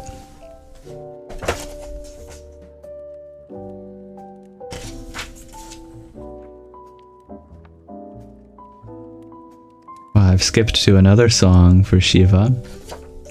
Similar in essence, but different. But Brahmananda means the bliss, the ananda of the ultimate, Brahman. Swarupa. Rupa means form. Swa is a difficult to translate prefix, but it refers to an essential aspect of whatever it's modifying. So Brahmananda Swarupa means my essential form is the bliss of the ultimate, which is just beautiful, isn't it? While I'm skipping through, dear Anod Nanen, you ask, is there a general difference between Buddhist and Hindu mantras, or are they generally the same? We were talking about earlier, the biggest difference is that Buddhism is primarily non-theistic, so its mantras won't involve forms of the divine, won't involve deities of any sort.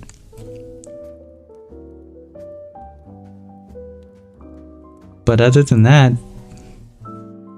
they're both equivalent and valid ways of engaging yourself in mantra yoga.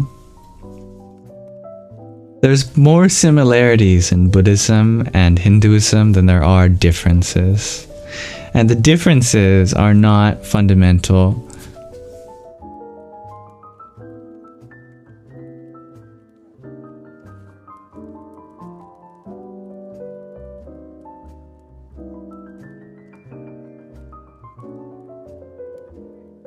They both lead to the same place. They both lead to the end of suffering.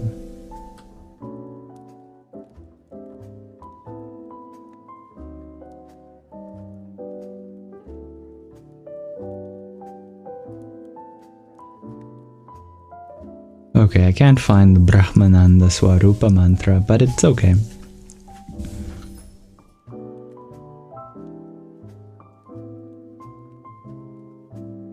Hello, dear Mermander. Dear Emily, you ask, am I Christian? I am. That I am. And what I am is not anything in particular. but I find divinity in all paths. I love that, dear Rhiannon. Dear Fogusia, you ask if I have a daily routine. Nothing in particular, but there are things that are something I do more days than not. Like I like to start my day with a prayer.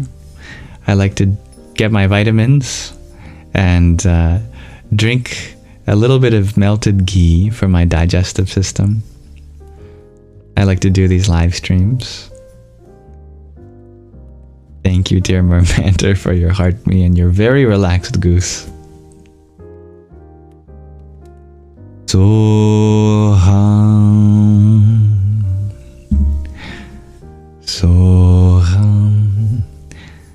But you just need some Christian advice? Well, I'd be happy to share some. I may not be anything in particular, but that doesn't mean that I can't see the divinity of Christ and how he is a way, a truth, and the life that leads to salvation. I am pro Jesus. I'm also pro lots of other things. But I hope I can help you be a better Christian too. Just as I hope to help Buddhists be better Buddhists, Hindus be better Hindus, etc. I think there's truth in all of them. Thank you, dear Mermander, for your coffee magic. Om Ganganapataye Namah. My holidays were well, Mermander. I had a lot of fun. How are your holidays? Dear Rick, you ask, why do I think Buddhism is not theistic? It's non-theistic. N-O-N. Which means that it doesn't tell you. It's not atheistic. I hope my speech is clear. It's a special category called non-theistic, which means that answers to theistic questions are not given by the Buddha.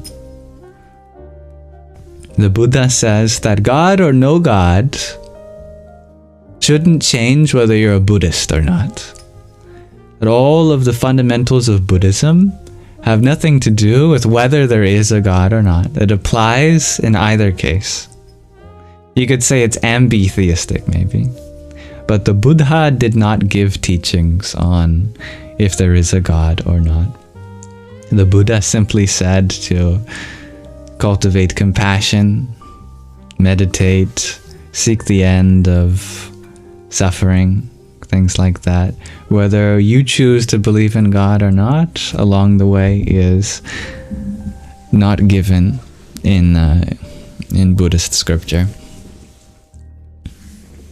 Some people have also termed it transtheistic, which means that it answers questions that transcend theism. It's like a level of spiritual pursuit where the concept of a God is no longer even relevant, which is a powerful idea. That Buddhism answers bigger questions than whether there is a God or not. And bigger in this case means like how to be compassionate. That what's much more important than if you believe in God or not is, do you have compassion in your heart? To a Buddhist, that transcends theism. That is what's most important.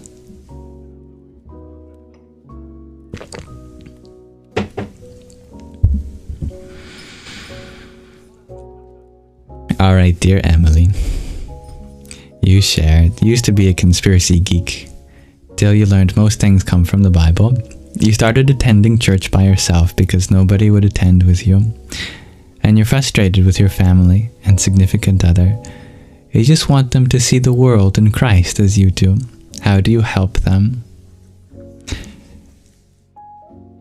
That's a great question, dear Emily.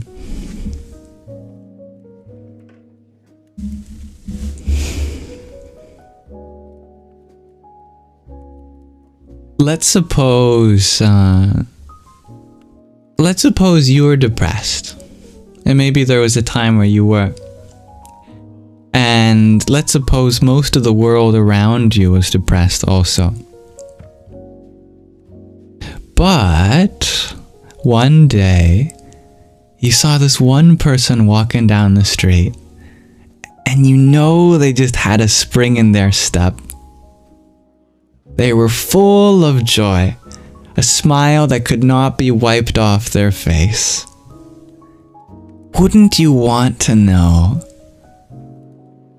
what is it about them that makes them like that? How can I become like that too?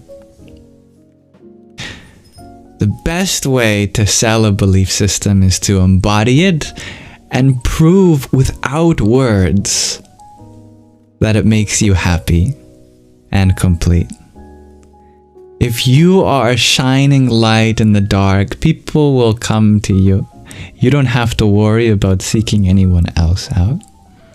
If you are authentically happy, naturally people will gravitate towards you and pick up on the things you do.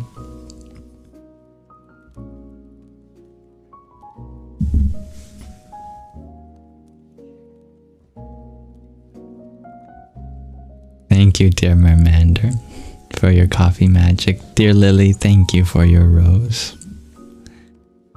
Om Namo Bhagavate Vasudevaya. Dear Mermander, thank you for your subscription too. Hello, Don Suela. I always look forward to having you here, dear Mermander. And Savlin, thank you for your rose. Hare Krishna. That makes sense, dear Emily. I'm happy to hear that. And dear Savlin, thank you for your friendship necklace.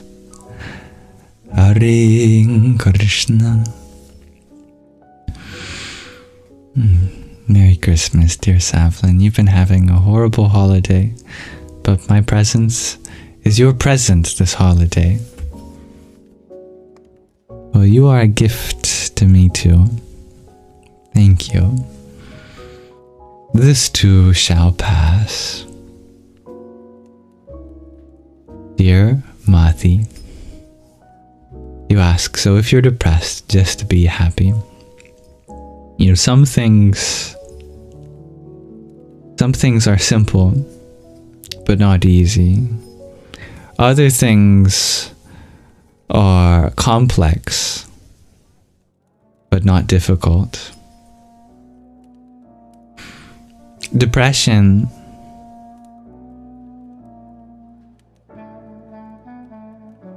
is something that everyone goes through in some way. And it's a time of inner transformation. Just like how a butterfly actually is a liquid in the cocoon. Between the caterpillar and the butterfly, you know, bless whoever tried to open a cocoon. They must have been shocked to realize that the caterpillar doesn't just grow wings. The caterpillar deconstructs its whole body into a soup. And it's as gross as it sounds. And then the soup rearranges itself into a butterfly. I don't know how nature decided this was the best way for a caterpillar to become a butterfly, but that's what happens. When you're in the middle of that soup, it might feel like things are getting worse. Before I was a caterpillar, now I'm literally soup, trapped in a shell. How is that an upgrade?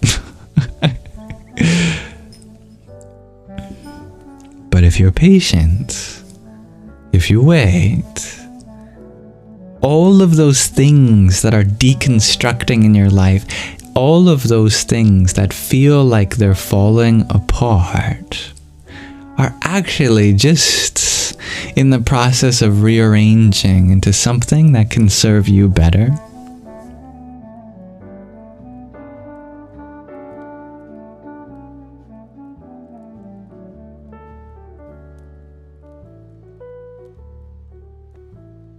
And there is a way of trusting that process even before it comes to completion. Remember that depression is a quality of the mind, but happiness is a quality of the soul. The mind may at times obscure the soul, just as a cloud might obscure the sun. But even on a cloudy day, can you argue that the sun doesn't exist? Even on a cloudy day, some light reaches the ground. You just can't make out the form of the sun. In this case, it would be funny to say that the sun doesn't exist just because a cloud covers it. But somehow it's not so funny when we say that happiness doesn't exist, even when depression covers it. But what's the difference? Just like how the sun is always shining above the clouds, happiness is always radiating from our higher self, even when our mind is a quagmire that's difficult to navigate. We just can't see it, that's all. But there are other ways in which we can realize that it's still there.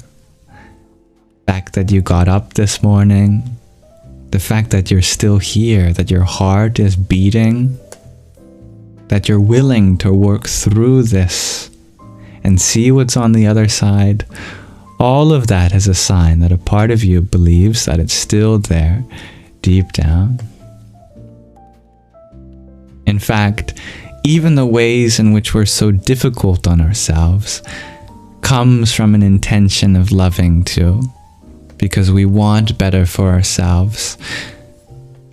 And wanting better for yourself is a form of love. It's just that sometimes we confuse wanting better for ourselves with being hard on who we are now, before we get better. But if you really look past the clouds, you'll find the sun still shining, and its luminosity never dimmed, even for a moment.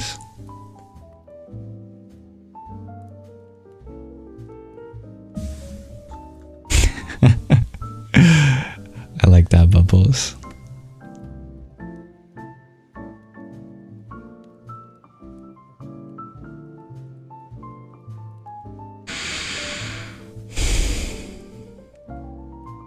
Yes, thank you, dear Savlin. So kind of you. I did recognize and remember you told me to look out for the name Chantel. I did see that. I wish to give back in tenfold what you give me. And if there's any way in which I can help that come true sooner, please let me know. Dear Stevie G, you're about to sleep. When is the meditation? We can do a meditation momentarily. Yeah. There had been such wonderful questions that I had been waiting for a good moment. Perhaps now would be a good moment. Raisin Bran, you ask, should you hug a tree? Are they wiser than you? No one is necessarily wiser than anyone, but yes, you should hug a tree. There's lots of wisdom there. And we all have wisdom to share, including trees.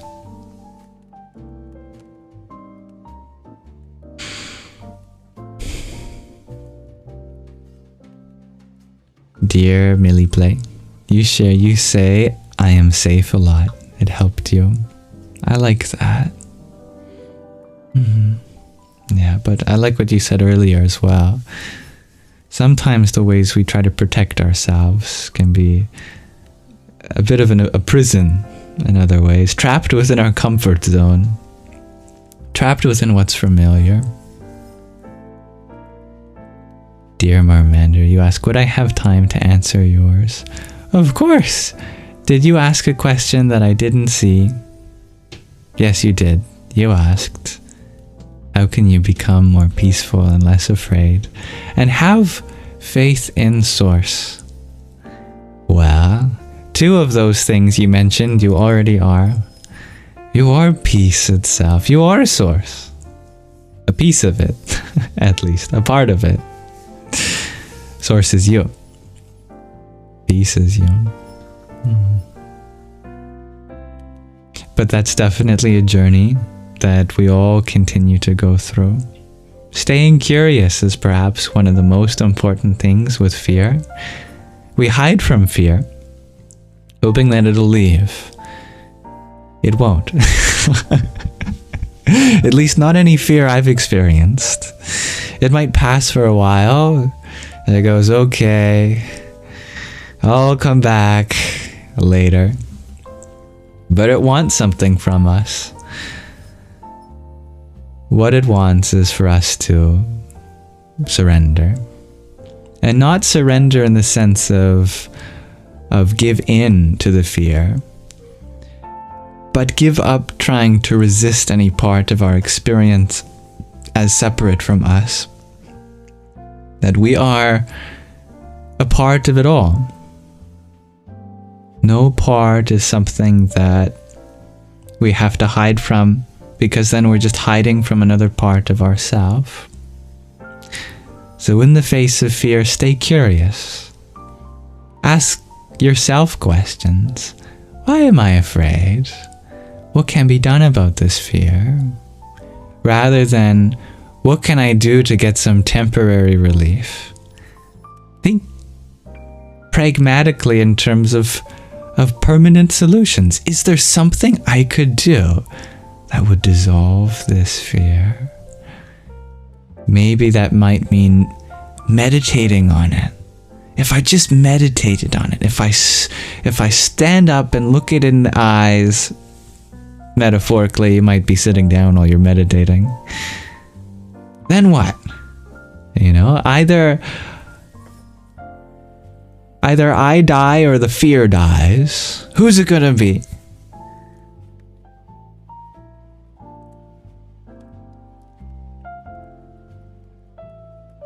That's my advice for fear. Is attend to it and it will disappear. It always does. Fear is a lack of understanding. If you understand something, you can't fear it. Because fear is only of something that you might not fully get. Because you're thinking about all the possibilities that could be, the unknown. But if you know all the possibilities, and you've made peace with them, then what is there to fear?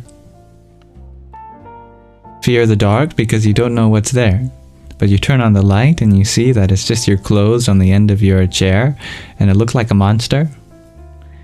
With the light of that knowledge, is there anything more to fear? How can you understand death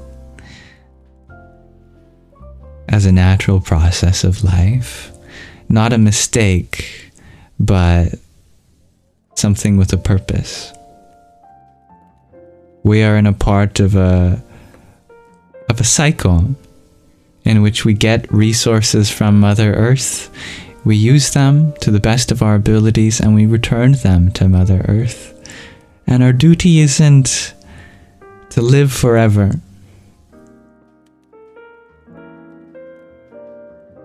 At the level of the body, at least.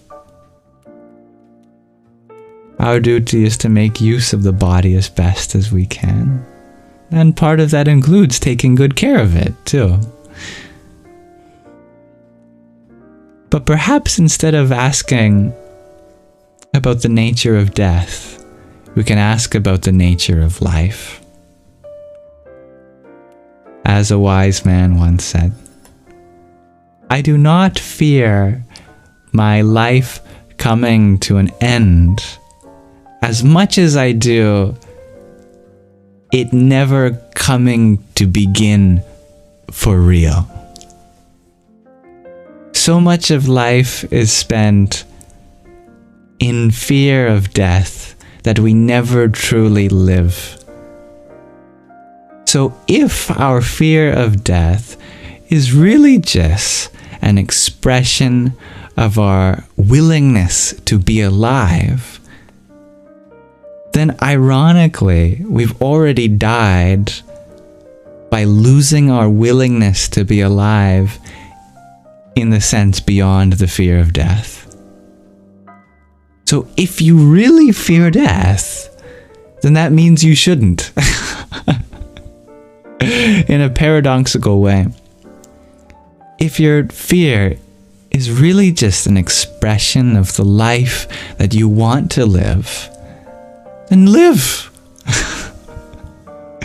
Because you can't live the life you want so caught up in how it's going to end when it hasn't ended yet. So begin.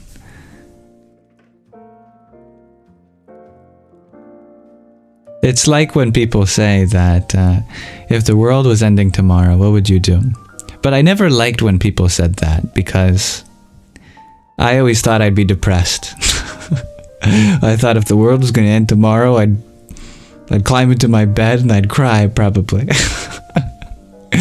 But the more I thought about it, the more I've realized that isn't actually what I would want to do. If you really think about what you would want to do, eventually you'll get out of that bed and you'll be the brightest light that you can be. Because you don't have to be anything in the future that you're not already. You just have to make the most use out of the experience you have now. That's our only duty.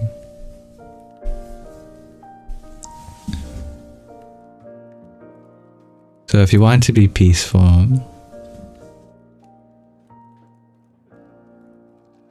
let go of the need to be anyone later.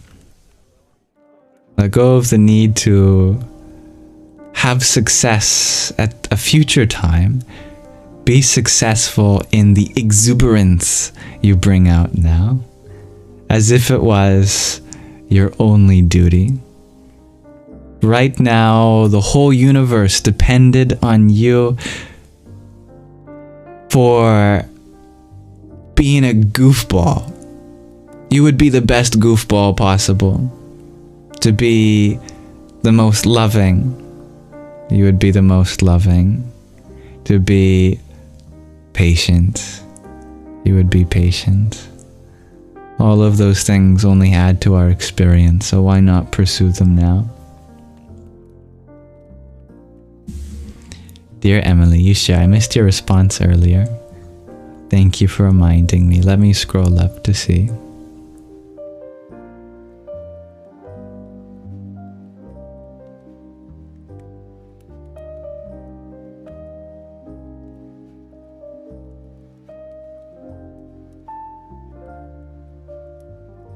You asked a question, I gave an answer, you shared that makes sense, and then you said I missed your response. I don't think your response came through, dear Emily. Sorry about that. I couldn't have seen it. For some reason there's filters. But from the time that I saw your last comment, and from you sharing that I missed your response, no response came through, I'm afraid. There were some other questions that I did miss. Millie Play, you're wondering if I go live at a certain time. I try for 5 p.m. Pacific time, but I'm usually on island time, which means that I can be late, and I apologize for that. Mermander, you had asked how you can be of service to me. You can try out my advice and see if it works or not. And if it works, that'll bring me joy. If it doesn't work, then that'll bring me a lesson, and I can better attend to you in the future in different ways. Be kind to others, show love amongst one another, and that makes me happy. Dear Rick, you had asked on any advice on how to listen to God and your spiritual team, let's say. Well, the funny thing about God is that his favorite thing to say is nothing. And it's like that nothing is the only word in God's vocabulary. Not an absence, but a word that just doesn't sound like anything, but means a lot. And what it means is, indeed, it is, so it may be, yes. That's what the silence means. And you can use that to your advantage. You can also use that to your detriment. If you say I'm a terrible person, oh Lord, the Lord replies with characteristic silence that says, yes, you are. But if you say, I'm capable of change, then you listen to that characteristic silence that also says, yes, you are. Everything you say to God, God's silence is an affirmation. It is so. But that also that also means that we have to be careful with our side of the communication. Because if we say, I want to be better, then the affirmation that we get in the silence is just, yes, you do want to be better. God agrees. So do you notice the difference between praying, I want to be better, and praying, I will be better? Praying, I want to be better. The answer is yes. And you shall continue to want to be better. That will be affirmed. But if you pray, I will be better, then that gets affirmed. Yes, you will be better. Tatastu. And if you want to pray not just to a formless being, but a being with form or a being with companions, that's all wonderful too. Whatever works best for you. Perfect.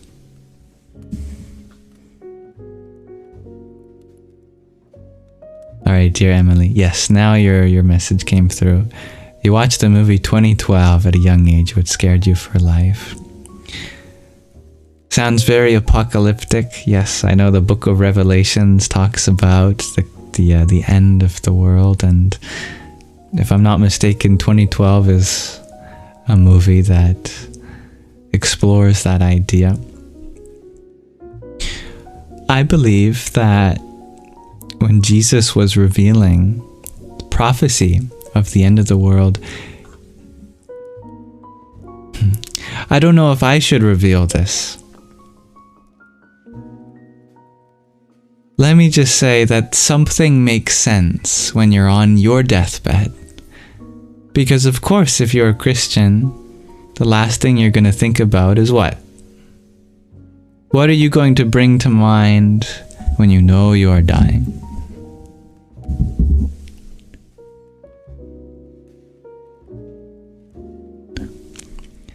If you're a good Christian, you'll think about God. You'll think about coming to Jesus.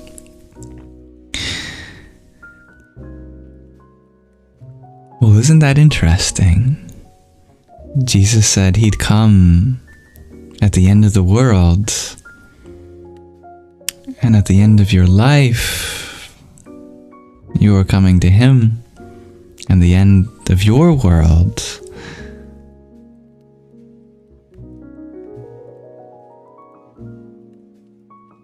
I think many Christians realize this on their deathbed, that when he was speaking and the apostles were speaking of the end of times, they were giving you everything you need to remember at the end of your life.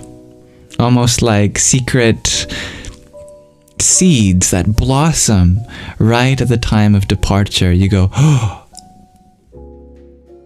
they weren't talking about the end of the world.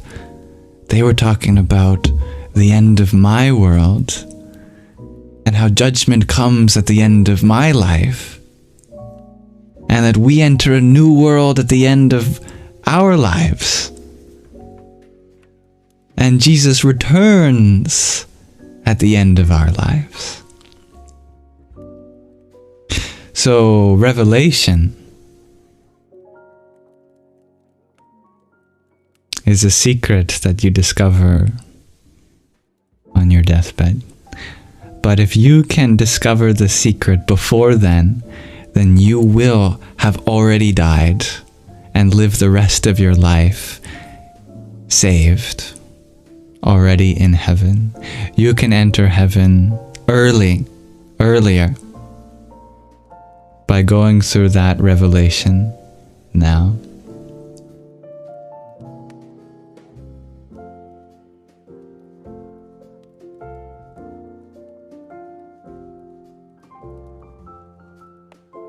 That's funny, dear Shani. You share you saw the real Christmas Santa and he was beautiful. And he asked you if you were a good girl this year. Well, were you? Dear Raisin Brand, you ask, is the ultimate goal to end suffering? That is an expression of truth that I would agree with, that I see the truth in. May we all continue to pursue the end of suffering.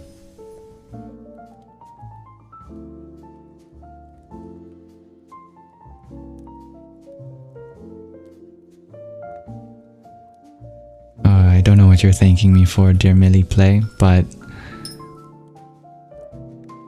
anything good that happens through this live stream is really just a reflection of the growth that you are already undergoing. My only goal is to be an appropriate mirror for you to see yourself in. Good answer, Shani. You say you were a good girl, but not all the time. And it's boring being good all the time. You need a little bit of mischief. I mean, Santa's pretty mischievous. Sneaking down the chimney when we're asleep? Come on! What about that as good Samaritan behavior?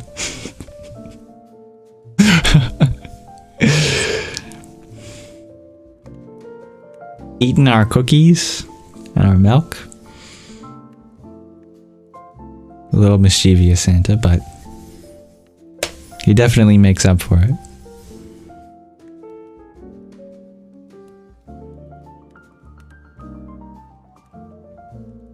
Thank you for being you, dear Taylin. Alright. Stevie G, are you still awake? Good night, dear Donsuela. And greetings, Anne from Poland. Thank you, dear Anasek, for the 18 roses you had sent. Ram Ram. And dear Hybrid Jen, thank you for your septet finger hearts. Om Ishana Sarva Vidyanam Ishvara Sarva Bhutanam Brahma Dipati Brahmano Dipatir Brahma Shivo Me Astu Sa Eva Sada Shivam.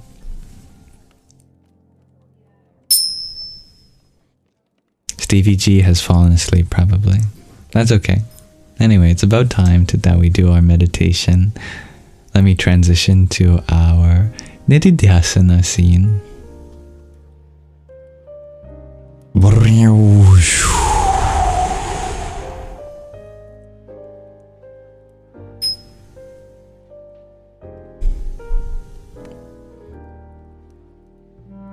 Dear U, you ask, where do I think fear stems from? The Buddhists say that fear comes from attachment. What you're attached to, you'll naturally fear that coming to change. So if you can make peace with change, what is there to fear?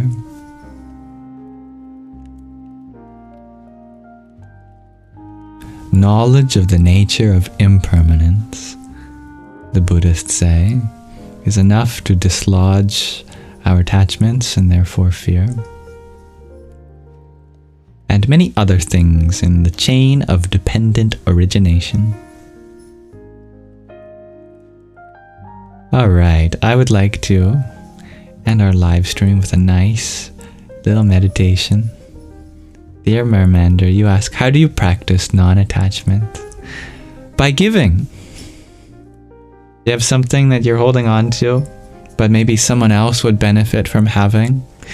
Donate it.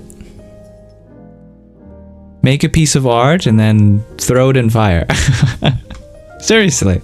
The Buddhists, what they do is they create very beautiful sand mandalas, and then at the end, they mix all the sand together, even after days and days of making it.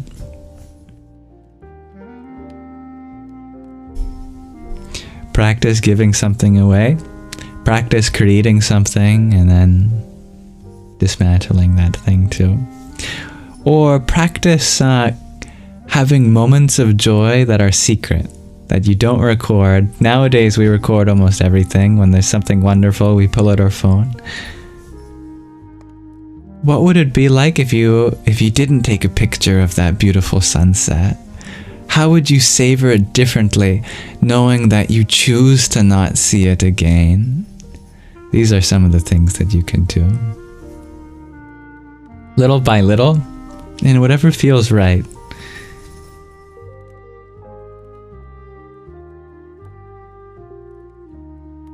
Dear Sarah, you share you're looking for genuine friendships. How can you find them? Do you have a genuine friendship with yourself? Are you always there for yourself? Do you always have your own back? Do you stand up for yourself? Do you hold space for your own emotions? Do you think about the things that mean something to you? And take care of your own needs? Like attracts like.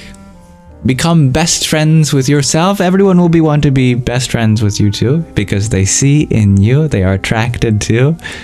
Here is someone that takes care of their friends, that loves them, stands up for them, holds space for them, remembers the things that are important to them.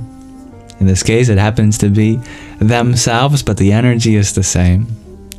How we do anything is how we do everything. You take care of yourself, that signals to others how you can take care of them too. Also, you take care of yourself, signals to others that you are capable of receiving care too, and that's what friends want to give. Good night, dear Grandma Fairy. Yes, please get some rest. Oh, I'm not sure I would be able to work in 5 hours, but I wish you the most deep sleep. I wish that you have 8 hours of sleep inside 5 hours of sleep. I wish for you to wake up in 5 hours and go, wow, I feel like I was sleeping all night.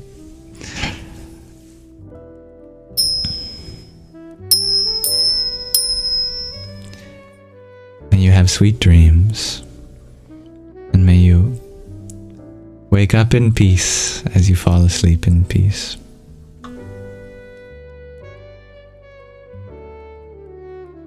Dear U, you had asked about fear from the ocean. Well, let me tell you. Now, let me ask you this. Is there any way to get over your fear of swimming without ever touching water?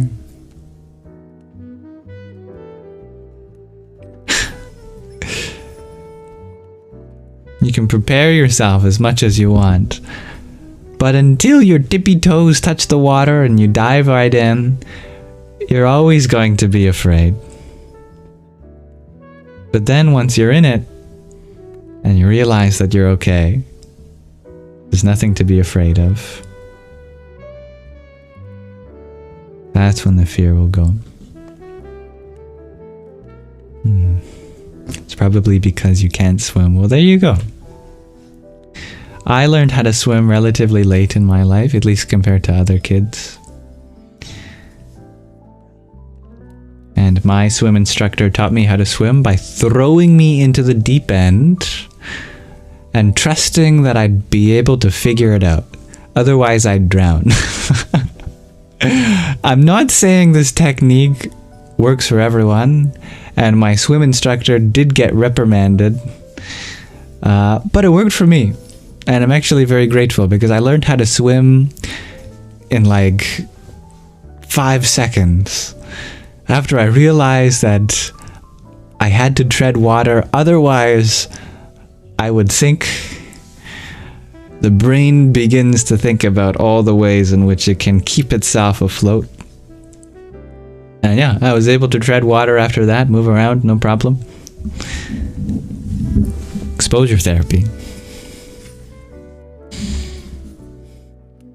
If only you could practice dying, dear Mermander. If only you could do that. Except you do. It's called sleep, and you do it every night. We all die in our waking state and become reborn in our dream state. And we all die in our dream state and become reborn in our waking state. Isn't it true? In the world, you are whoever you are.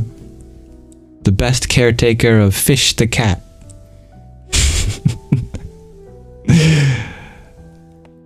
Someone with a lot of love. In your dream, you could be anyone. You could be an evil barber that gives people terrible haircuts. And yet, you still go through a kind of grief when you wake up. Because who you were in the dream felt real. And now you don't know what to think.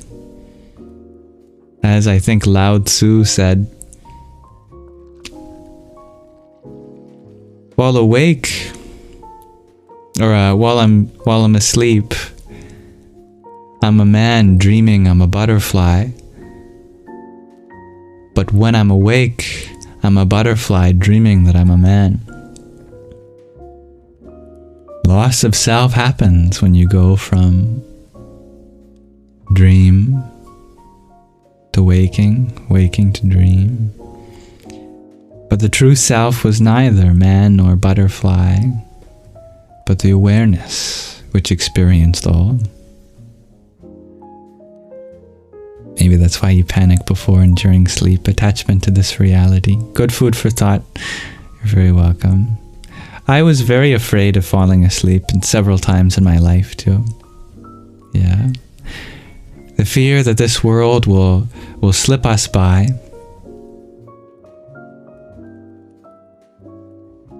Very understandable. But wherever you go, there you are.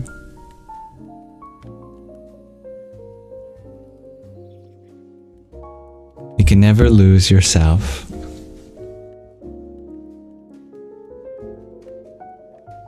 Can the color green ever lose the color green? What does that even mean?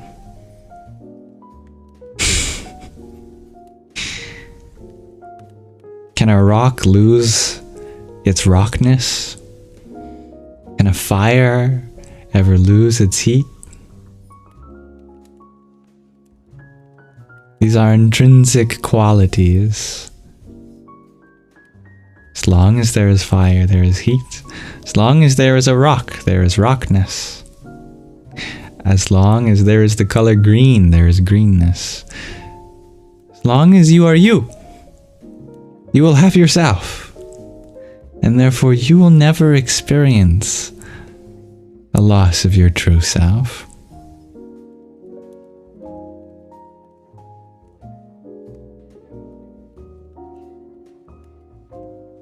Alright, maybe we should meditate now.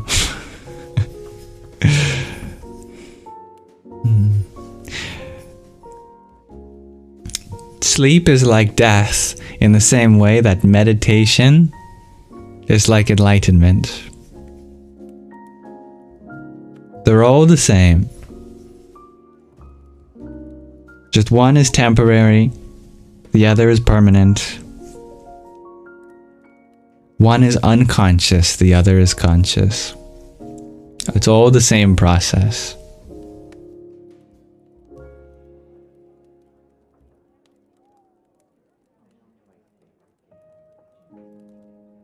Dear G, you share my voice is on meditation mode whole time tonight. You keep dozing off. Well, good morning again. I'm happy you get some sleep. It's okay, dear Mermander. Your questions are much more important to me than meditation. But meditation is also very important. Hello, dear ultraviolet light. Thank you, Hybrid Gen, for your donut too. Om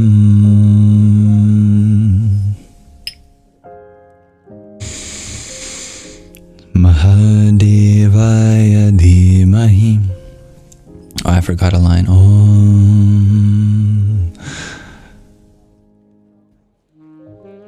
Tatpurushaya Vidmahe Mahadevaya Dhimahi Tanno Rudrah Prachodayat.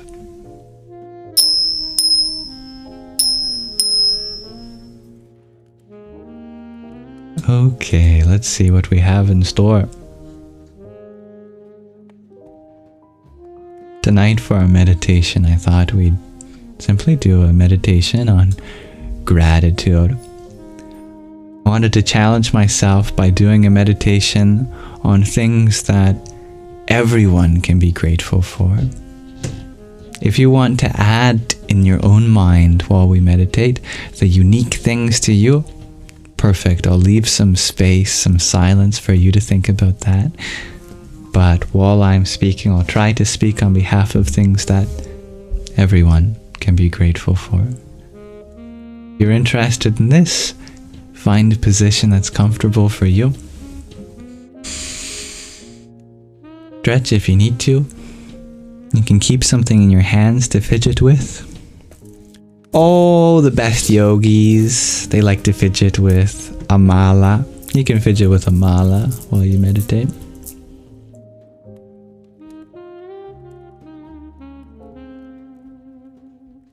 Meditation is not anti-fidgeting. The great Lahiri Mahasaya, Guru of the Guru of Paramahansa Yogananda, disciple of Mahavatar Babaji. He is described as always playing with his hands like they were toys while he was meditating. This was a being who was revered for his miracles, for his connection and embodiment to and as the divine. And yet, he was just like a kid, and that with his hands in his lap, he was always playing with them, moving his hands around. So don't feel like you have to be perfectly still. And if you want to breathe, I recommend making your breath nice and long, conscious, smooth, rhythmic. Offer your exhale into your inhale as a gift. Offer your inhale into your exhale. Exhale into your inhale as gifts to each other. Breathe out for the purpose of experiencing the bliss of breathing in. And breathe in for the bliss of experiencing breathing out.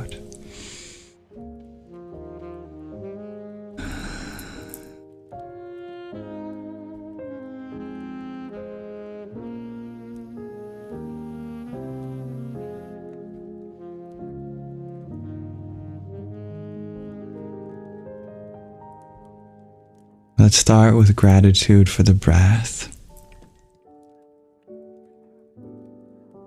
Breath connects us to the present moment. You can never delay breathing. unless you want to delay being. As long as you are, you must breathe. The currency of life is breath.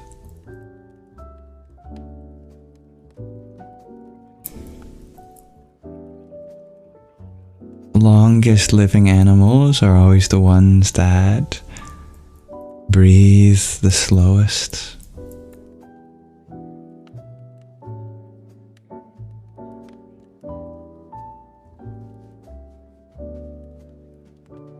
Imagine you are given a certain number of breaths in your life. Won't you make the most out of each one?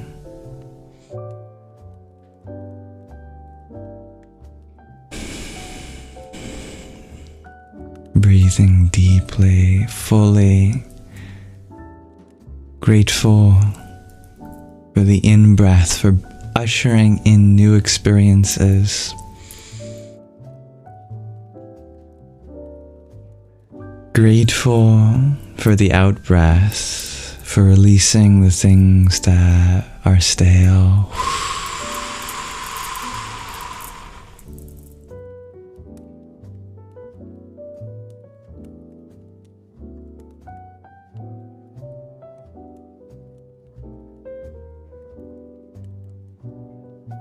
Breath connects us with our nervous system.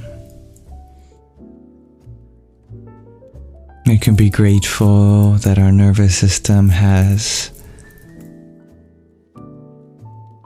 parasympathetic, our voluntary nervous system, our rest and digest response when we want to take conscious guidance. And we can be grateful for our sympathetic nervous system, our involuntary nervous system, our fight and flight. If ever there's a perceived danger, that there's an intelligence that takes over,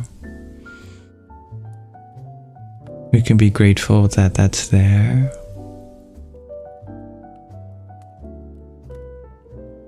Of course, I'm sure if you're like me, your sympathetic nervous system can sometimes be a little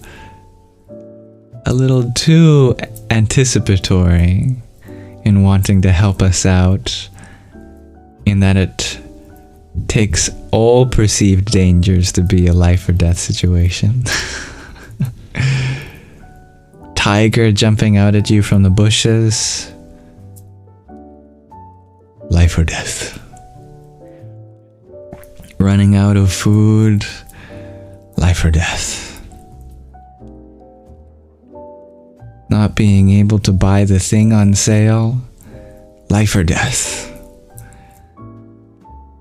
Someone looking at us the wrong way, life or death.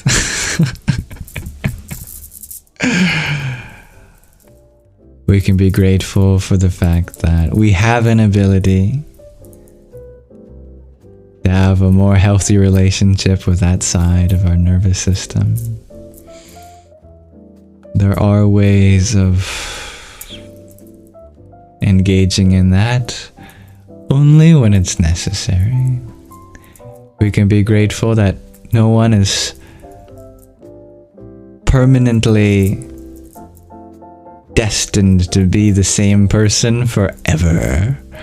That we all have the free will to choose healthier decisions as life goes on. We can be grateful for neuroplasticity, that we all can heal, for flexibility.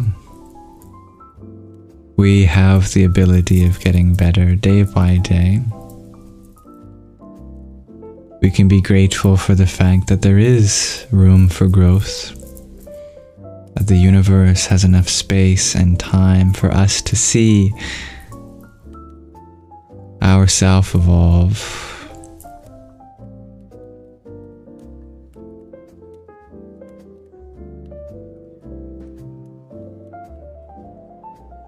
We can be grateful for the fact that no matter how many mistakes we've made, the universe hasn't kicked us out yet.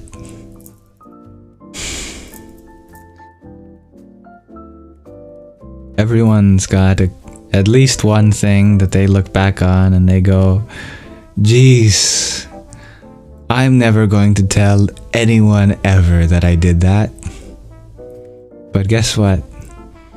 The universe knows, and it's okay. Because the universe hasn't kicked you out for that thing. No matter how bad that thing is your heart still beating right now? Do you still have the ability to breathe?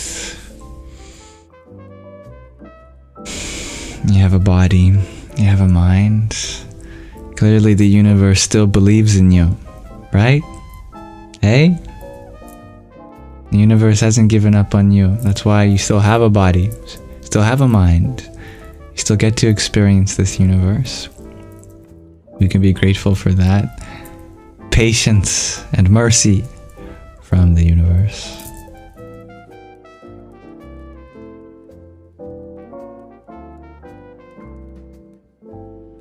Plenty of things I've done that make me question, really?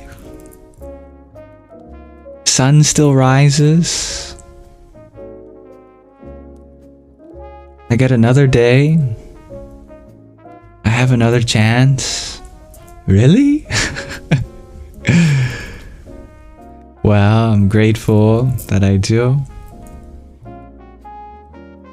I feel inspired to take that chance every day. I'm grateful that part of me is inspired. We can be grateful that there's always a part of us that sees possibilities for us, that is on the lookout for ways in which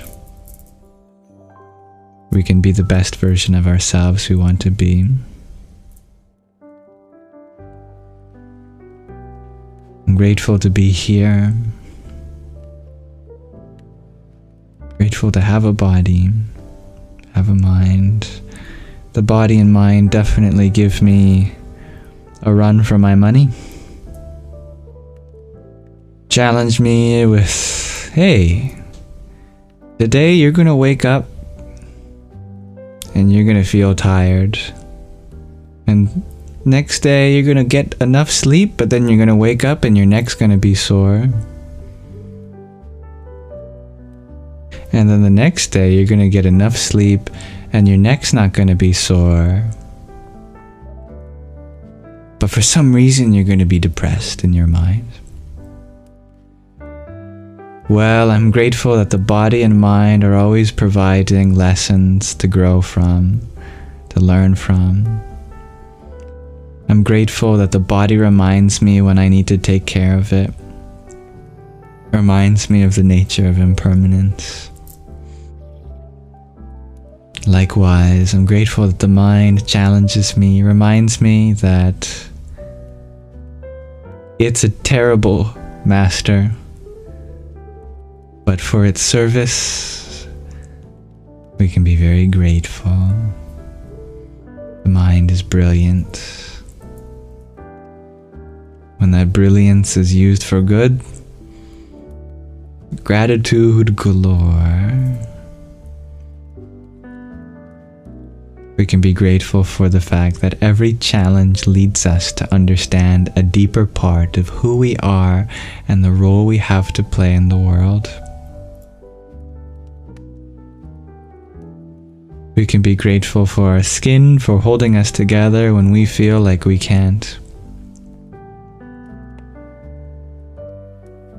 We can be grateful that the sun continues to shine, that the moon continues to move the tides.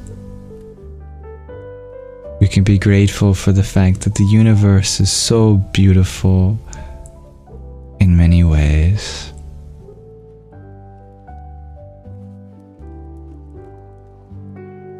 We can be grateful in the fact that life comes in so many different forms, that we're given the freedom to be something different, to be unique. And we don't have to be anyone to be a part of life. We can be grateful for the fact that we're not alone on this planet, that we have each other.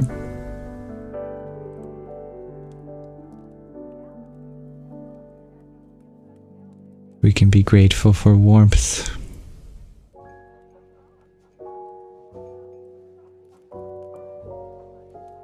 We can be grateful to our ancestors. We can be grateful for all the food we've had thus far.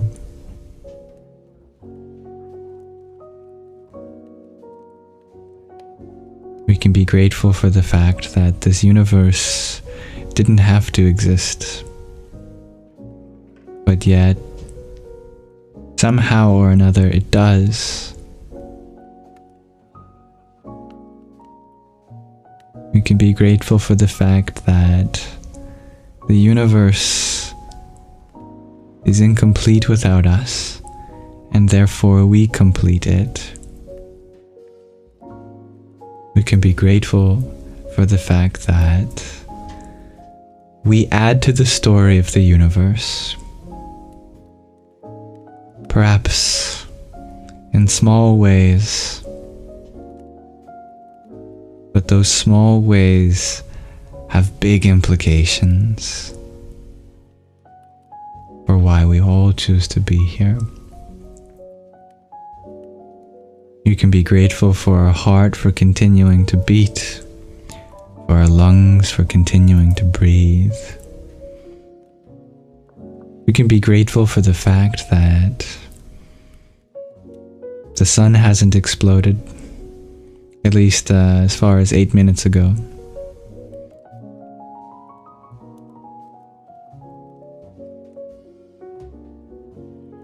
We can be grateful for supercontinent Pangaea. Love that supercontinent.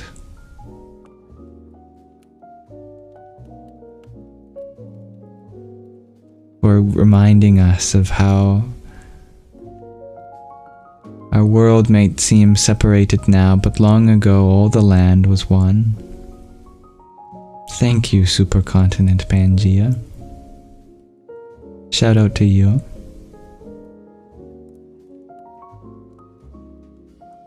We can be grateful for scientists for continuing to expand our understanding of what exists out there in the world and beyond. We can be grateful for everyone who came before us, that we stand on the shoulders of, in wisdom, in technology, in culture, in art. I am thankful for them. We can be grateful for all of our senses that continue. If you are listening to this, then we can be grateful for the sense of sound.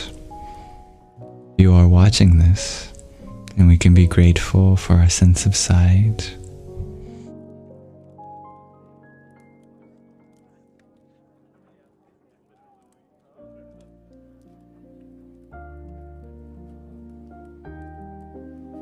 We can be grateful for the fact that there's more than one color, more than one shade. We can be grateful that there's more than one sound, more than one note. We can be grateful for how the diversity brings out life in relation to each other.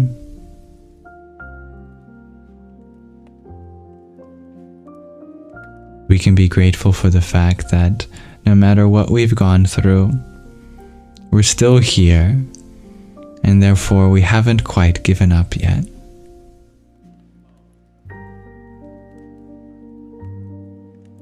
We can be grateful for every experience when it comes to having brought us into something we didn't know before, and now we do. And all of it that we are taught,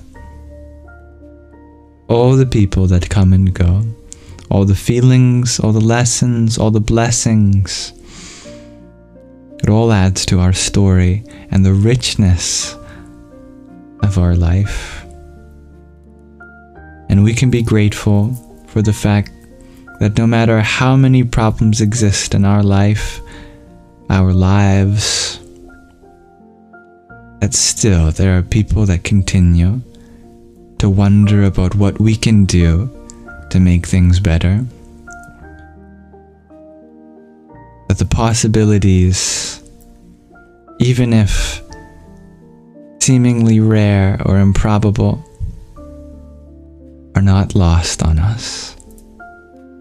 And no matter what, there's always another way.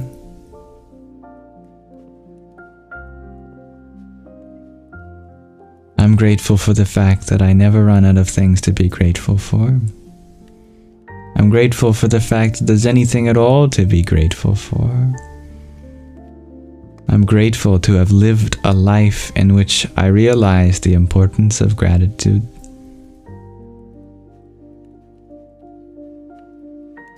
And I'm grateful to be meditating with you all.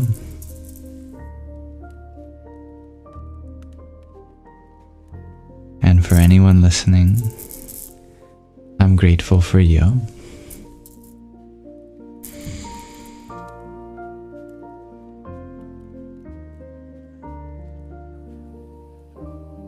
Namaste. We may end our guided meditation there for now. But thank you for joining me. That is going to be the end of our live stream. Getting very late for me. I didn't even realize how long I've been streaming today. I had planned for just a little one. But here I am in the same spot almost 6 hours later. Definitely did not feel like that. And some of you have been here almost the whole time. It's very impressive. But I wish to let you all go now. Welcome everyone that joined while we were meditating.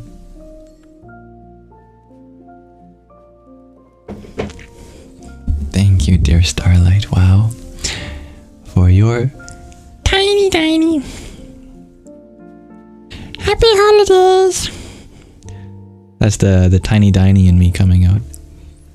Thank you, dear Kist, for the rose. Mwah. Om Mani Padme Hum. Dear Anazak, thank you for your finger heart. Here's one for you too.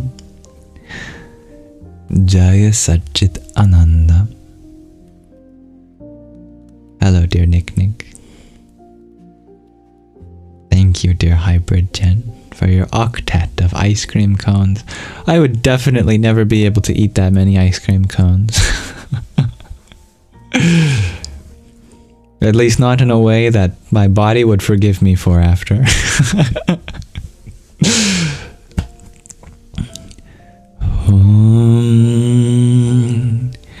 Namo Himalaya Namah. Salutations to the abode of snow. Thank you, Sarah, for your flowers. Om Namo Marjanaya. Salutation to cats. Thank you, dear Savlin, for your gold medal. Om Namaste Tiryai. Salutations to butterflies.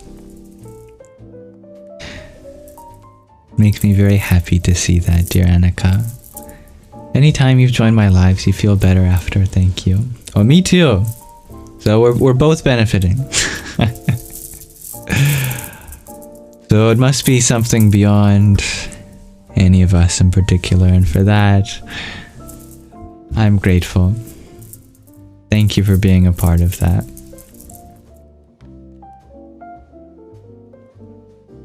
Thank you everyone for being here. Nice to see all the love shared in chat. Good night, dear Marcy. I have some advertisements to end the live.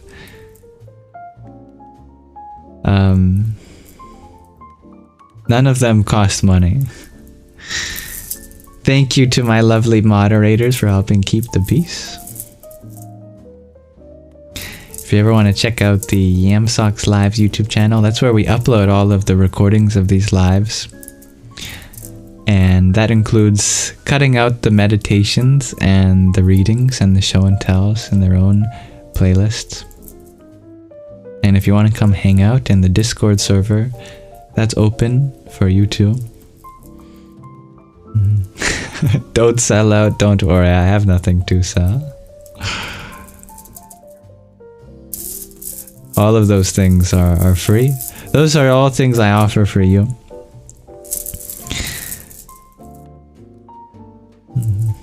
I promise that everything I do will always be free. I don't even monetize my videos on YouTube.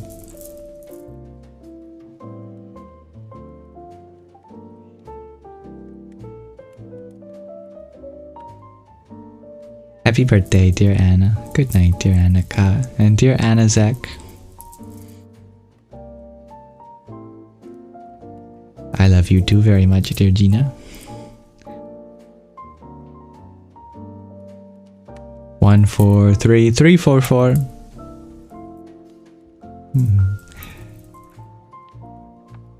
Yes, thank you, G. Everyone, may you have a lovely last few days of 2024. I may see you all next year. That is to say, if you don't come to a live stream before the new year. May this live stream be an offering to the divinity within you. Om Asato Ma Sadgamaya Tamaso Ma Jyotirgamaya Mrityorma Mritangamaya Om Shanti Shanti Shanti.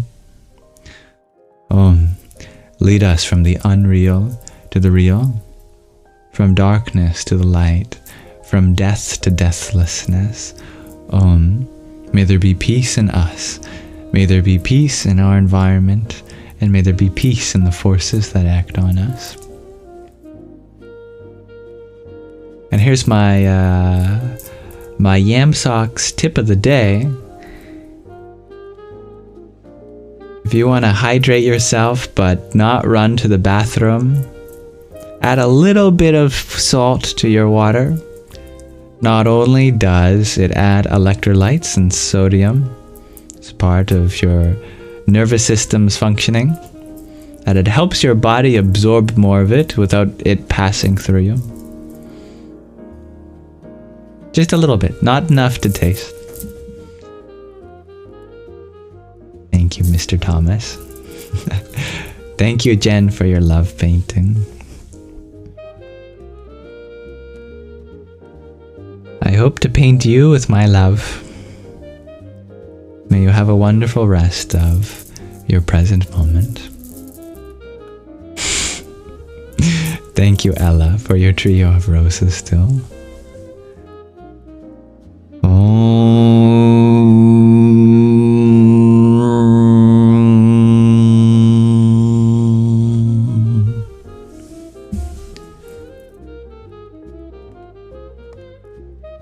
How do I end these things?